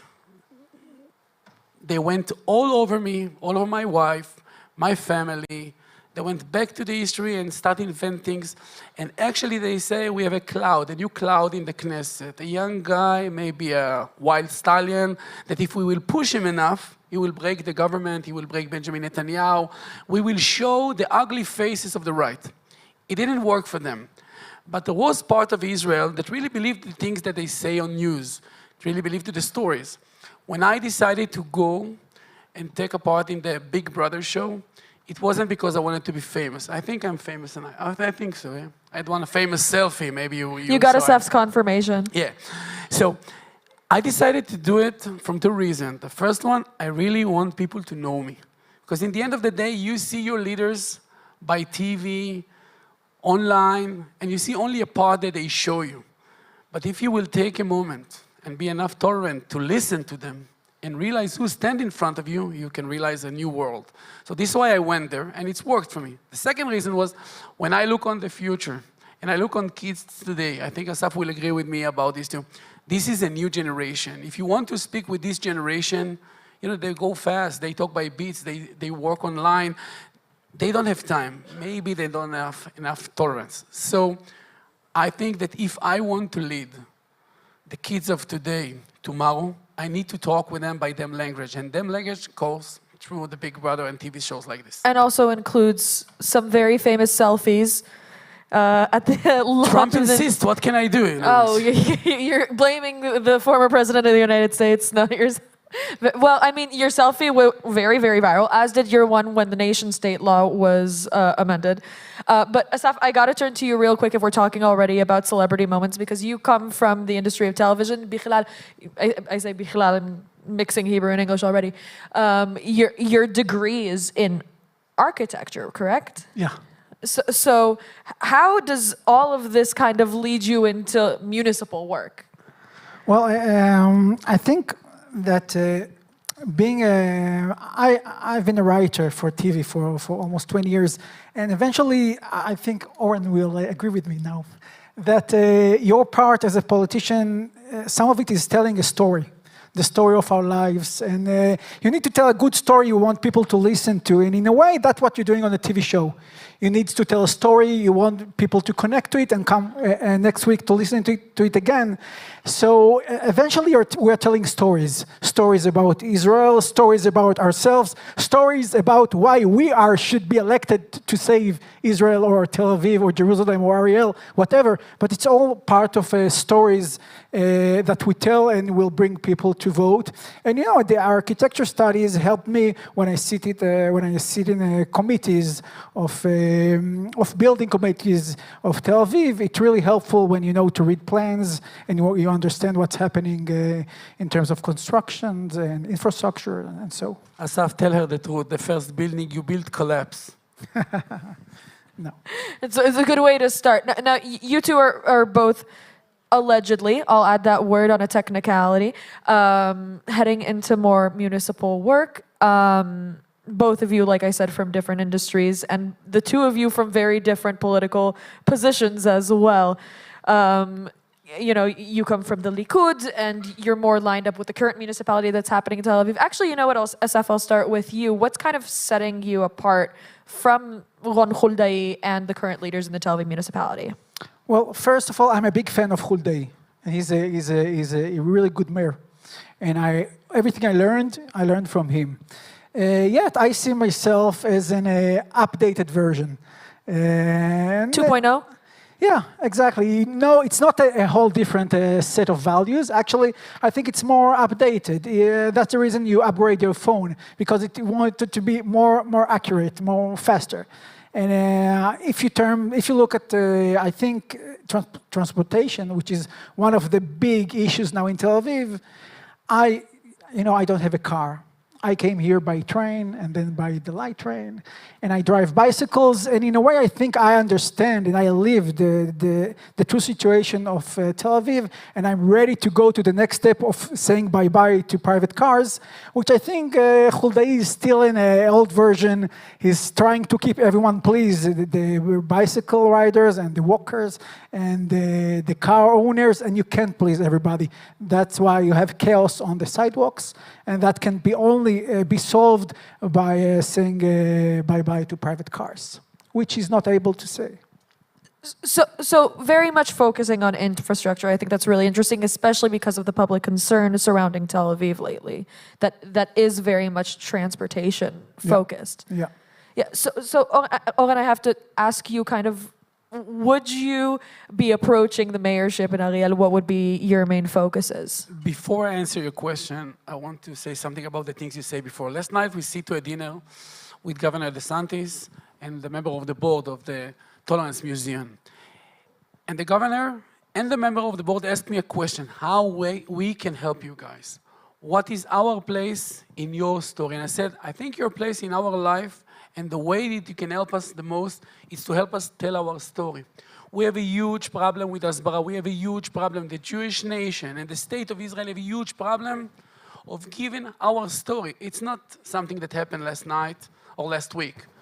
From the dawn of history, Jewish tried to explain themselves. My grandfather, that came from Morocco, did all the way to Israel. He loved this land so much that he would walk in Kakal. He put trees in the ground and he went with suit. He told me something very special. He said, if you start to explain, you are in a problem. And if you cannot explain yourself and tell your story, the problem is even bigger. So I tell you guys, the guys that watch us and the guys can help us, we need to do it as united guys. You know, you're from the left side, I'm from the right side, but in the end of the day, we sit here together. If we will listen to each other and we'll show ourselves as united nation in front of the whole world, nobody can beat us. Our part in this life is to tell the Jewish nation's story, to tell the story of the land of Israel. This is our job, guys. So, second thing, about your question. Yeah, I was born and raised in Ariel. Actually, I was born in the hospital. If I will tell I'm born in Ariel, they say he lie, you know. They check us all the time. So I'm born and raised in Ariel. Ariel is the capital city of Shomron, Samaria. 35 kilometers exactly from the border of Jordan, another 35 kilometers exactly from the sea. I'm watching you. From my house, I can see you, so close the curtain. I don't want to see nothing. When I see the story of Ariel, the place that I was born, raised, live, and I'm expecting to grow my kids, I see the key to the whole land of Israel. We need to build more. We need to say, this is our place, this is our land, this the story of our nation. Walk here. And if we want to see strong Jerusalem, strong Tel Aviv, it's the same. You are not different state, one nation, one flag. And if we want to see ourselves as a strong land, we need to make ourselves stronger in Judah, Shomria, all over. I'm invited you to come, I invite all of you, and if you can help us build Ariel, in the end of the day, you help us build Israel. Right. So just to add one sentence, I think I agree with most of what you said. Sometimes if you got a problem telling a certain story, it's not only about the publicity. Sometimes there are stories that are hard to tell. And I think our relationship with the Palestinians are being hard to tell because a lot of time we're hiding and we're ignoring and avoiding the story they're telling and the story the world is telling. And I think we need to confront the Palestinian story. We need, I'm not saying my opinion, but we need to realize they got a story. We need to understand it and then to reflect to it and to talk about the occupation. We might say, you might say, okay, I promise without politics. Yeah, don't take me there. I want to use, no, what I'm saying, I'm talking in terms of stories. You might say, I don't see it as occupation, but we must reflect and talk about them and all the time and confront their story in order to tell our story. And they're trying to avoid it, and that's why we're losing. You cannot close your eyes. I agree with you. They are here. We cannot avoid them. But we still, the moment we will find the way to fix the conflict between us, the rest is history. You and me don't have a real conflict. We're looking for a good solution for both of us. We're not enemies. We for sure now. You two, we two, we got a sense of humor, so it's easier. But even I don't see the right and left, and I put aside now the situation about democracy. But most of the time, the left and right are the same. They don't really have so much of a different story then, unless you regard the occupation of the Palestinians. And then we should reflect that story to talk about it. But once you confront it and you'll tell it, I think we'll be there. We must stop ignore it, to reflect, and only if that's the only part we can do it, I think. The only way. Thing that tells us you can applaud. It's okay. I don't agree with him, but he deserves it. He's a nice guy. So, I think what declare the conflict, not between us to those that call themselves Palestinians, first between us to ourselves. The thing that declare the conflict is the questions in which time, which period of time the history started. If we will look on our history like she started at 48, when we declare independent, everything will look different. But if we will understand that our history, the Jewish nation, started with our father, Abraham, and we walk from back then up to today and look forward, we will beat everything. And everyone will stand beside us, even those that call themselves Palestinians. And then now because we're in Jerusalem... You want to ask a question? No, it's fine. You guys keep going. I don't need to do my job here. I'm coming from Tel Aviv. And I think the main thing I love about Tel Aviv, in a way that it's got more present than history. Then it lets you see, I think, the reality more clearer. In Jerusalem, sometimes with so much history, and sometimes you look so back, it's hard to see what's happening now. And that's, have history, but we have history. The reflection of reality in Tel Aviv is a reflection of a situation of conflict. We were discussing before we talked to the panel that the Arab community in Tel Aviv and the Jewish community in Tel Aviv receive a big block between them when they turn 18, when the Jewish people go off to be soldiers in the IDF and the Arab people are left without any of the proper munition to head into the professional world, without any of the training that the Jewish people are receiving through what they're currently doing at that stage. So what is your solution for that? So there is a project I initiated in Tel Aviv, which we called a municipal service. It's like, because if you look at the army service we're Jewish are doing, it gives us three major parts. It gives us a lot of times an occupation. You learn, of course, at 18 to 100 it gives you an occupation, and also in other areas. It gives you connections, and the most important, it gives you... Just one thing, a nation cannot occupy what belongs to her. The land of Israel belongs to the Jewish people. We can host everybody, we welcome everybody. If Arabs want to live next to us, close to us, they're more than welcome. If they want to live instead of us, I will not agree to this. Now you can continue. Okay. I'll ignore it. So I think the army service gives Jewish Israelis the three items. It gives you an occupation, connections, and most important, you're feeling part of the state. You're giving something, and then you're receiving it back, and your identity is part of Israel.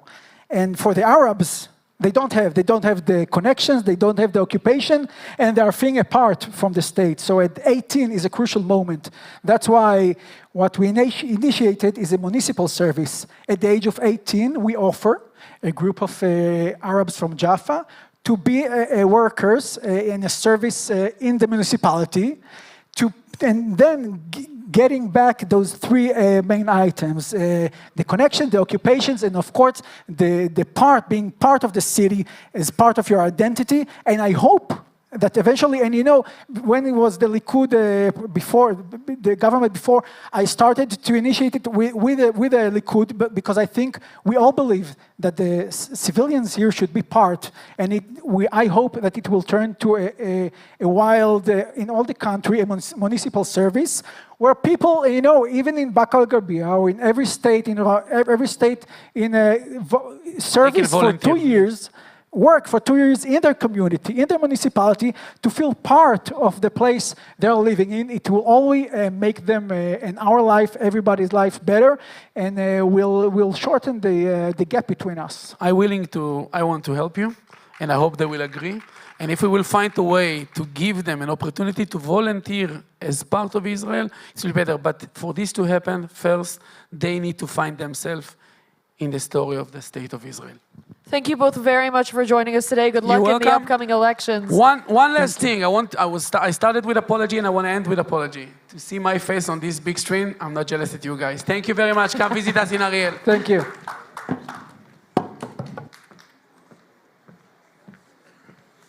Thank you all very much. Our next section celebrates the future of Israel. You'll hear from 6 young students who are part of the Unistream program, which promotes innovative entrepreneurial and technological thinking throughout Israel's periphery. They'll introduce themselves and share their projects.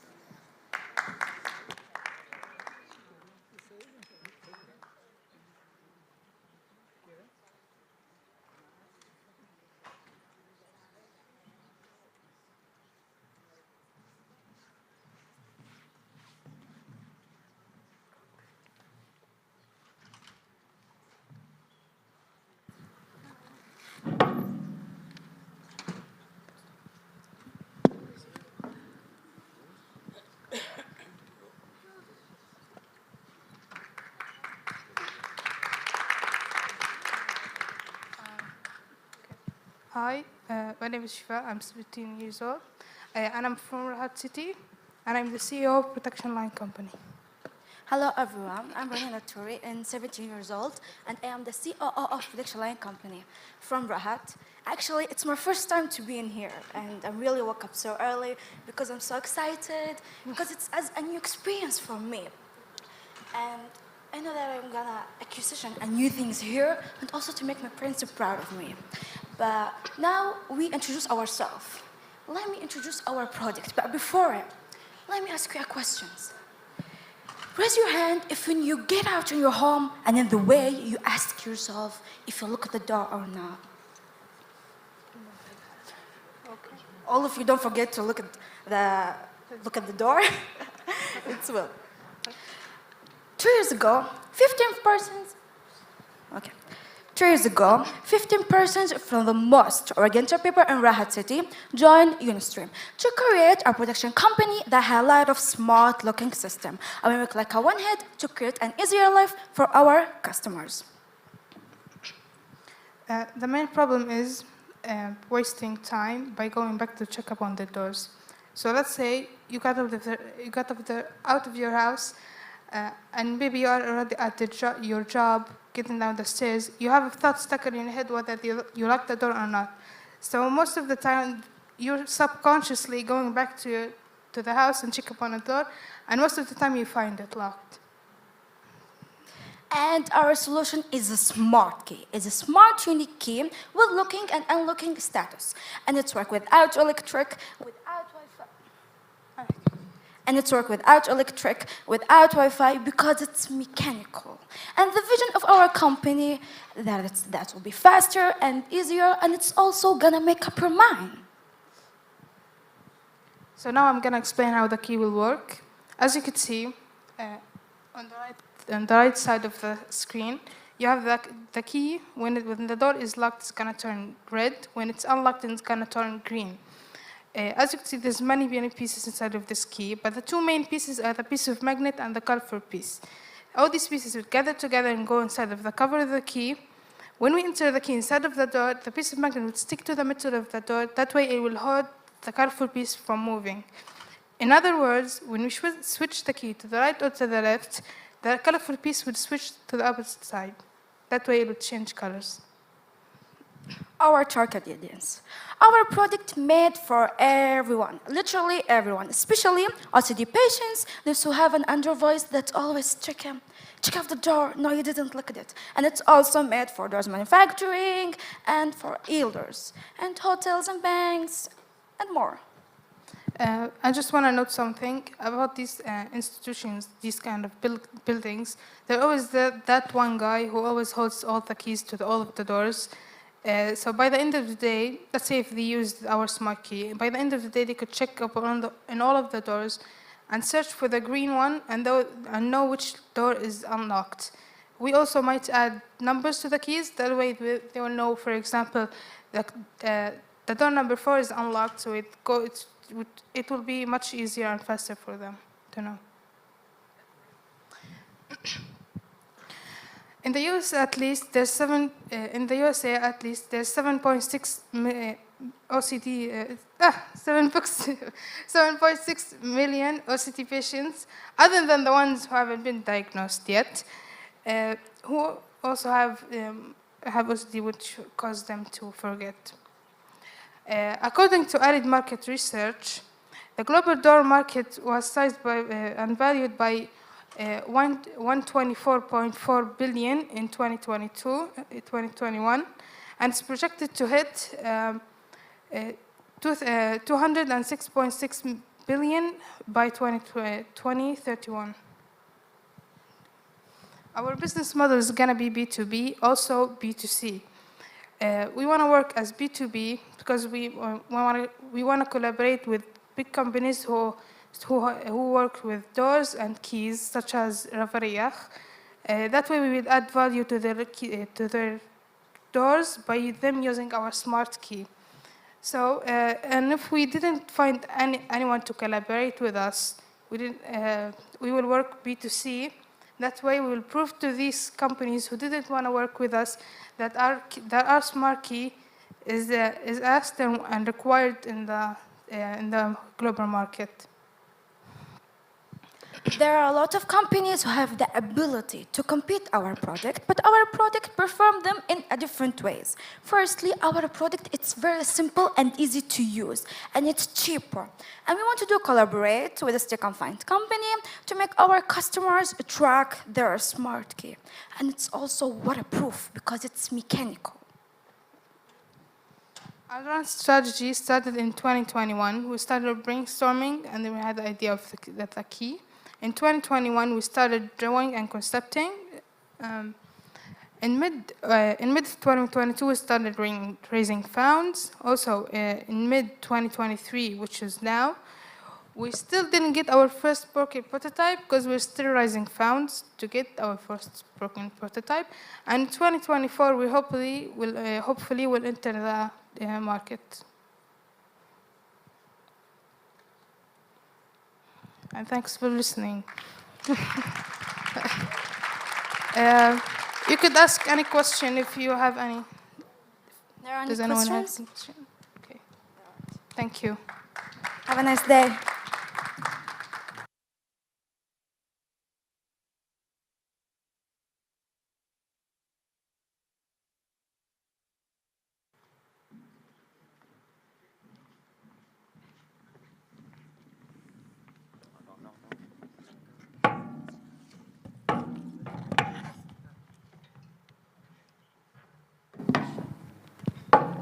Imagine driving in a car without Mobileye or any other safety system. Sound dangerous, right? For as long as I can remember, my parents have taught me that there is no such thing as lack of abilities, but lack of will.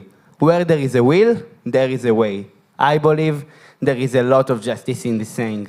I am not naive. I know that not everything you want to do is actually possible, but with the right accessibility, you can do a lot. I set myself the goal of making the world accessible to anyone I can, as much as I can. For me, every person has the right to live a normative life, even if that person has special needs, and despite them. Nice to meet you. My name is Avielio Orbiton, and I am the CEO of Lazuz, and I served here 28 Unistream. I also take an active part in the Achrai youth movement and take additional biology at school and carry out research work in biology in the Ben-Gurion University of the Negev. Hello everyone, I'm Lian Scheinfeld, CEO of Lazuz, and like Aviel, I'm also a third-year trainee at Unistream. Me and Aviel study at the same Nachshon class in the Mekif Av school in Beersheba, and we're 16 years old. I study and conduct research at the Soroka Hospital in Beersheba and also conduct research at the Sde Boker Institute of Water. Lazuz was founded in 2020 by a first-year trainee at Unistream after being exposed to a vital need that is not being met. His mother, who's run a day center for adults with severe physical disabilities, had seen in recent years accidents that occur among her patients. Hence the idea to develop our company, Lazuz, and their product, EverProtect, or in short, EP, which aims to facilitate and improve the quality of life and daily life of people who move around in wheelchairs in the field of personal mobility. This is me in 2018 at the President's house. So me and Aviel, like you can see, we've been with the Ilan Association for a very long time now. So, what is our problem? Our problem is people with physical disabilities who move around in wheelchairs who find it difficult to reach their end destination safely. This is a problem that adds additional barriers to living a safe and independent life. More so, it causes injuries to the person himself, those around them, and of course, property. Those same barriers are due to environmental factors such as bumps in the road and human factors such as poor field of vision and involuntary movements. According to the National Health Organization report, 75 million people of the world population use wheelchairs daily. This constitutes 1% of the total population of the world, which is double the population of Canada. Isn't that just crazy? Well, in America alone, there are about 3.3 million people who are confined to wheelchairs. 1.8 million of them are at 65 and older. And unfortunately, we expect to see a rise in 2 million users of wheelchairs every single year. In Israel alone, there are about 800,000 people who are confined to wheelchairs daily. Out of the people who use wheelchairs in America, more than 10,000 of them have a severe wheelchair-related accident, and more than 770 of those accidents, unfortunately, end up in deaths. The EP system is based on cameras and sensors. The system will detect obstacles around the user and will be able to alert accordingly. The system will be modular and will be possible to assemble according to the user's needs. This solution will allow people with physical disabilities confined to wheelchair to move around safely and overcome a variety of physical disabilities and obstacles. Recently, we have developed our initial MVP using Arduino board and ultrasonic sensors. The target audience is motorized wheelchairs manufacturers and insurance companies. In Israel, you can find companies like Arshel, and abroad, the big manufacturer is Inviker. The electric wheelchair market is estimated at $2.9 billion in 2021, and now is expected to reach $5.27 billion. Also, we expect to see a growth rate of almost 10.76% in our forecasted period, 2022 to 2027. Lazuz has one significant competitor called Braze Mobility. And because we ran out of time, I just want to say that Braze Mobility, our competitive advantage about them, that our system are cheaper than their system, and they're only available in Canada and in the USA. Lazuz will operate on the B2B business model. We will sell our EP system to electric wheelchair manufacturers, insurance companies, handicapped day centers, and cities. We will sell our EP system as in design and technology as a design reference to electric wheelchair manufacturers who will adopt the product and enable its purchase to anyone who needs it as a built-in part of the wheelchair. 468,000 electric wheelchairs will be sold in 2024, and we expect to penetrate this market gradually from 1% in the first year, 8% by 2027, and by 2030 constitute 10% of the total marketplace. Additionally, we will start our sales in Israel and in Europe to establish our company before moving over to the US. Recently, we have developed, like Aviel said, our first MVP. This is it. And you can see there's a monitor, the big black box imitates a part that every electric wheelchair has. And the system, when it detects an obstacle via sensors, transmit it to the monitor. And the user can see the distance, the obstacle it is, the direction, and everything else on the monitor. Like you can see. This is the monitor, and this is the big black box. Yeah, and after raising capital, and in our next step, we will continue to develop our AI system. Based on our unique AI system, the AI will be able to alert and identify the specific type of obstacle and show it to the user via 3D display of the wheelchair. We must note that in addition to the significant sponsorship under the company Altshuler Shacham, we are in ongoing collaboration with the Ilan Association and recently started collaborate with the ICL Makers Group in collaboration with Milbat and Arshel. We want to take part and change the life of millions of people in Israel and around the world. And we strive to be the Mobile of wheelchairs. Thank you so much. It's a great honor to be here. We're so excited to present our company. Thank you.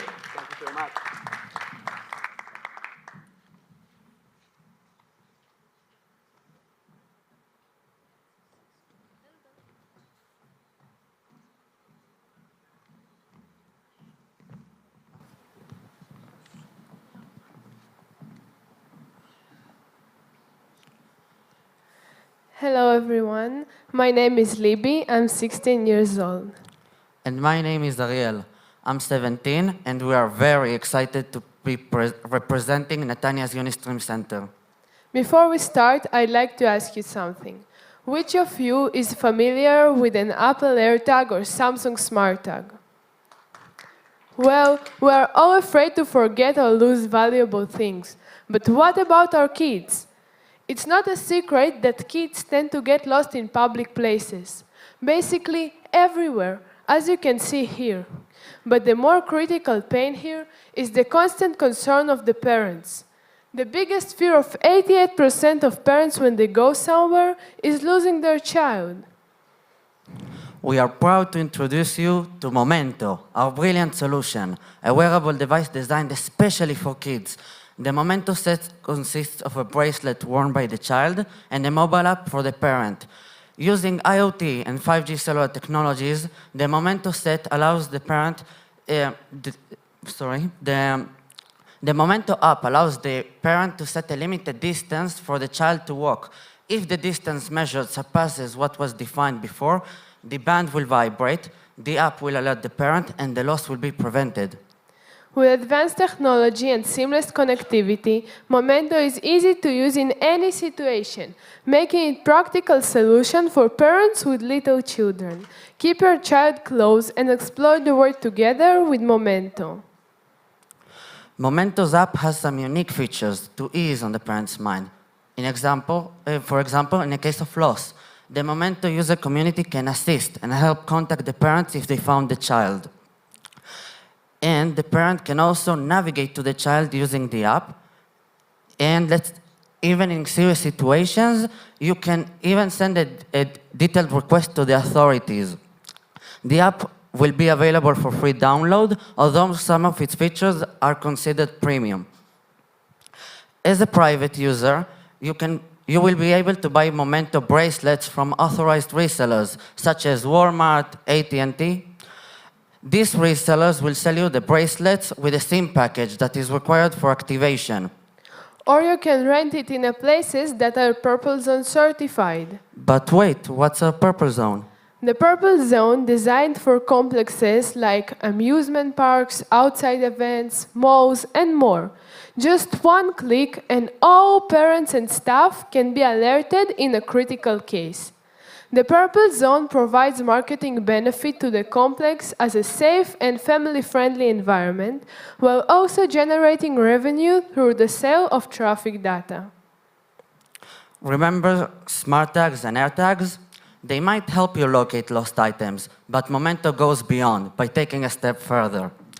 Real-time proactive use that is preventing the loss before it even happens, making sure your child's safe at all times. Whether you're a parent looking for peace of mind or a business looking to provide a safer and stressless environment, Momento has you covered. Momento's target audience is huge, and the technology can be applied in many different uses. However, we chose to focus on young parents, children aged 3 to 7, and aim for the first market penetration in the United States. According to the data that predicts the number of children and parents in the coming years and the pricing of various components, we calculated the expected profit. Due to the large number of parameters, we present here only the main ones. We expect that we will have to invest a lot in R&D to have a prototype and a lot more until we will have our final product. At last, we would like you. At last, we would like you to remember that Momento isn't just a nice idea. It's something that you, and even you could have, keeping your dear ones close. We put our heart and soul into creating a device and app that will bring a real value and peace of mind. We hope you'll join us, making Momento a common device in every household. Momento. No worries in a moment's notice. Since we have like 10 seconds, me and Libby didn't have any background related to this, and we are really thankful to Unistream and to the Jerusalem Post for giving us the opportunity to present it to all of you. So thank you very much for watching us. Thank you. Thank you both, and thank you all. That was really quite inspiring. Our final interview today will be with Houman Khalili, a Persian Christian born in Iran. He created Olive, the first film shot entirely on a cell phone, which qualified for the Academy Awards in 2012. Dolly Parton wrote the music for it. He's also the designer and producer of 4, soon-to-be 5, Women, Life, Freedom murals in Israel. Houman will be interviewed by Tamar Uriel Berry.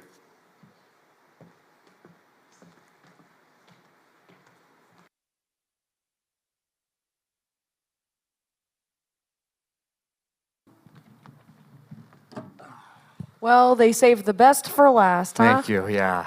You didn't make me say that at all. I just want to say thank you to those of you who stayed. It really means a lot. There's, at one moment, it was standing room only, and we're small, but we're mighty.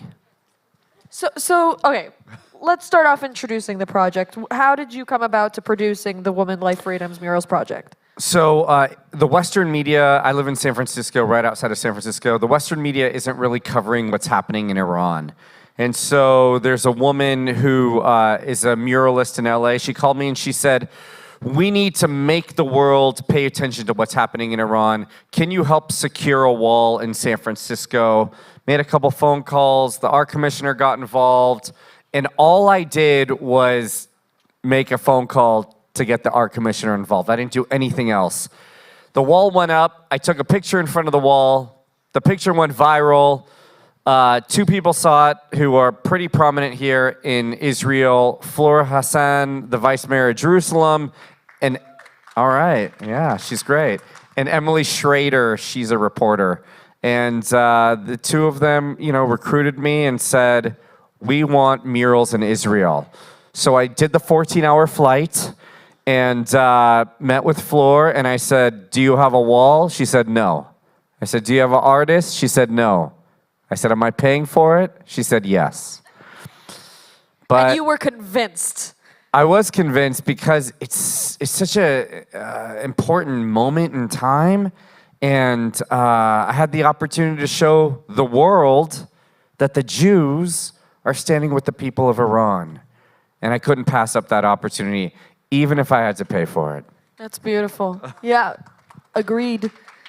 So, I mean, you come into these different cities and you request to place these murals on these large walls, but I can't imagine that the political end of things is particularly easy to deal with. Are they just like, yeah, go ahead?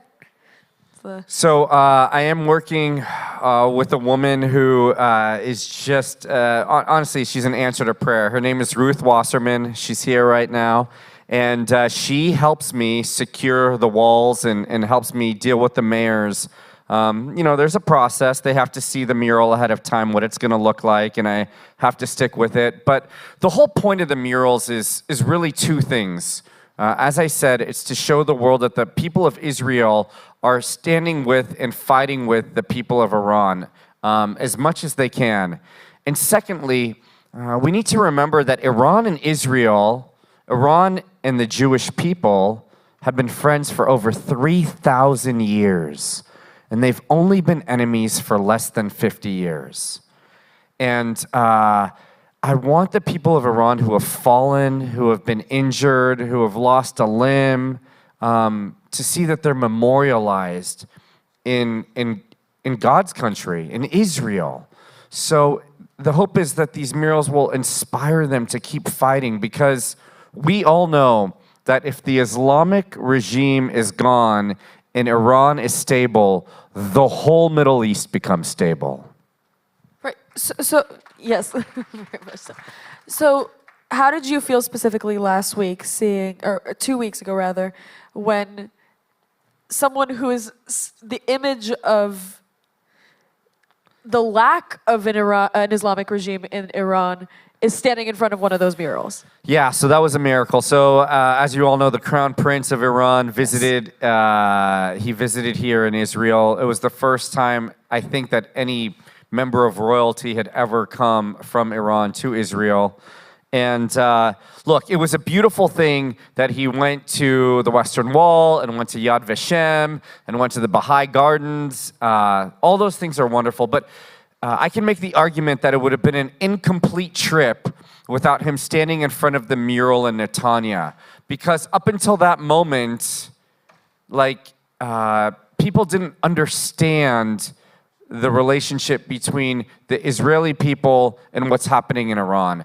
And when the Crown Prince stood in front of that mural with the words "Woman, Life, Freedom" behind him, that picture went out around the world 10,000 times. Everyone saw it and they said, wait a minute, the Jews, the Israeli people are standing with the people of Iran? This is momentous. And even though I had done 3 murals up until that point, with that moment with him standing there, I mean, for me personally, my mom was calling me. She was like, I can't believe it. This is the greatest day of our lives. And I was overjoyed. It was a great moment. And once again, thank you to Ruth for making that all happen. So I have to ask you, and this is perhaps an embarrassing question, but I promise I have a point. For the sake of the people of my generation, we're millennials, who inadvertently did not know they were growing up on your voice, how did you get in the movie Cars? Right. So I was a radio DJ in San Francisco for 21 years. And during that time, we're in the Bay Area, so this is all during the time Google was starting and Yahoo was starting, and all those guys used to listen to our show, Facebook, but also in the Bay Area's Pixar. And John Lasseter, who was the head of Pixar, was such a fan of our morning show, as was Robin Williams. I mean, everyone in the Bay Area would come on and listen to this morning show. And John Lasseter, he was the director of Cars, called and said, I want my favorite morning show in Cars. So it was me and 4 of my colleagues, and we got to go into Pixar, and I have one line in the movie Cars. So that's how it happened. Oh, that's a good question. The line, so it's at the beginning when Lightning McQueen finishes winning a race, and all the reporters are standing there looking at him. I'm one of the red carpet reporters saying, Lightning McQueen, show us the bolt, to the left, to the right, to the left, Lightning McQueen, over here. And he's going ka-chow. That's the whole thing, yeah. Right? It's really a staple in millennial childhood. This was a very important question, I promise you. Now, back to the murals, the actual point of this interview. I know we have 4 murals, but starting from next week, that's no longer going to be the case. Right. We're going to have a 5th. Correct. That's exactly right. Yeah. So is your question, which one's my favorite? Which baby is my favorite? Well, that's kind of a hard decision, isn't it? It is, but I do have a favorite. Well, that's not fair, but fine. So my favorite mural is the one in Nazareth. Now, I had just finished the one in Jerusalem. That was the first one. And I came back for a wedding. And when I got back, the Ministry of Foreign Affairs introduced me to a Russian Jewish artist named Benzi Brofman. And I said to Benzi, you can pick any wall, you can pick any city, and I'll get us a wall. And he said, it has to be Nazareth, it has to be Nazareth. Well, there was a lot of pushback. I didn't realize, you know, there's some tension obviously there. And, but finally the government said, yes, you can go ahead and do it. And we were walking door to door looking for a wall. Now, there was this That one... must confuse the residents there, just you staring at their walls. Don't mind me. Right. And there was one wall that's 200 feet away from the Church of the Annunciation, which is at the city center of Netanya. And I went to the guy and I said, please, let me have a wall. He said, I'm Muslim. I said, I'm Christian. He's Jewish. Please, let us have this wall. And he said no initially, but then my friend, one of my Jewish friends with me said, you should say yes. This guy was in the movie Cars. And the man said, no way. And I said, I don't know if that's gonna help me. And the guy said, come back in 5 hours. He looked me up. I come back in 5 hours. He goes, I can't believe you're in the movie Cars. Yes, you can have this wall. I told you guys I had a point with that question. I said, that's incredible. I can't believe this one line is getting me this wall. So at the heart of this story is simply this. You have a wall owned by a Muslim, painted by a Jew, designed by a Christian. And it's 30 feet long, it's 25 feet high. And the gentleman that owned that space said, look, we have a few more walls. You get them all. So I'm gonna be back in Nazareth doing a few more murals there. Amazing. Listen, I know we have a little, thank you. I know we have just a little bit of time. I just wanna end with saying this. Sure. In this whole process, two people were praying over me. One of them is a gentleman named Daniel Lim, and he's the president of an organization called the International House of Prayer in Kansas City. And originally, I didn't know how many murals to make, and he said, look, it's got to be 18. It's got to be 18. So on the 30th, on this coming Sunday, we're going to be unveiling a mural in Netanya. You're all invited. All 25 of you remaining, you're all invited. I'd love to see you all there. And all those on the live stream as and well. all of you on the live stream. It's in the Shook, by the way. But if you have any suggestions, if you have any thoughts, if you know of anybody I should be reaching out to get a grant, please let me know, because I'm desperate to complete all 18 murals. And I'm sure somebody out there will have an amazing idea. And if you have a wall and you want a mural painted on there, let me know. Amazing. Thank you so much. Thank you so much. Thank you, and may you get to 18. Thank you both. Thank you, Human. Thank you, Tamar. And thank you to all of you for coming to celebrate the Faces of Israel with us today. This concludes our program. You can find all of our programming from today online at jpost.com and on our Facebook page. Enjoy lunch.